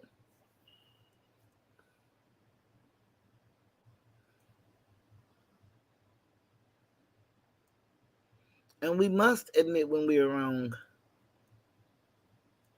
It's the MUST must.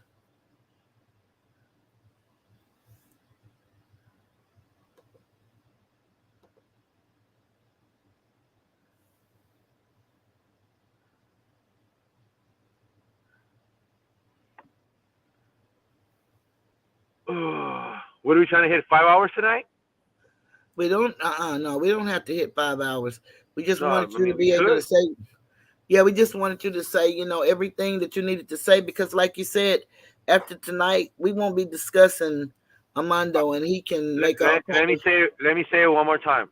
Armando has a person in the chat. His name is Facts Over Feelings. He goes as a sophisticated child or whatever he is. And he made a video where he said he wanted to R-word my kids and that Gil was sleeping with my baby mama. And after he made the video, he apologized for it, apparently 3 times, according to Armando. And now they're saying that the video never happened, that he never said that about me. This is how stupid Armando thinks we are. That's how stupid Armando thinks we are. So a person apologized 3 times for something they didn't do. Nobody's buying it. So because of that, because of the fact that Armando wants facts in the chat, and I don't feel comfortable being in there because this guy really said he wanted to R-word my kids. So I let that be known to Armando, and I talked to him in the back end on the phone like a grown man. And I let him know that on Wednesday, on last Toothless show on Wednesday, that I was going to let the chat, YouTube know that Armando and I are parting ways. I was going to leave it at that. I wasn't going to get into no details, none of that. And then he made that video he made. And we are where we are. This is my last final response, one and final response. And I'm done. He can make any lie he wants. He can make any video he wants. He can have anything he wants to do. I'm not responding to him. That's the end of that. That's a good thing. Bree said, we sitting.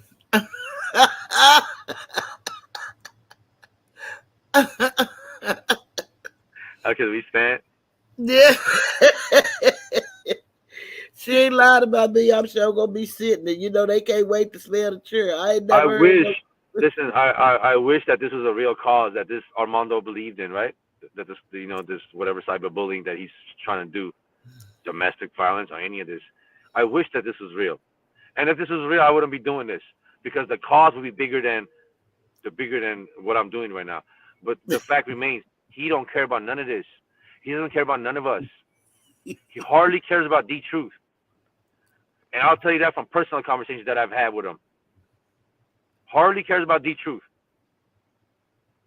And I won't say details because as bad of a person that he is, I don't want to break up a quote unquote friendship that they have. I'm good with them being friends. They can have each other. But this dude don't care about none of us. Nothing. Nobody here. The same people who has in his chat that he's supposedly cool with right now, he was cyberbullying. Yeah. Or they were That's all I'm gonna say. at each other. Literally. So you tell me if that he cares about, stands on anything. He stands on nothing. He stands on where do I get the most views from? Where can I be? What alliance can I build where I can get the most views from? Right? Which bigger? That's why he was when Skinny would come in, he would make that big deal, right? The bells and whistles, all that. Because most of the people at that time were Skinny Gang people. When the Skinny Gang people left, he said, "Fuck you, Skinny." He had no real issue with Skinny. I had the issue with Skinny. He made all that shit up he waited. Skinny, listen to this, man. You're gonna want to hear this. He waited till he had so little Skinny people that if he lost the last couple, it wouldn't make sense no more. Then he came after you. He'd been wanting to come after you for a long time. He just couldn't because too many people were Skinny people in there. I'm telling you, bruh. I'm telling you from conversations, he'd been wanting to come after you. His people in the back end were telling him not to because you had too many Skinny people in this chat at that time. When your people left, he came after you. Clout. Views. This is what he does.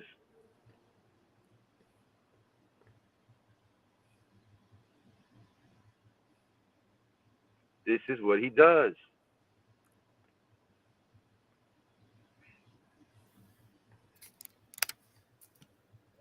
At any given moment, every given moment, he's a YouTuber. You're not going to get no human reaction out of that dude. The only way to reach him is you have to get to his YouTube career. And then he might do something. You have to approach him with the YouTube in mind. That's who he is.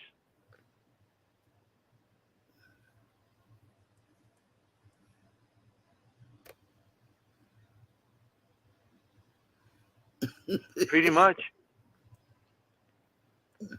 Ryan. But you better add Nile Valley and Steak Gang. Yeah, no, we're not gonna add those people. No, we're not gonna add them because those people did never say nothing. They don't get involved. They probably don't even like this dude shouting them out. And the Redwood Forest and Big Springs. I'm not talking about those people in particular. I told you, I know they don't pick the shit out of me when you get to calling all them people names. I'm like, I know. That's what I'm saying. He's just begging. That's what I'm saying. He's he's like the scavenger. He picks up the scraps. Yeah, that's like what he is. Catfish. He just goes around the bottom of the ocean and picks up scraps. That's what he does. He's a scavenger. That's so funny. He gets the name of all them groups. Armando the Scavenger. Yeah, I didn't know we had all those sectors. He got the name in so many. I didn't know either. I thought he was joking with the Nile River. I thought he was making a joke. I had to really ask him in the back end. He's like, no, man, there really is. There really is. There's a Nile River. Well, that used to tickle me. Hey, no offense. I know who's in it. Hey, no offense, bro. I had no issues with none of you guys. None of you. Nate, you're good, bro. Nate the great. You're a cool cat, bro. No offense at all. I just didn't know how the people existed. No, Nate comes in here. He's a good dude. He tries to do some positive. Yeah, he's from Nile River. I didn't know either. Armando had to tell me that he's Nile River. Yeah, So I didn't know that's none the of only one that I those. remember. So I never heard of none of that, but that was just funny when he would call them all out. oh, we forgot the wolf pack. Yeah, they're the now wolf pack. Yeah, there's the wolf pack. Oh man. And anyone who Armando befriends, right? Listen to this, what happens. Listen, every content creator, listen to me. Low level content creators, listen to me and listen to me very close. Anyone who Armando befriends, they get an uptake in sub counts. You take that for what it's worth. Your sub counts is gonna go up real quick. And so you think, oh man, Armando told his people to come sub up to me. Nah, he just really bought some subs, bro. He really just went and put like $20 and bought some subs for you. That's what he did. That's what he does. He makes it seem like it was him shouting you out that got the people to go get it, right? But nah, the way he does it is he shouts you out and then he goes buys you subs as to show you, yo, you see me back when I shot you out? You man, look at this. And so you can stay in his corner. And so he can be more relevant than what he is. Armando, bruh, none of us are stupid, bruh. You know how we can look at, you know how we were looking at TY's numbers or Skinny's and it wasn't adding up? Your stupid ass didn't think I was looking at your numbers and it wasn't adding up? Did you not think I was looking at your numbers and it wasn't adding up and I wasn't saying anything because I was on your channel? You really think that? You really think their numbers added and your numbers didn't? Their numbers didn't add up and yours did? Bruh, when was the last time you got an asset check, bruh? What are you talking about, man? Who the hell loses 60,000 views in a month? Come on now.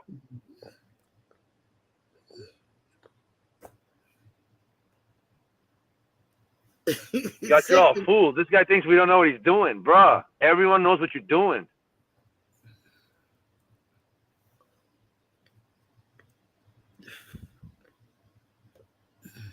Oh, I'm coming from him because he's Bust Life now. Why would I? Okay, I'm not even going after Bust Life. I have no issue with Kwame. None. Kwame Brown, according to last time I spoke to him in his chat, in the chat. When he comes to when his ankle is right and he comes to LA, we're gonna hoop here at Grand High School on YouTube.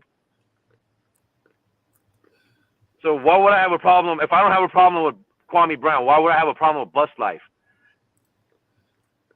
I have a problem with him saying he's Bust Life without even running it by me because I'm supposed to be his friend, right? Yo, Ash, check this out, bro.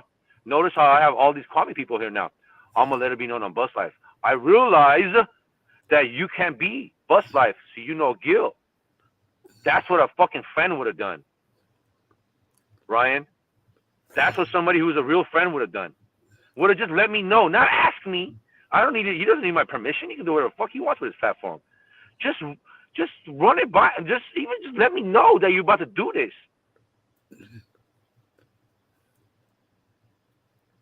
Yeah, in his first in that big intro, he's buying subs. Buying views. That's what he's doing. He's letting some people come in. So yeah, some people do come in, but the rest he's buying views. He can't overdo it because he has to match, right? His likes and all this stuff. But he's buying about 60 to 80 views per show, maybe a little more. I'm talking about the live views. He probably got about 25, 30 people in there. Maybe about another 15 ghost watchers. Unless he's doing something crazy like real life beef, where like he's really doing something like another big content creator there. Armando's never seen 80 people in the chat organically in his life.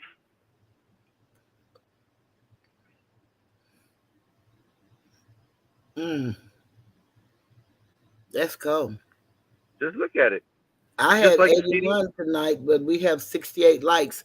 Anybody that's still here, check and make sure that you hit the like button. See if you hit the like button. We're gonna sit there and say, "Oh, look at Kwame, Skinny's chat doesn't move." Goddamn, Armando's chat sometimes it's like two people talking. Sometimes I feel like it was me, D Truth, and L just talking to just the three of us and shit. I'm just being honest, but I'm loyal. I stayed. I try to help this dude, but in helping him, I realized, look what the fuck I did. I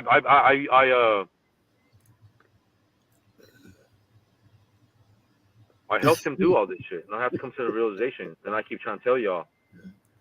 Maria said everybody in the trees, in the bushes, and the clouds. Mm-hmm.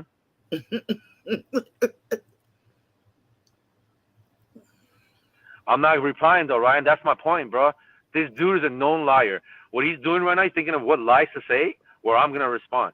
I'm not gonna respond. You understand? Once I click this off, I'm not responding. I'm not talking about Armando in Shook's chat.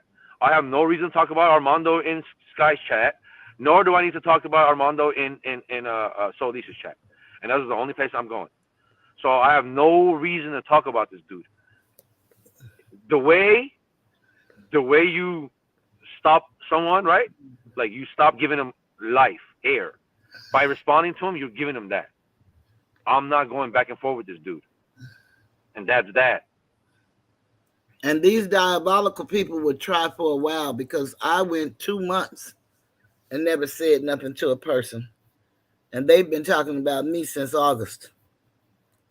And then their favorite line is, these people can't go a week without saying my name. I didn't say I wasn't going to mention like Skinny and I'm just talking about Armando right now. No, I'm just talking about the diabolical. No, I'm just making sure. I'm not talking about, I wasn't really talking to you. My bad. I was just saying, so people know, so they don't come back to me and say, well, you said you wasn't going to talk about no one. I didn't say that. If I'm on YouTube too. If something big happens, and it's like the pulling up of Kwame, and that's a huge YouTube story. That's a different thing. But besides that, I have nothing. I'm not mentioning Armando at all. But that has nothing to do with the crew and all them people. If they want to come at me, I'm not coming at no one, first of all. But if they want to come at me, I can respond. I have no issues responding. But I'm not going back and forth with someone and giving them life. I'm not doing it. I'm not helping them. I helped them enough. That would be helping them. I'm done helping them. What do you do for me? Not a goddamn thing. Now, Toothless already said I wouldn't even if he offered to put the cash up there, I would have denied it. But did he ever offer? Did he once say, yo, let me shoot you $50 for all these content you gave me? Yo, you was up to 4 a.m. with us on the sports talk, helping my channel out, like I asked you to. Hey, man, can you come on my sports panel, bro? Hey, bro, so-and-so is going to miss. They're not going to be there this week. Can you jump up there on the football channel? You forgot all that? You forgot I did all that? What did I get? What did I get for it? You talking about me? I have white privilege now? Now I'm a white boy?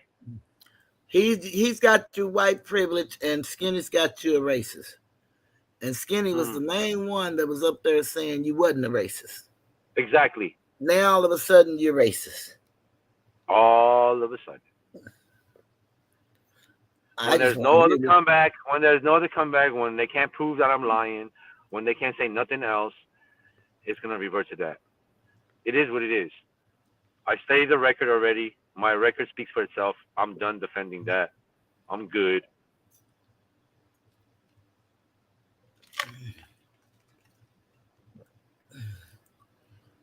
I think, though, when you come to learn the secret to what these people are looking for, and that's money, and you can't keep yourself out of nothing, because they just, they used to claim if you didn't say nothing about them, then you wouldn't be content. That's not true. They don't go by their own rules. They just make up rules as they go. Of course. Everyone does it to suit themselves. Or whatever situation they're in. That's a given. I'm used to that. Yep. It happens all the time. And it happens to the best of us. So what we have to do is stay focused. But my problem was people telling me to just forget it and just walk away No, and but stay focused. And also you can't go back and forth with a known liar. You can't keep debunking lies. He's gonna come with a lie on to top of that cover the lie. lie. The lie You to know, that's why cover you the don't. lie. That's why, and you know, random's been going up and down these YouTube streets the last 2 months, telling everyone, yo, the way you deal with this dude, you just don't talk about it. You don't talk about him. Don't mention him. Don't give him life. That's giving him life. And if it sounds like I'm giving random credit, I'm giving him credit. He was right. If motherfucker's right, he's right. I don't have to like someone to let someone know that they did something right, said something right. They were right. Matt K was right on the phone when he was talking about Armando. He was right. I might have not known at that moment. I know now he was right. And I'd be a hypocrite if I didn't say that. It does not mean that I'm trying to go kiss up to Armando. Matt K or Random or just because I disagree with how Armando handled T.Y.'s daughters. No, I'm trying to kiss up to T.Y. No, I can not like you and still speak up for you when you're in the right. I can do that. You guys can't do that. I can do that. I cannot like Armando in this situation and say, hey, T.Y., you saying, you talking about taking flowers to his wife, if he has a wife or whatever that is wrong. You saying you're going to go order at Taco Bell, introduce yourself and have a conversation with his daughter is wrong. I don't give a fuck who does it, is wrong.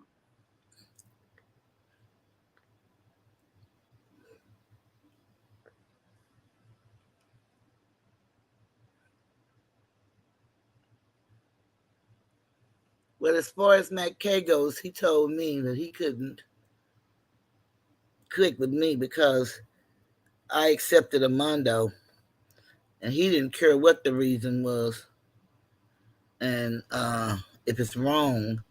And like I told him, I don't give a damn what his reason was. He did it, and that's what I acknowledged. So I don't know if you call him in that instance right or wrong, but I knew Armando when I accepted him. It's like you said, it was you. And I gave him his credit for what he did. And I can do that. But we were never partners or hook up or running a play. None of that was ever it. I saw Armando for who Armando is. I like his funny jokes when he's funny. He says some funny things sometimes. But that's the same shit with Skinny. He said some funny shit sometimes. Can I clarify what I meant by what Matt K was right about? He was right to say that he was a liar. He kept trying to show me on the phone. Remember, we were on a three-way. Exactly. So on the phone, he kept trying to show me the different way how he was a liar. Right? He did that. And a couple of points he did make, and I did deflect, and he was right. And some of them I didn't believe him. I had to see for myself as well. Right? Yep. I can't be where I am now then, because I wasn't then. I didn't know then what I know now. Right? So maybe he had a different dealing with Armando. He had a better understanding. I didn't know then what I know now. Yeah. So knowing now what I should have known then, I'm telling you that Matt K was right. The part where he said this motherfucker. That's true. You know, I was there on that conversation trying to get y'all. And his thing was, as long as you stand with the liar, then he couldn't accept that. But he stood with Skinny. So it all works the same way. Everybody has a line of demarcation for somebody else. They don't have one for themselves.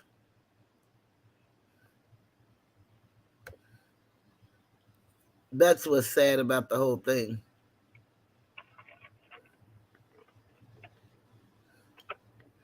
Exactly, Ryan.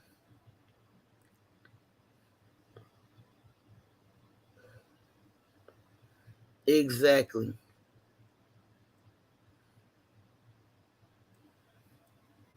And you really don't know what fuels people's decisions.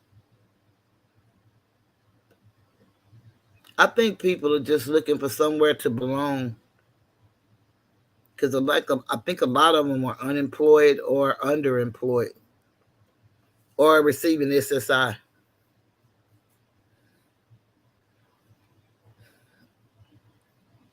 And I think they had the nerve to try to talk about my Social Security one time, Southside. Lord, and he's so far removed from Social Security.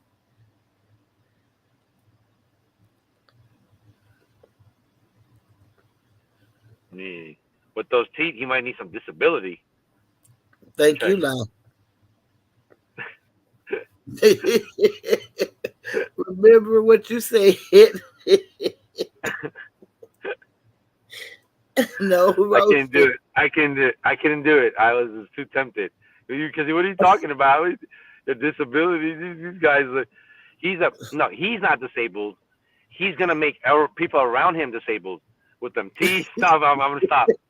Southside. We're just joking, bro. Listen, Southside, bro. Listen, man. These are just light humor jokes, man.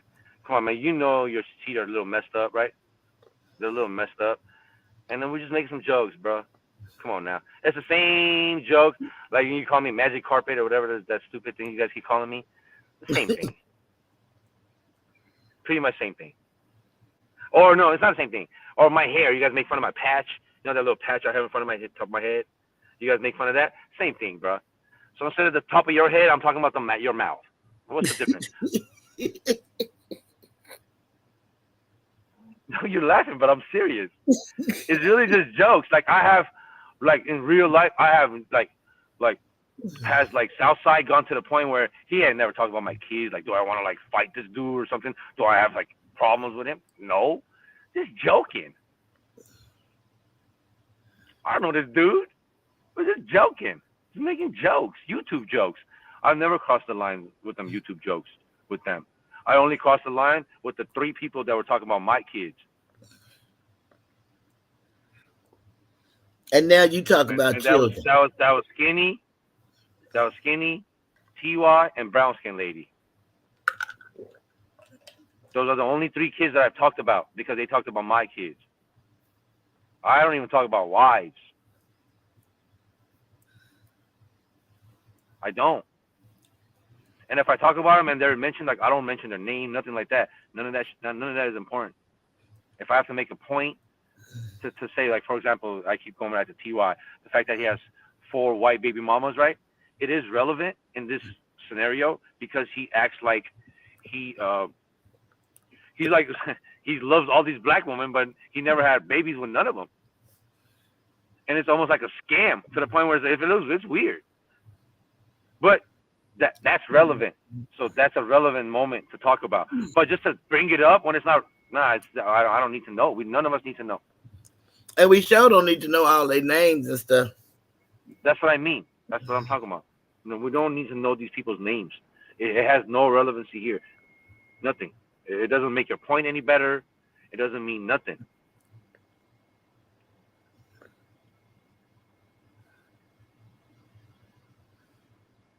It's crazy, I tell you. It's just, I don't know. But all we can do is what we can do.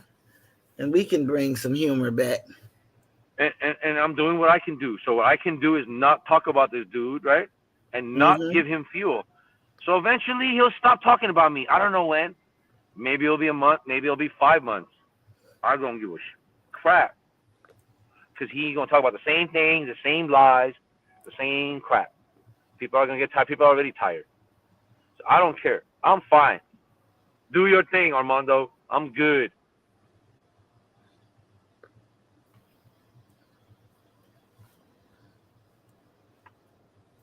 Not do your thing. You gotta do what you gotta do. You know, you gotta feed them people in your chat. That's what they expect from you now.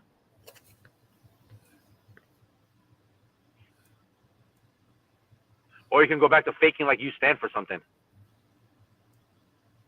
You can try to do that.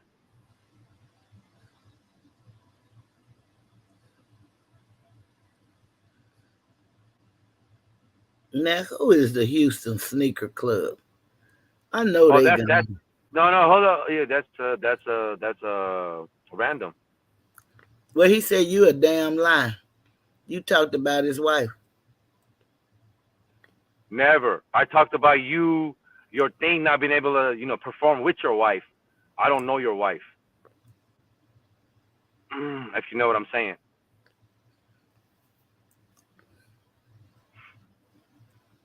That's not a direct shot at your wife. It's a shot at you. It's a joke at you. Calling you limp dick. Since you're in here trying to bring it up, I'll just say it. But I don't know how that's a shot at your wife, bro. I don't even know your wife. I don't know nothing about your wife. Nothing. Never seen a picture. Don't want to see a picture. Never seen nothing. Don't know nothing about you. I don't know nothing about you on a personal level. Nor do I want to know. And isn't it amazing? Nor did I attempt to know.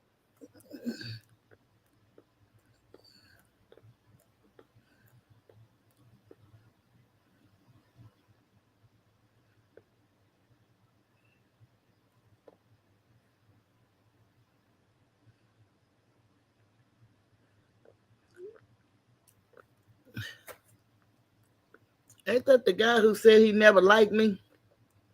This is the guy that said that from the first time he talked to you, he told Matt K she ain't shit. That's the guy, yeah. He Quote, told she Matt ain't K. shit.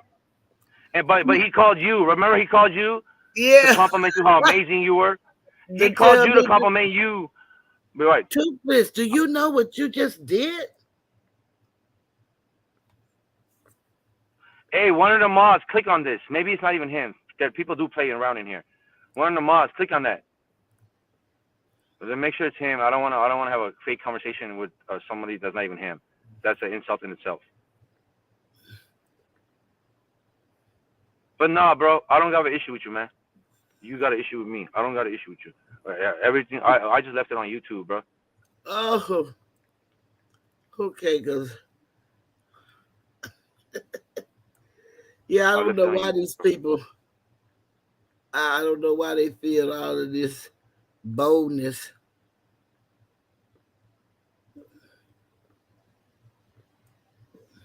I don't know either. He wanted to say something, he said it. I mean, it is what it is. The fact that he'll show up here after just admitting that he was the first one, he wanted his credit. I was the first one to know she wasn't shit and tell y'all. So he wanted his credit. Now he's in here. I guess he wants to say it to your face. Yeah, well, he know how I feel about him, so it doesn't matter. But I don't know. He came in here to confront me.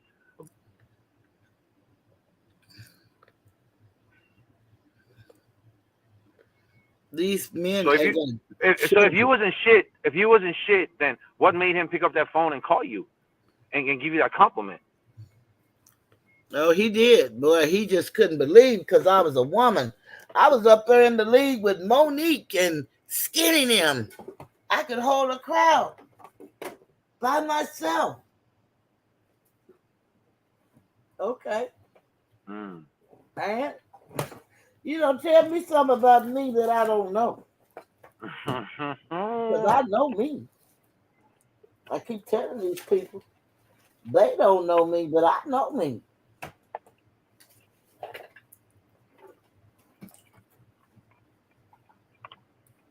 And it's been my pleasure to get to know you these whatever months it's been. It flew by. When did you call me on Instagram? Do you remember? I have no clue.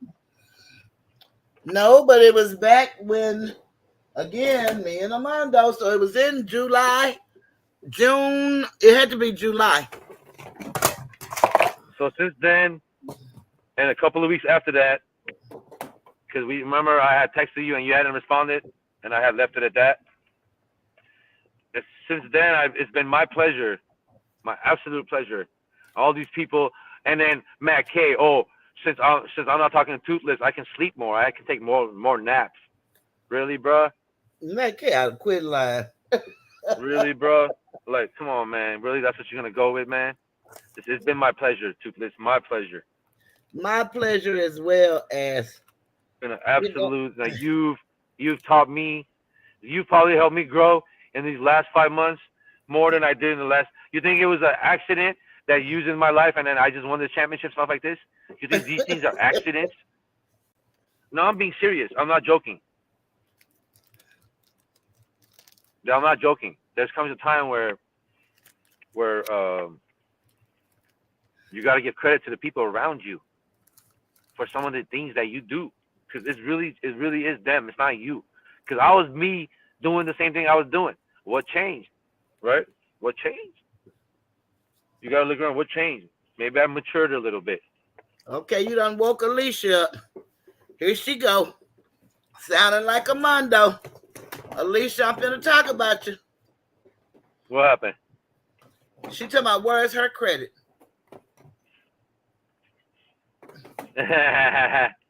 No, she's right. She gets a lot of credit too. She's absolutely right. I apologize. But you wasn't talking to her, so you don't got to apologize. No, but no, she's right. She helped me too. Yes, I do have a. Alicia is a beautiful person. But you wasn't talking to her. She ain't stealing none of my damn shine. She's trying to acknowledge me. You might as well put acknowledge me up there. Come on, so Alicia. You better, Alicia, you better go live so he can get on your show and tell you about it.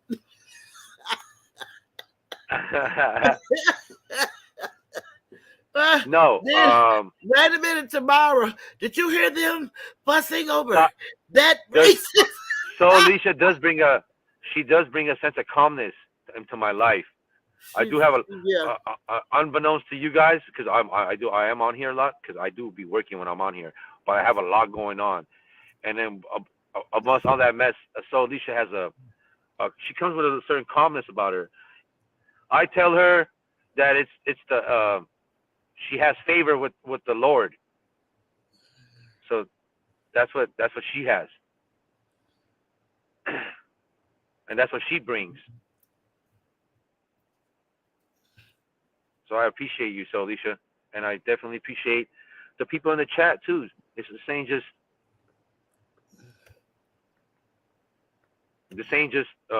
there are people, Bree, right? Bro, y'all fire, bro. Man, I had nothing but respect for you. Esco, L, no matter where you at, no matter how many times you text me, email me, whatever you're saying, I take none of that to my heart. You're my little sister. And that's how I look at you. Some of the things you don't understand yet. You know what I mean? Like, you said you didn't understand why I wouldn't accept his apology. It's just simply because you don't have kids. And God willing, one day when you have kids, you'll understand how a parent wouldn't accept somebody's apology that wanted to R-word his kids. It hits different when you're a parent. And then one day I hope that sounds terrible when you're anybody. But like you said, she's young. And she'll come to know.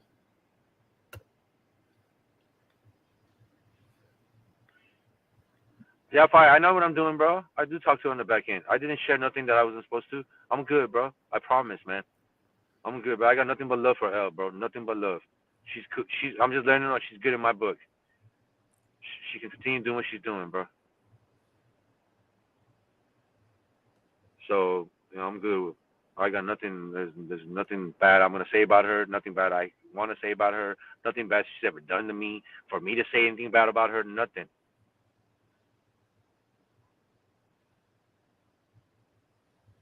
Nothing. And nobody else in that chat, by the way. Nobody. I'm not going after nobody. I have no issues with nobody in the chat. If y'all see me in other chats, I have no issue with you. You want to make it an issue, you can make it an issue by yourself. It ain't going to be with me. I don't got no issue with you. I'm not going to start an issue with someone in the chat, on Armando's chat, because of something that me and Armando are going through. That's stupid to me and childish. Nobody. Yeah, I think that if people would really try to look at it on an adult level, but like I said, a lot of these people probably really are not adults. They're just aged. But they sound like they have a lot of issues and they're very eager to follow the leader. Of course, I just gave you the reason why most of the people in the school systems, and that's all of them, we were trained that way. And it's very hard to break indoctrination. That's why people that are great leaders, they will tell you it's easier to work with children than to try to repair broken men. Facts. And when they say men, they're talking about mankind. Adults is what they're talking about. It's not just men, it's men and women, of course. I'd rather get a 14-year-old kid who's never played basketball before, right? This is what I'm saying. Than someone that was taught the wrong way. Now I have to break the bad habits, because now I can just build the good habits without the bad habits having to break them, right? There's a clean slate. I can just build on whatever is like a clean slate. There's no habits I have to break, right? Now, in a perfect scenario, you would have a experienced player who's been taught right, but I would rather have somebody that does not know basketball than someone that was taught wrong. Exactly.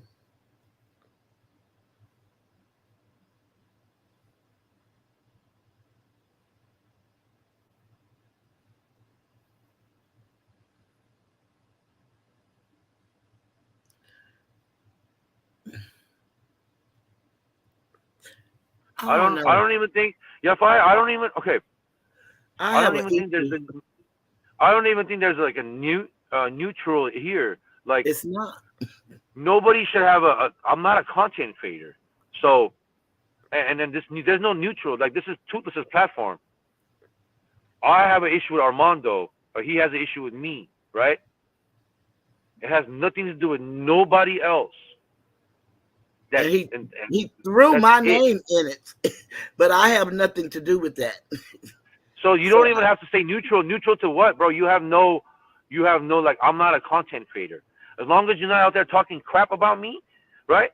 In anyone's chat, then there's no neutral. I don't have a side. That's what I'm saying. There is no my side.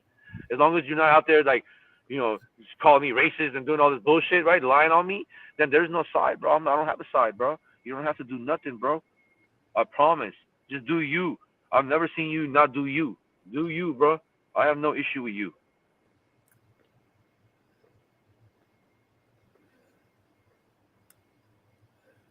Then I have no issue with you, bro. You can be in anyone's chat doing you. Be the neutral person. You've always been neutral. That's why I liked you, bro. You tell me how it was. You and Esco used to be my moral compasses on YouTube-wise. Not moral, but you would tell me when I was fucking some shit up. When I was, when I needed to correct some shit. And I always appreciated that. And I'm not stopping that either, as long as you all don't stop that. I'm cool with it, bro. I'm cool with you coming to me and saying, yo, you did this, and maybe you should have done that. And if I have a comeback, and I'll tell you, yo, this is why I did that. And maybe you can understand me better, and then maybe I can understand you better. But I'm not taking none. I have no issue with you, bro.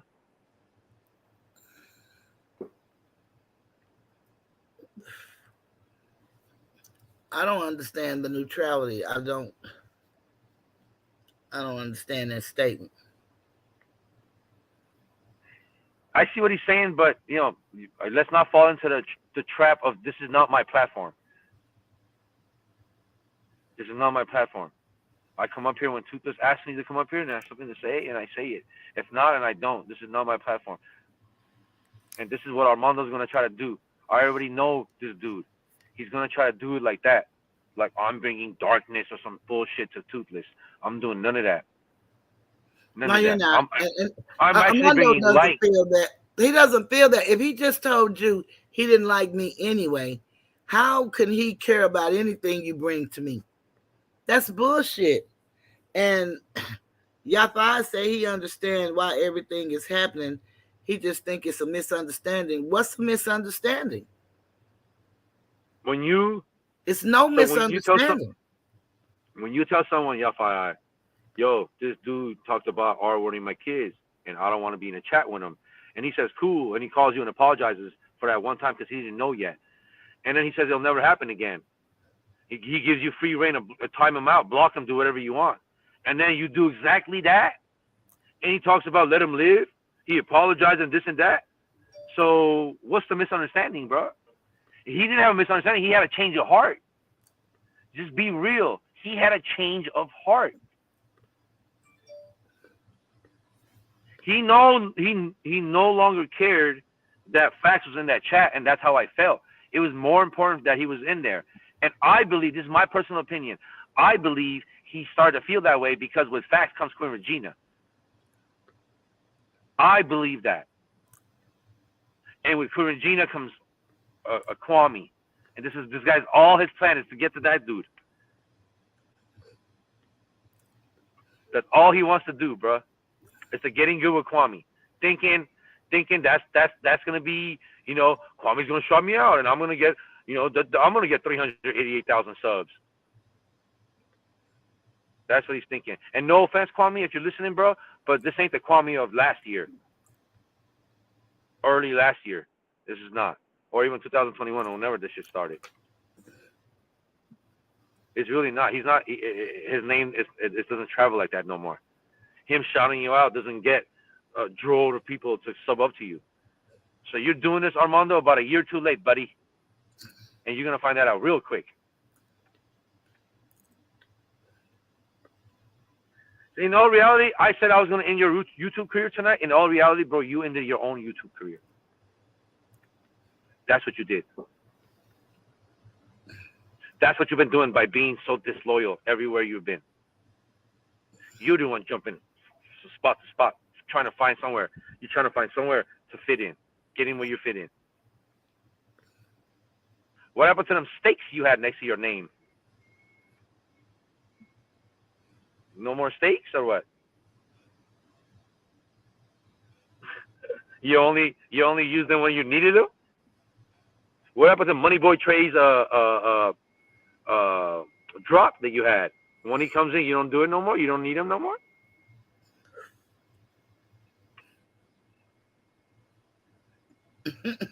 I don't even think Money Boy Trey rocks with Kwame, to be honest. Well, maybe that's why he took him down. Because he's bus life. He's back home. I'm telling you, he's back home. Yep, he's where he belongs. So he said, I didn't flip at all. I'm just back home. I'm back where I belong.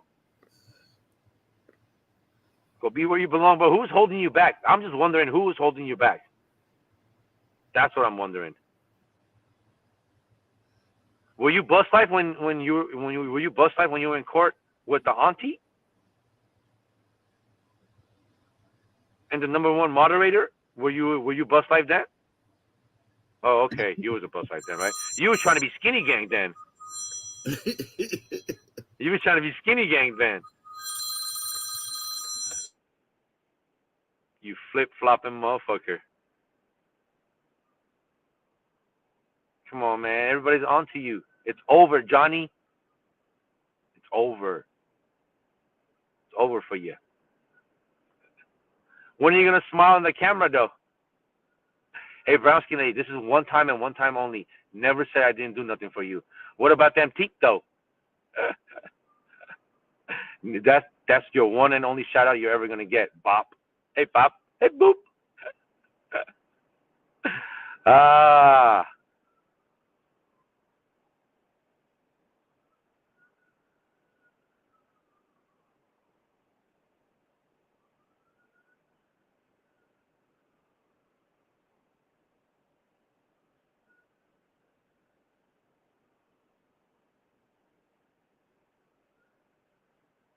Now, Yafaya, in our reality, she wanted to be neutral, but Kwame made her choose.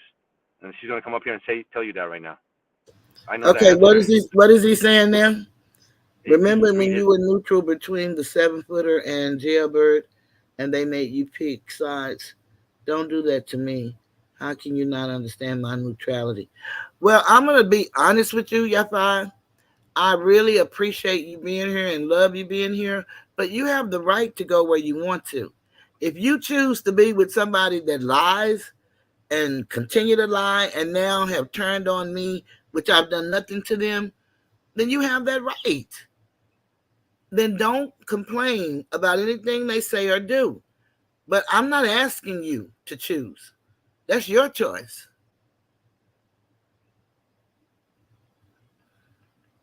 Yeah. So I already said how I feel. I have no issue with Yeah, nobody in I'm chat. not asking you to choose. No, you do what you want to do. No, I'm happy for anybody that support me, and I don't have a problem if they don't, because I really only want people that support me. Not I'm the only place you can go. I'm saying I want you to be here because you support me, not because someone else may have an issue with it, because I don't tell people where to go. Now, what I did say, and I understood what Kwame said after it happened to me, because I could not understand how a child that was 40 years old thought they were going to tell me, somebody who was 63 at the time, where I could go. But it feels different when a person is sitting there talking about you, talking about your mother pussy is rotten, you rotten, your child is gay, and ain't none of these people did nothing to this person. I didn't do nothing to the person. They chose to turn against me for whatever reason. I still don't know the reason. And I seen people that were in my chat, and I seen people that were in their chat. And they're the same people. They donate over there, but they come over here, and they didn't give anything to me. I didn't have a problem with that, but it feels different. So I know now how he felt, but I still didn't tell people, oh, you're not welcome over here because I seen you over there. I don't do that. We all grown. I just didn't understand the neutrality.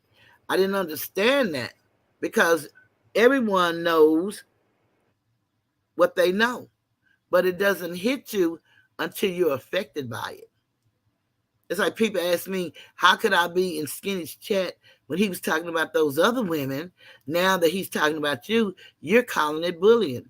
Number one, I didn't do none of the shit them other women did. We never had no back and forth. I don't talk under people's clothes. None of that happened with me. One day I went from Ma to this fat bitch. What were you about to say? I feel like if content creators are saying that this is their business, right? If this is your business, then you gotta treat it as it, and that's the number one goal. That you gotta if that's what you're saying. I actually lost my train of thought. I was gonna say that you kept talking. I lost my train of thought. I'm not even gonna pretend like I. Don't put that shit on me. There you. I tried to stop you earlier. That's why I be cutting people off. I lost my train of thought. Yeah, well, I do that shit too, but don't What is something with y'all saying? You know I'm gonna have to put it on somebody. He was just saying don't make him choose. Mm-hmm. And I'm not making nobody choose.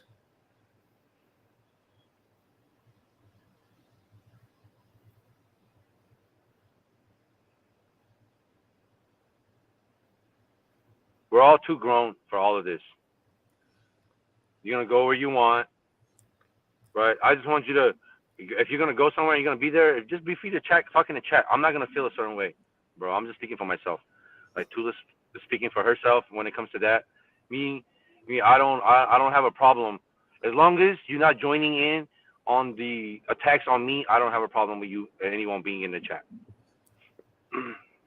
I don't want to do that. I'm not trying to do that. I'm not trying to divide rooms. I'm not trying to do that.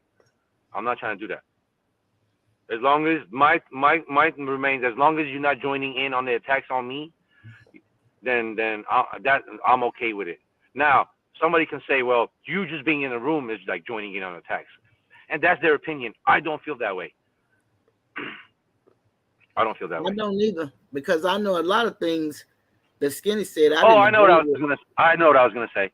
I was gonna say, if this is a business and we're treating it as one, then, and if every view is like a customer, right, coming to your business, then why would we tell? It's like, why would a Burger King tell, yo, if you go to McDonald's, I don't want you coming here no more? What? That doesn't make sense. You can go to McDonald's and Burger King, right? If Like you don't want to turn down customers if you're a YouTuber and people want to come watch you. Why would you make it where it's you or them? What if they pick them? There goes one of your views, right? Like why would you do that? I don't understand that. Now, if you say you don't give a shit about views, right? Then that's a different story. Then you ain't a YouTuber. You're just out here doing whatever you're doing. But if you do care about your views, it takes 0 sense to make someone pick you or somebody else because they could pick somebody else. You let them pick, go both. It's a view. It's a business. I mean, does it say when your views, when you have at the end of your video when it says 1.2K views, does it say like 680 views where they like you and 520 views they don't like you? You know what I mean? We're in the bushes. No, it's all the same. Well, I guess the way that I view that, for you to even, to me, make that statement, you already chose. Yeah, that's the way how you I can see say it. that. I can see how you can say that. Yeah, I because I don't know where that statement came from. Nobody asked nobody to choose. For real. I don't just want sound nobody like- choosing, bro. Huh? I don't even have a side. Choose what? I don't even have a I don't have platform, a bro. I side would be either. This I would is be just crazy. my platform. Yeah, truth is, I would be like, it would feel weird. Y'all, I'm gonna be honest with you, bro. I would feel weird to ask someone to choose my side, because what is my side? If I had a platform, it'd be different, right? Then you can come to my platform, anyway. We have my own community, but I don't have a platform, bro. So I don't even have a side. So if you'd be stupid to choose my side. I don't have a side, right? I have nowhere to go where you're gonna go there and that's my platform. Nah, I don't have a side, bro. I'm just a subscriber. That's it. That, I guess I'm a loudmouth, and sometimes I hit panels, but I don't have a platform, bro. I don't have a side. What I found for me, y'all find people either love me or they hate me. I don't have no in between, and I'm glad about that, because one thing I learned is lukewarm doesn't work. You're either for or against. And they don't say that you have to be in my chat or their person's, because see, it's none of that with me. You can go to all of our chats. I don't have a problem with none of it. Long as you're respectful in here, don't talk about those other people over here, and engage in the conversation, then we cool. And if you don't want to do that, then we're cool. I don't have a problem with that. But no, I wouldn't ask anybody to pick no side. Everybody loves to remind you that we don't know each other. But we only start to know each other, to me, when it sounds like it's going against me. Then that's when we know each other. Because now you see something in me that you didn't see before, or you didn't know. And that's the way they all do. They get together. Yeah, if she can't have her way, then, she'll do you like this, or she'll do you like. I've done none of that shit that they accuse me of. I am who I say I am. And I don't have no problem with nobody going anywhere. I can just tell you, for me, I know what Kwame said now. I wouldn't say that to nobody, but it feels different as a human when you just see people over there laughing, and you know that he's talking about you or your mother or your son or your brother, or making fun of your molestation. And if people can go and listen to all of that, I don't have no problem with that. That's them. And as long as they don't come here trying to talk about that or what he said, and then we fine. That's all I have to say about that. That's kind of like people telling people that they don't vote or to vote. When you don't vote, shit, you already voted. A non-vote is a vote. Believe it or not. Every time.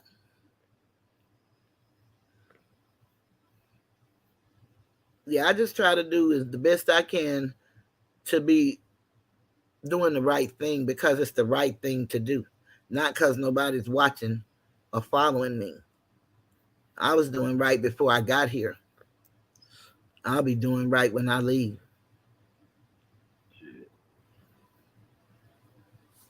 Yeah, it's going to be with people getting angry with one person and then taking it out on everybody. Because I don't know how I came up in the conversation when Ash just told Armando what he told him. And he said, fuck me too. Then he started telling people I'm just a money grab.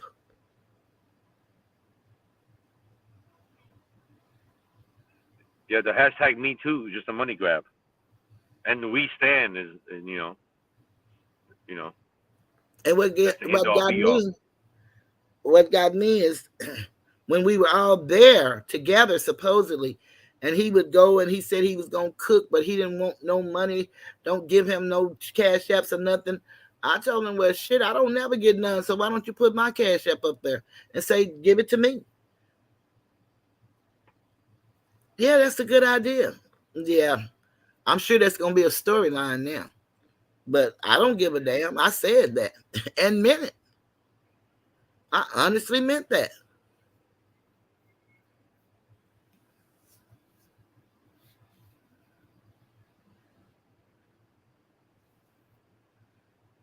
Ryan, hey, I didn't know you were still here. Don't see nothing wrong with it. I don't see nothing wrong with you saying that. That's how you felt? Yeah, that's how I felt. You know, since he kept talking about he didn't want it, he didn't need it. And shit, you know, at the time, I was just paid $402 to file the lawsuit and was preparing, not right away, but preparing, and didn't know what I was going to have to pay. And then they tell me I got a refund. Where did I get a refund? And where did I collect $267? They tell my pocket watching. Boy, these people are really something. I tell you.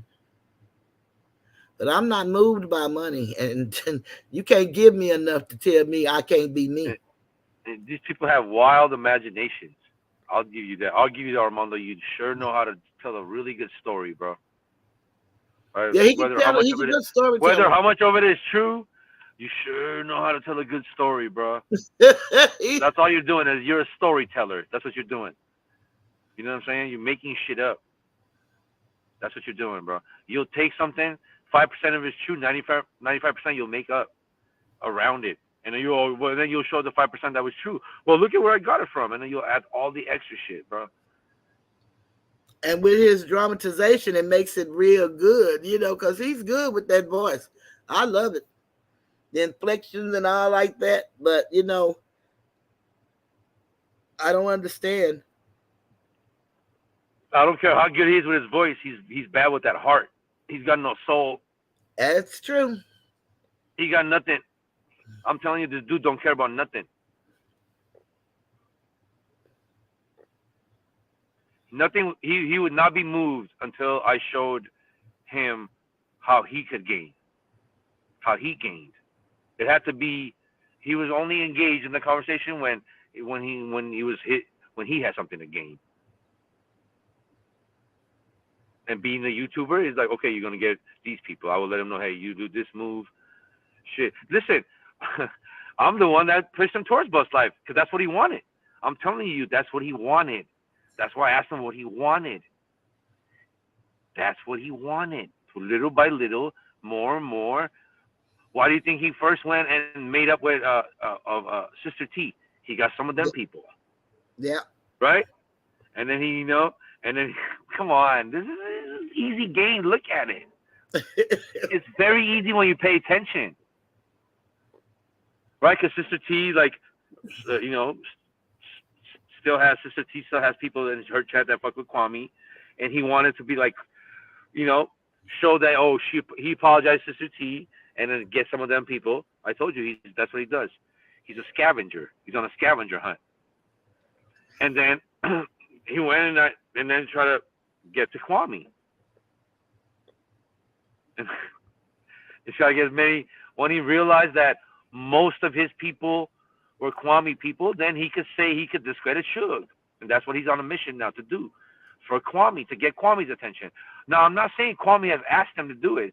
I don't even think they talk like that. This is a nobody. Right? But he's just doing it.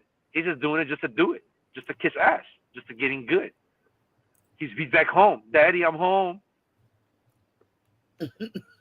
He said he was home. Yeah.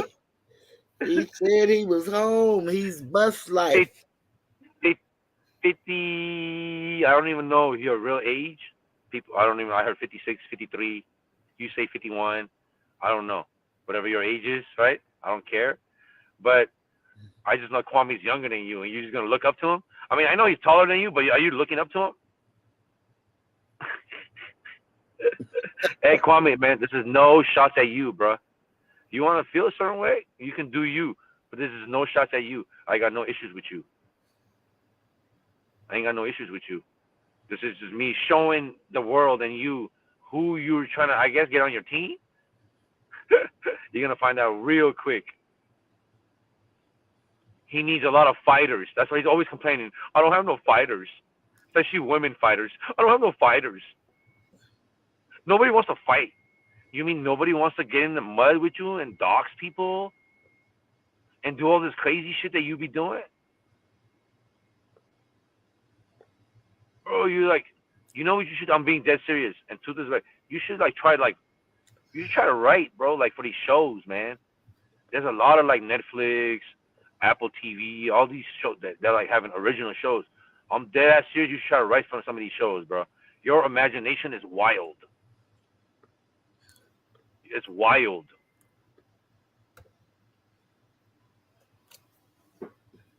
And my thing is, why do we have to attack anybody?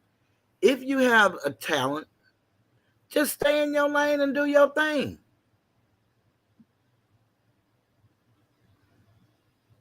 Facts. Listen, you build, like this is a word that everyone is, organically, right? To build organically, you have to, Like people have to find you. People have to find you. People have to find you. Like you do your content and people find you. You don't go chasing people. You don't chase the people. You do you. You do why you came to YouTube, whatever that reason is, and you hope that people like that. And if they don't, you do like what Random did. You realize it's not for you, and you move on. People are not liking this sector is not for you, and you move on. There's no shame in that. But you don't just become somebody different every 2-3 weeks to please the different sector you're trying to get into, or a different group that you're trying to get with. People are gonna see right through that.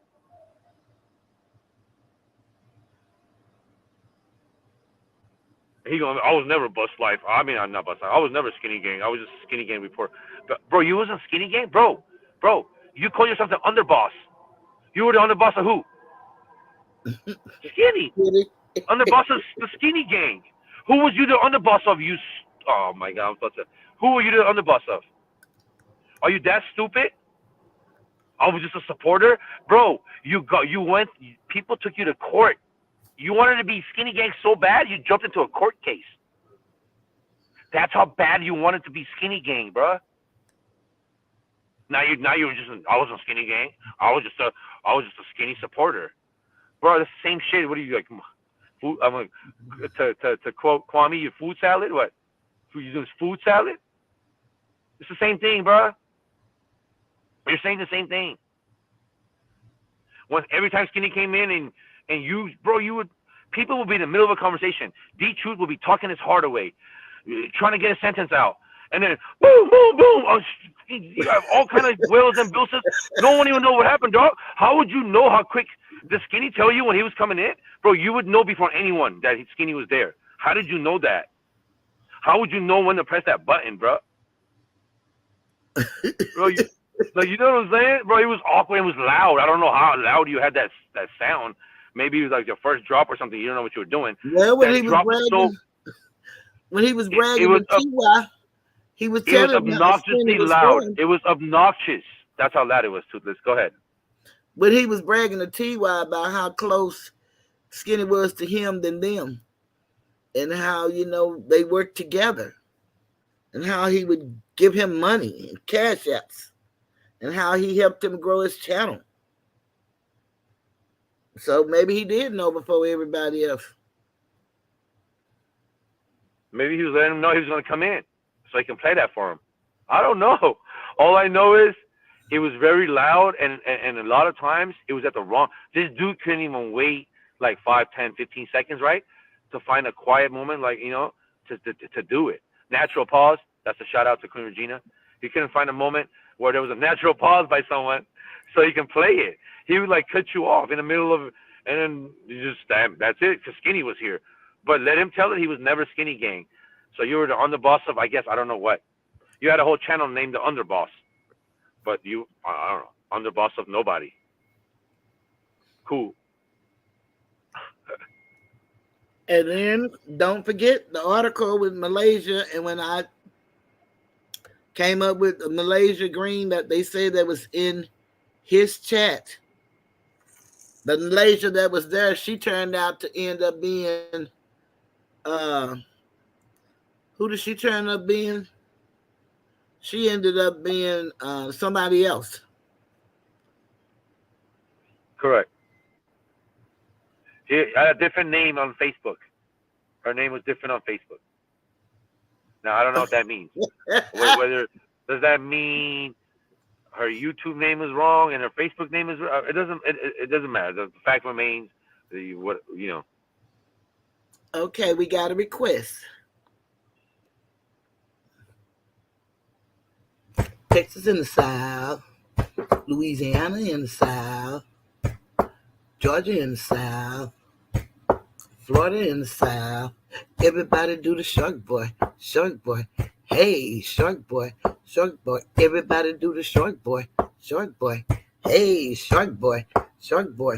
I said he's sitting on the beach and playing in the sand. The people want to swim and he's snapping at their hand. I said he's sitting on the beach, they playing in the sand. The people trying to swim and he's snapping at their hand. Do the Shark Boy, Shark Boy. Hey, Shark Boy, Shark Boy. Everybody do the Shark Boy, Shark Boy. Hey, Shark Boy, Shark Boy. I said he's sitting on the beach and playing in the sand. The people trying to swim and he's snapping at their hands. I said he's playing on the beach and sitting in the sand. People trying to swim and he's snapping at their hand. Do the Shark Boy. Hey. Sounds so nice. Let's hear it twice. Texas in the South. Louisiana in the South. Georgia in the South. Florida in the South. Everybody do the Shark Boy, Shark Boy. Hey, Shark Boy, Shark Boy. Everybody do the Shark Boy, Shark Boy. Hey, Shark Boy, Shark Boy. I said he's sitting on the beach and playing in the sand. The people want to swim and he's snapping at their hand. I said he's sitting on the beach, they playing in the sand. The people trying to swim and he's snapping at their hand. Do the Shark Boy, Shark Boy. Hey, Shark Boy, Shark Boy. Everybody do the Shark Boy, Shark Boy. Hey, Shark Boy, Shark Boy. I said he's sitting on the beach and playing in the sand. The people trying to swim and he's snapping at their hands. I said he's playing on the beach and sitting in the sand. People trying to swim and he's snapping at their hand. Do the Shark Boy. Hey.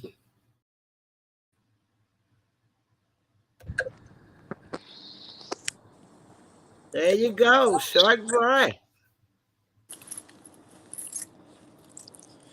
Yeah, that used to be my favorite. I've done have like 4 favorites by now. You got 4? My original favorite was, your original song. I ain't done nothing to these people. Obviously, that was one. and then you did Shark Boy, and then that was my favorite. But my favorite now is when you say Skinny's going to he's got to go to court with you. Okay, that's I'm telling you. Yeah. So that's my favorite. And my second favorite is, believe it or not, you would think it's my own Brown Skin Lady song, but no, it's the other one. Tangle that. No, not Tangled. When your husband is side piece. He is side piece.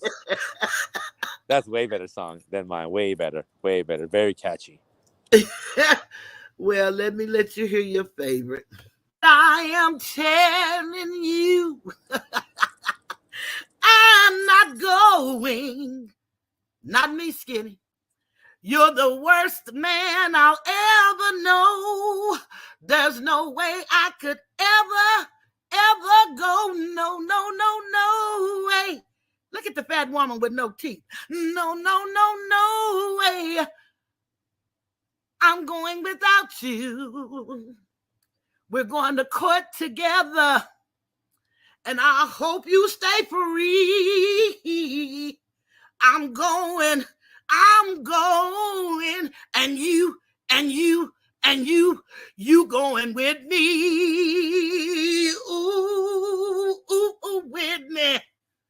You're going with me. Ooh, ooh, skinny. Ooh, ooh, skinny. Ooh, ooh, skinny. You're going to go with me.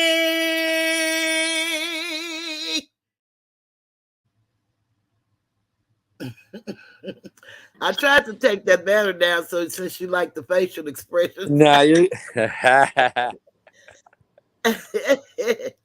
love that song. You're so into it.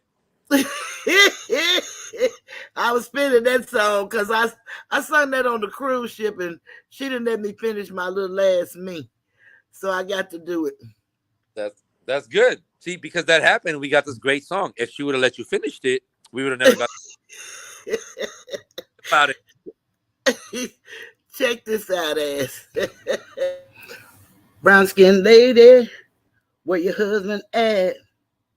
When he woke up, you were typing in that chat. He sat up so he could think. Next thing he knew, you were taking skinny link. He left home to be with his side piece. He left home to be with his side piece. He said, baby, this ain't right. I'm gonna leave and go back home tonight. It was about 4 a.m. when he grabbed a handle. He walked right in and you were on a panel. He left home to be with his side piece. He left home to be with his side piece. Let me take you back to my elementary school days. I didn't do nothing to these people. I didn't do nothing to these people. I didn't do nothing to these people. People. I didn't do nothing to these people. I didn't do nothing to these people. I didn't do nothing to these people. I sometimes talk over the song. I don't know what happens. I can't see it sometimes. I didn't do anything to these people, but I'm being bullied anyway. We will stop the bullying, and it starts with me. My new hashtag, not me. Now we're back. Yeah, I was gonna say you ain't about to get me talking all over the song and then in front of me. Nope, I'm gonna let dead air. I'd rather that than I gotta get made fun of for the next 15 minutes by Bree how I ruined the song.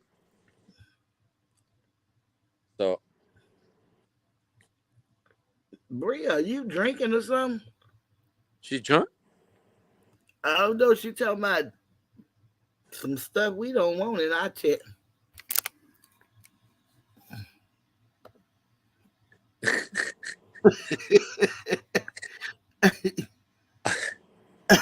Unless Bree, the only way those eggplants make sense is if you're saying that brown skin lady's husband's side piece is into like those, because that was because that's what we're talking about. Like, it doesn't even make sense. Now, if the song was about brown skin lady leaving the house, that would make sense, right? She's gonna go get some of that.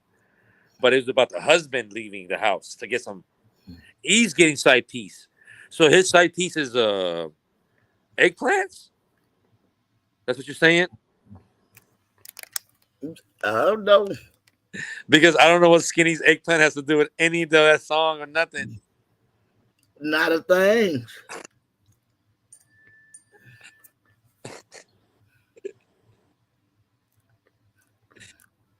I don't know. I don't want to say too much. He's going to ask me to pull up. I can't pull up to Africa every other day. Now, You're Bree, I thinking done out made loud. a whole lot for you. No, you're not But thinking yeah, out loud. No, hold up. You're not thinking out loud, Bree. You're typing out loud, right? well, unless you want it, you can keep those thoughts to yourself. But for real, we don't do no shit like that there here. Ah, Yeah, I don't play no you shit like that. might be drunk. Yeah, I think Bree, you probably be. I don't know what the hell you drinking over there, but you better lay down. Keep it. Keep that shit over there. Don't tell us what it is. Don't bring it over here. None of that. Keep whatever you're drinking over there. Yeah, it ain't because I'm scared of skinny or nothing, but that just ain't no shit I do or I'm interested in. Not that right there. I'm trying my best. Shit, a while ago I could delete some shit. I was trying to delete that shit. I can't even. It don't even see delete. It say time out. I don't want to time you out. Yeah, I you just can. don't want that shit in my chat. She can do it. She's allowed to. She can take away any comment. Oh well, yeah, you can retract them damn comments. Yeah, you can check. The way that works is that you can get comments that you want. In order for you to do it, you'd have to time her out, and I couldn't do it because we're both mods. Well, I'm not. I can't do it anyways. I'm on the panel. I'm not in. I'm not on. I'm not on YouTube. Yeah, Bree, I want you to take that dingaling, skinny dingaling, and she jumped on skinny dingaling. I want you to retract those because I cannot delete them without blocking you or putting you in timeout. So I need you to take that shit away. That right there? And the other one there. Yeah, skinny dingaling, and she jumped on skinny dingaling. Yeah, I don't do no shit like that there. I don't want that. Oh, okay. I think she's trying to do a new song. I think she's trying to add to your song. Huh? I think she's trying to add to your song. While the husband is out, while the husband's out on side piece, she's on the panel trying to get Skinny's dingaling, I guess. Maybe she's trying to add to the song. Oh yeah, well I wouldn't put that shit in no song. I don't know what else about. Hey, listen, Brie, I'm giving you the benefit of the doubt. That's the only thing I could have thought about. I made up the only thing in my head I could think about. Hopefully that was the reason. Okay, now I done asked you to retract that, and they still there. I want them gone. It might be gone. We might be able to see him on StreamYard, but it might be gone in the chat. But I'm looking at YouTube. Now I see it. Okay. My fault. I see it now. My bad. Thank you, Bree. Yeah, we don't want none of that. Like I said, I really didn't come here to fuck with these people, do no back and forth and all that shit. Them taking this shit and putting it on the wall, or them taking that shit, talking about, see what she doing, and when we get to court, see what she's letting people do in her chat. No, I don't do none of that shit. That ain't nothing I do. I ain't scared of nobody on that front. That's just nothing I do.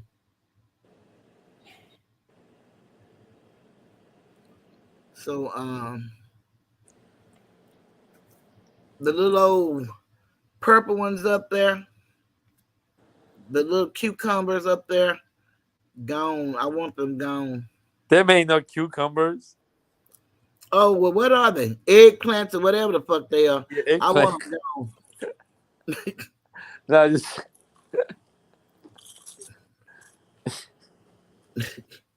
you talking about? Whatever they are, that ain't nothing I want in my chat. Seriously though, Bree, a lot of the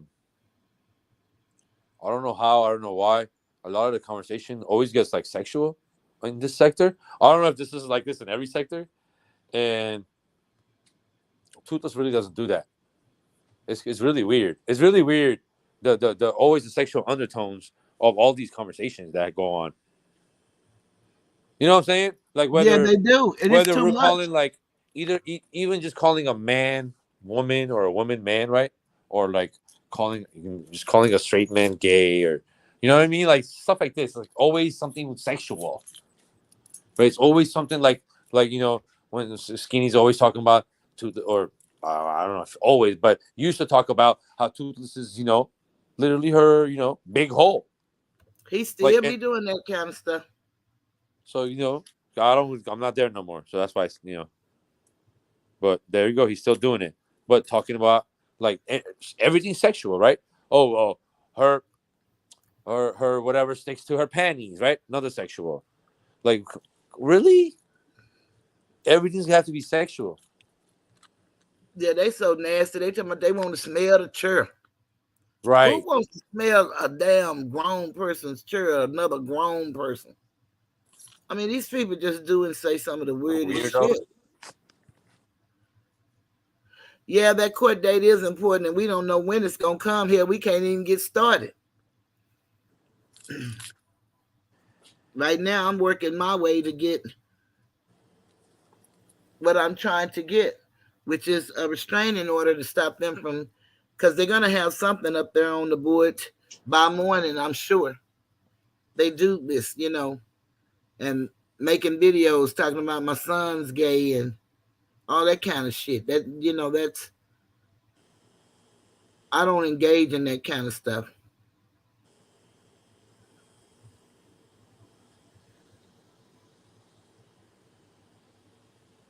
Not at all.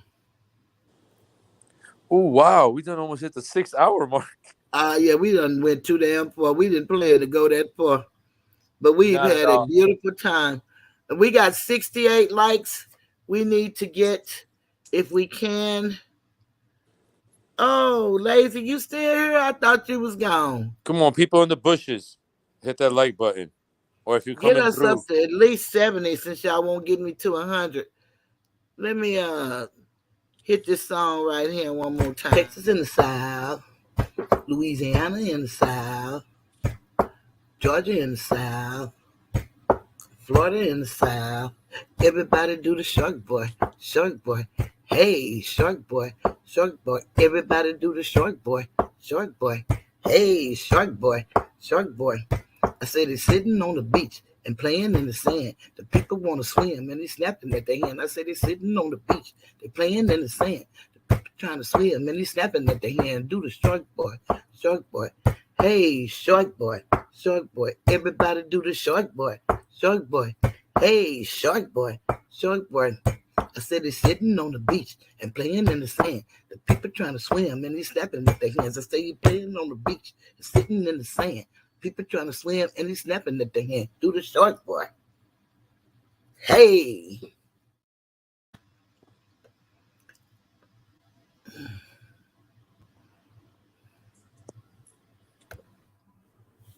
We're not against content. We're not against content creators and supportive subscribers. But we are against those bullies, stalkers, and harassers. It's the thuggish, ruggish cons. It's the thuggish, ruggish cons. It's the thuggish, ruggish cons.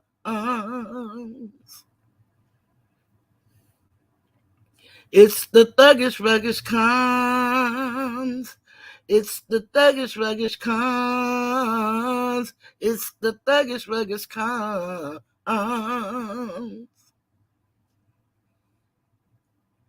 You got Southern Gotti, Tyrone, Texas Stranglers in the house, Shark Boys in the house, and Skinny the Don. Okay, Bree, this is my last time. I don't really care how healthy eggplants are. Rainbows are beautiful, but when people use them, they're insinuating that it has something to do with, homosexuality. And that's beautiful. That's what people want to do. But shit like that, I don't do. I don't give a damn about no eggplant and how healthy it is. I don't want to see no eggplant in my chat. Yes, you are. You in trouble like a motherfucker. For real, though, because I'm not going to keep repeating myself. It's things that I don't do and you don't do either. Not in my chat.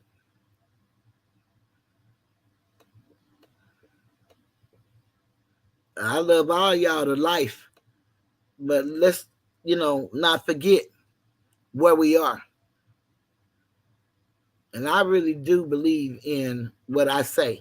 And I am who I say I am.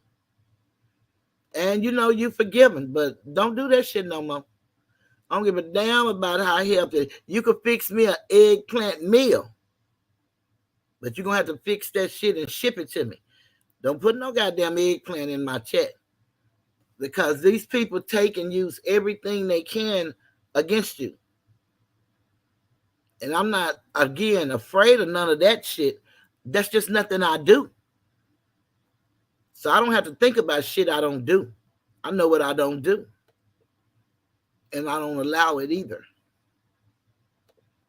And then they'll make this a conversation, and I don't give a damn. But you know how we do it. We try to keep it engaging and friendly over here for all who want to be here. I got to play this again. From the Tiger's Den, we would like to extend our humblest congratulations to Coach Asatar and the Grant Lancers team for winning the 2023 D1 championship, the city of Los Angeles. Congratulations. We're happy to see that you won back-to-back championships. I know those kids are glad. And as long as we are here, we're going to celebrate your wins.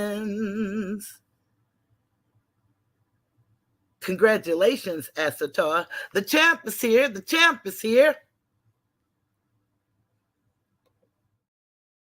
Hey, champ. Hey, listen, you're only able to play that one day only, okay?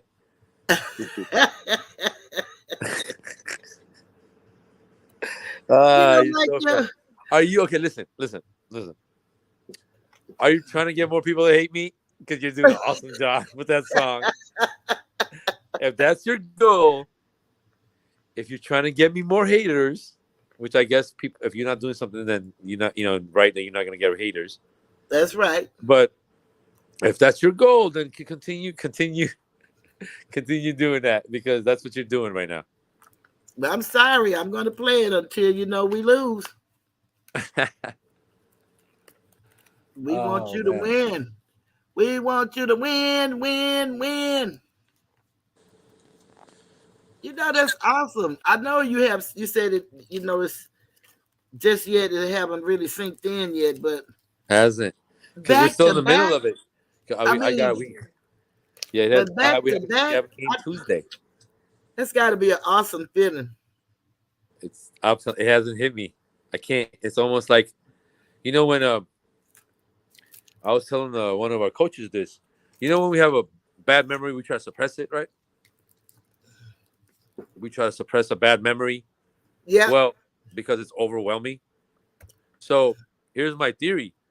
You can suppress a really, really good memory because it's overwhelming. Just the thought of it is so joyful that you can't wrap your head around it.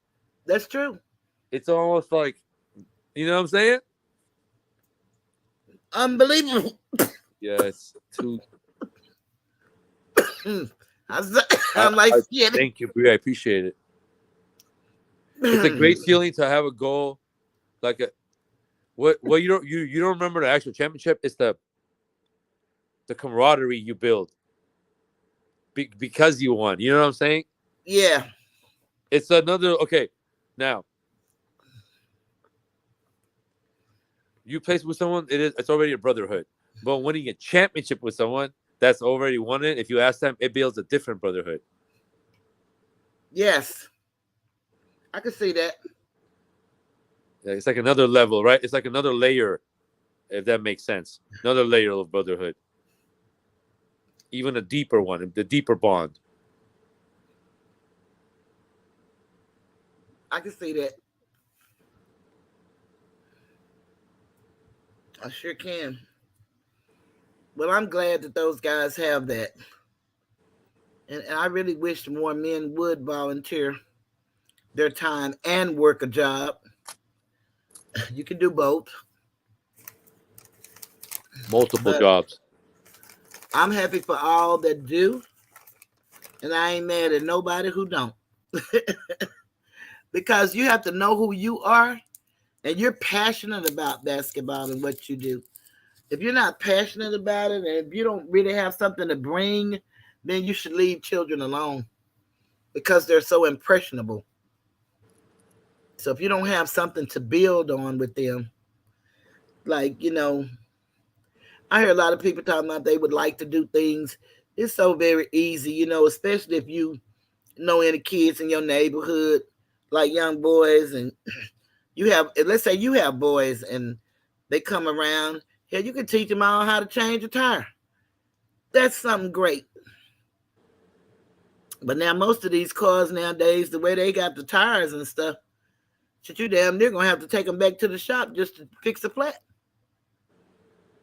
That's why they do it like that. Make more money. Mm-hmm. Yeah, but the simple things you used to could teach, they're kind of going away, obsolete. But of course, you could teach them, how to nail something in the wall, or teach them how to measure. You could teach them little things that you've learned as a man growing up. Damn near every man could be a handyman. Nowadays, shit, the men don't know no more than the women. Both of y'all sitting around looking crazy. What we gonna do? What we gonna do? Don't even know who to call. And again, use that telephone and Google. It works. All you gotta do is ask it a question. But we're right at the 6-hour mark. And I see that Maria said she was having a hard time, but she's been hanging in here with us, and I know she's working. And I know Lazy got to go to work, and he's fighting it. Bree, I know you 8 hours up for so it's like what? I'm not doing it this time. I'm not gonna be wrong. Nope. You're not. Nope. Not even gonna guess. But if it's 1 and if it's 8, wouldn't it be 9:30? What time is it over there? 1:30 right now. It's 1:30 with me. So, yeah, that's what it'd be. Is that your guess? That's what I say. 8 and 1 is 9. No, Bree, I ain't gonna throw you out until you mess up. I ain't gonna get you thrown out. You've been with me a long ass time. You working real hard to get you thrown out, but ass ain't gonna do it. What did I do? I missed it. What did I do? What did I do? 9:30. We got it. I was right. Like I did some hell of a stuff. We finally did. No, you remember that it was 8 hours. That is a hell of a stuff. I do remember it was 8 hours. So the hell of a stuff isn't the 1 + 8. The hell of a stuff is remembering that it's an 8-hour difference. Okay. That's the hell of a stuff, not the actual math part. You got the time difference. That's the hell of a stuff. You're so silly. Once you know it's 8, anyone can do the math. Hopefully, the point is, do you know that it's 8-hour difference? Yep. Well, I remember that from the last time you did it. And but it was from mine. No, you did it wrong. But it's still the same 8 hours. Do you know that you did it wrong and still got it right? Because that was from my time. No, but the 8 hours is still the difference, right? It was from my time. I'm Pacific. You're Central. Yes, but still. You accidentally guessed right. Okay. I just added 8 hours from whoever time. But now, if we was in Hawaii, it would have been different. Okay, I got you. That's what I'm saying. I'm with you. I'm with you. Hey, it takes me a minute, but I'm there. I wouldn't dare, Bree. Yeah, I'm with your ass. I just, got what you said. Because that was from your time, because that's what you was calculating from. Man. I'm with you. I'm with you. But I want to thank everybody for staying with us. So we're going to have some, well, I'm going to do my best to, let's talk about something else Wednesday. Me and Ass to see what we can come up with, because I told Ass anytime he wants to come up, he's always welcome to come up, because he never had a voice. But, this time the voice is going to be used a little different. It's not going to be different. To calculate and strategize against what people are saying about me or him or stuff like that. I only address people, like I said, if in fact I need to rebut something so that I don't acquiesce. Other than that, we need to go on about the business of trying to, build and have fun and laugh. I'm not doing the constant back and forth. If I have to respond, I'll respond once. Whenever I'm ready. That's how you do it. That's ready. The way I do it. Hey, I'm not working off of you guys. I respond to whenever I'm ready. Whether it's 10 days later, 3 hours later, whatever it is, it's whenever I'm ready. I'm not doing no back and forth with no one. That doesn't mean that I'm okay with skinny. I'm in skinny gang. I was told I'm part of the crew now. These people are crazy. Nuts. I'm part of a crew person that have all of them have me blocked. Anyways, I'm doing none of that. I'm just not doing that back and forth. It's pointless. If there's something for me to respond to, I'll respond. If not, I won't. If there's something I can add to a conversation that Toothless is having up here, all right, I'll be up here. If not, I won't. I'll be in the chat, still participating. And I'll be doing my thing. She'll be doing her thing. And no, I won't be surprised that you would get to hold everyone's attention, even though you're a woman. Even though I'm a woman? Boy, people are crazy. Yeah, we just want to go back to, having fun. Because for the past, August to now, it just has not been fun. Although we've had some good, fun moments. But this craziness, this overwhelmingness, and like I said, my songs, it may come a time that, y'all don't want to hear those songs no more. But for as long as you guys want to hear them, I'll do my best to play them and make up some new ones. And it could be about some more shit, It don't have to be about nobody who's trying to tear me down and pull up and all of that good stuff. We just do what we can to make this thing work because, again, we all are here for a reason. And I'm glad that we all had an opportunity to meet each other and to have camaraderie. It means everything to me. And I'm really honored that you guys listen to me. And like I said, some people even purchase the books. And mentioning books, I want to mention Uncle Suge's book, which is a very interesting book. And I may need to start using the book because it teaches us about spices. A lot of times we think just because it says a spice that it means that it's healthy for us. But what he taught us to do is to read the labels because a lot of things in spices are not healthy. And so you think you're leaving off salt and sugar trying to eat right, and you could be eating just as wrong with your favorite spice. So you have to look for the ingredients and what they put in them. And so, it's a very good book. And Maria just dropped it in the chat. It's a very good read, and it's worth it. If you haven't purchased it, maybe you want to consider purchasing it. And maybe if not for you, but for someone you love or someone that loves to read, give them an alternative. Speaking of Suge, I guess I'm also trying to start some stuff that I'm into it with Suge. Apparently, he doesn't know. I was in Suge's chat last night, and everything's fine. I have no issue with Suge. I have no issue with people in his chat. So that's that. Like Yeah, none. that's not a true statement. So he's trying to make it an issue. That's what he's trying to do. That's not gonna work. That's not how I don't roll that way. If I want an issue, I'll let it be known that I have an issue with someone. I don't need someone else to make it an issue for me. One thing we know about you, Ass, and I'm not saying you're superhuman or none of that.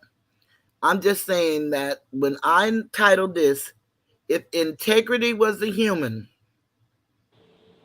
okay, it would be the man, the coach, the volunteer, the back-to-back basketball champion. I ran out of space. If I'd have had more, I'd have said Asatar. But I put your picture up so that everybody will know. Yes. You that way with all of us. Not one of us. Not two of us. But you've been that way with all of us. And I told you one of the things that I loved about you the most was I knew being of a different culture. Because I know that's what I love too about Bree. But when from a different culture and know who they are, they have more respect for the elders, their parents, their grandparents, and they remember their ancestors. That means a lot because we don't. We go maybe to our grandparents, and that's the way we were trained. Maybe not everybody that looks like me, but the majority of us. And then when we go past our grandparents, we go straight to the Lord and nowhere else. As if we didn't have a beginning here on earth. But our parents had parents that had parents. And they may have all been deceased by the time we came along, but they existed. And we don't acknowledge that. And we need to do that. We need to know more about ourselves. If it's nothing but our own family lineage, and we go as far back as we can go, it means a lot. And so that's what I always loved about you and respected. And I knew that was the type of person you were. Didn't mean that y'all don't have bad people in y'all nationalities and stuff. We're not saying any of that. Of course. No, I know what you mean. I'm just talking about the teaching, excuse me, is so different. And the knowledge of self is most important. We just don't tolerate like disrespecting of like grandparents. And we just don't do that. It's just a certain level of respect. Once you get that age, wisdom you have, you just don't. Now, does that mean that older people can't be wrong? Of course not. Old people are wrong all the time. The way you show them respect is you don't engage. You let them have it. You know that saying, let them have it, you let them have it. That's it. They've earned it. By being that age, they've earned it. You just let them have it. What are you going to sit there and get into an argument with an old person? Then what? So you're going to be known for beating up an old person because you guys got into it? Because you got to defend yourself? You know, who wants that on their thing? You know what I'm saying? Think about it. Who's going to sit there and engage with an old person? I'm talking about like somebody old. Like for me, like sometimes I be forgetting that I'm in my 40s too. But like to me, like anyone in their 55 and over, like that's too old for me to fight or nothing. 55, that's like you know what I'm saying? Like even 50 sounds crazy. But now that I think about it, it's only 7 years away. But you know what I'm saying? Like I can't even imagine. Especially a woman. Woman? Maybe I could think of a man, right? Because it could be a man. You can't even tell their age. Like it's a man. He's attacking you. But to sit there and get a verbal like altercation with a grandma, like that's not even that can't even happen. Just the thought of that is just like I'm disgusted. This is no way.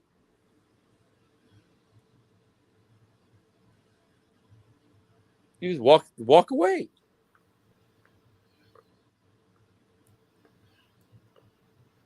Walk away. That's it. And so that's the thing that we will leave with. Walk away. And I'm going to close out with my new song for tonight, and No Weapon.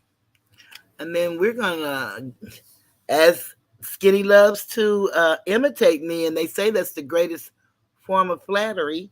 What did he say he was leaving? The Skinny Den, wasn't it? Yeah. He's leaving I'm not gonna leave the skinny den. Boy, he is a Bye. copycat. He's doing the voice and everything. Dude's a weirdo. Yes, that young man, boy, he wants to be in my company so bad it's killing him. It's Go. crazy. Yeah, I hate that for him. But the same person telling Kwame not to swing down is swinging down with his own logic.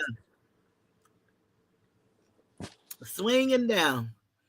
How many he say he has? Swinging down, but yeah. On the Don show, he has 8,000.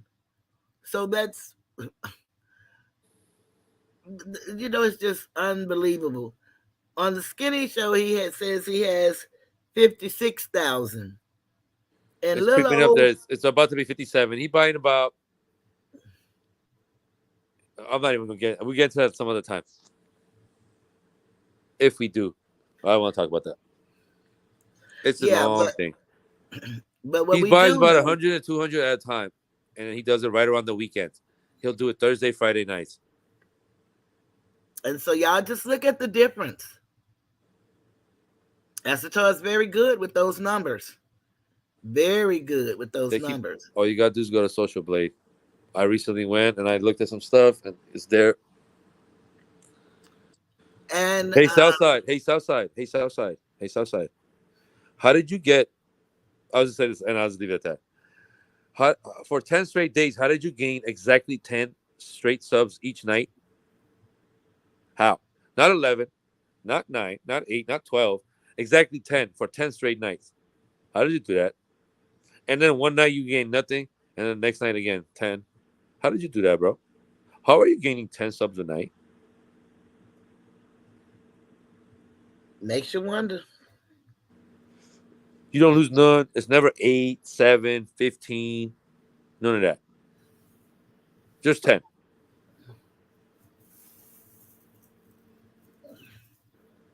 That's amazing, isn't it?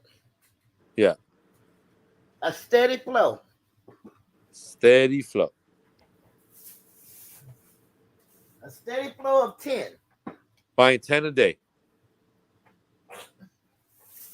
That's really something. 10. Buying 10 subs a day would keep the doctor away? Is that how it goes? No? The YouTube doctor? But you know what? You better wrap this up before. You better wrap this up before we go to the 7th hour. We were just about to leave the Tigers then. Okay, well I'm gonna have to ask Skinny one more time. What did I say? He trying to stop my pay. And then I'll play my others and we'll say good night. Good night, everyone. I'm leaving the Tigers Den. Astor. Good night, everybody. Have a great one. Thank you, Toothpaste. Skinny boy. No matter how the Skinny gang flag, you can't stop my bag. What did I say? You're trying to stop my pay. What did I say? You're trying to stop my pay. What did I say? You're trying to stop my pay. I can't lose with the stuff I use. What did I say? You're trying to stop my pay. Do you feel beat? You don't want me to eat. What did I say? You're trying to stop my pay. What did I do to any of you? Skinny boy. I'm going to ask you again. Just know you can't win. What did I say for you to stop my pay?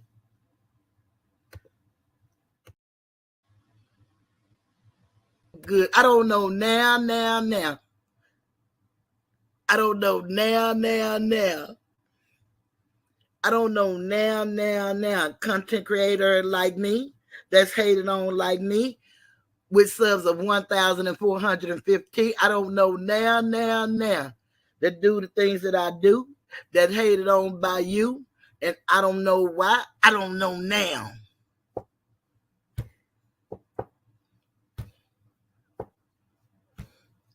I don't know now.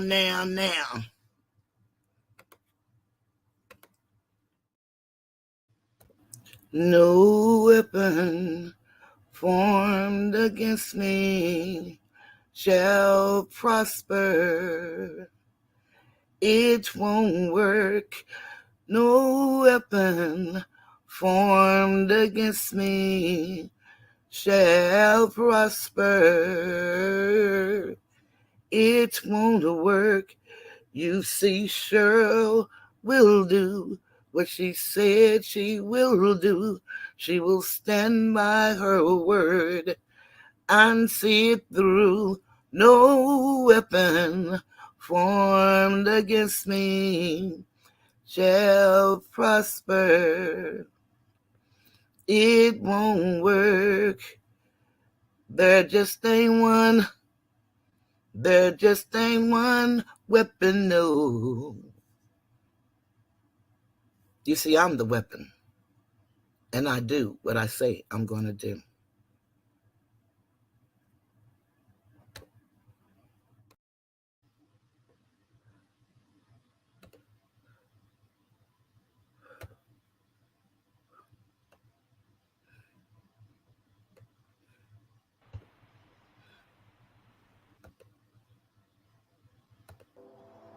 Greetings. Welcome to the Tiger's Den. Greetings. Welcome to the Tiger's Den. This is the voice of Cheryl, and I am Toothless Tiger. If you would you please hit the like, share, subscribe button, and leave a comment. I greatly appreciate you.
Content creator, production, and the chat, the following disclaimer is issued.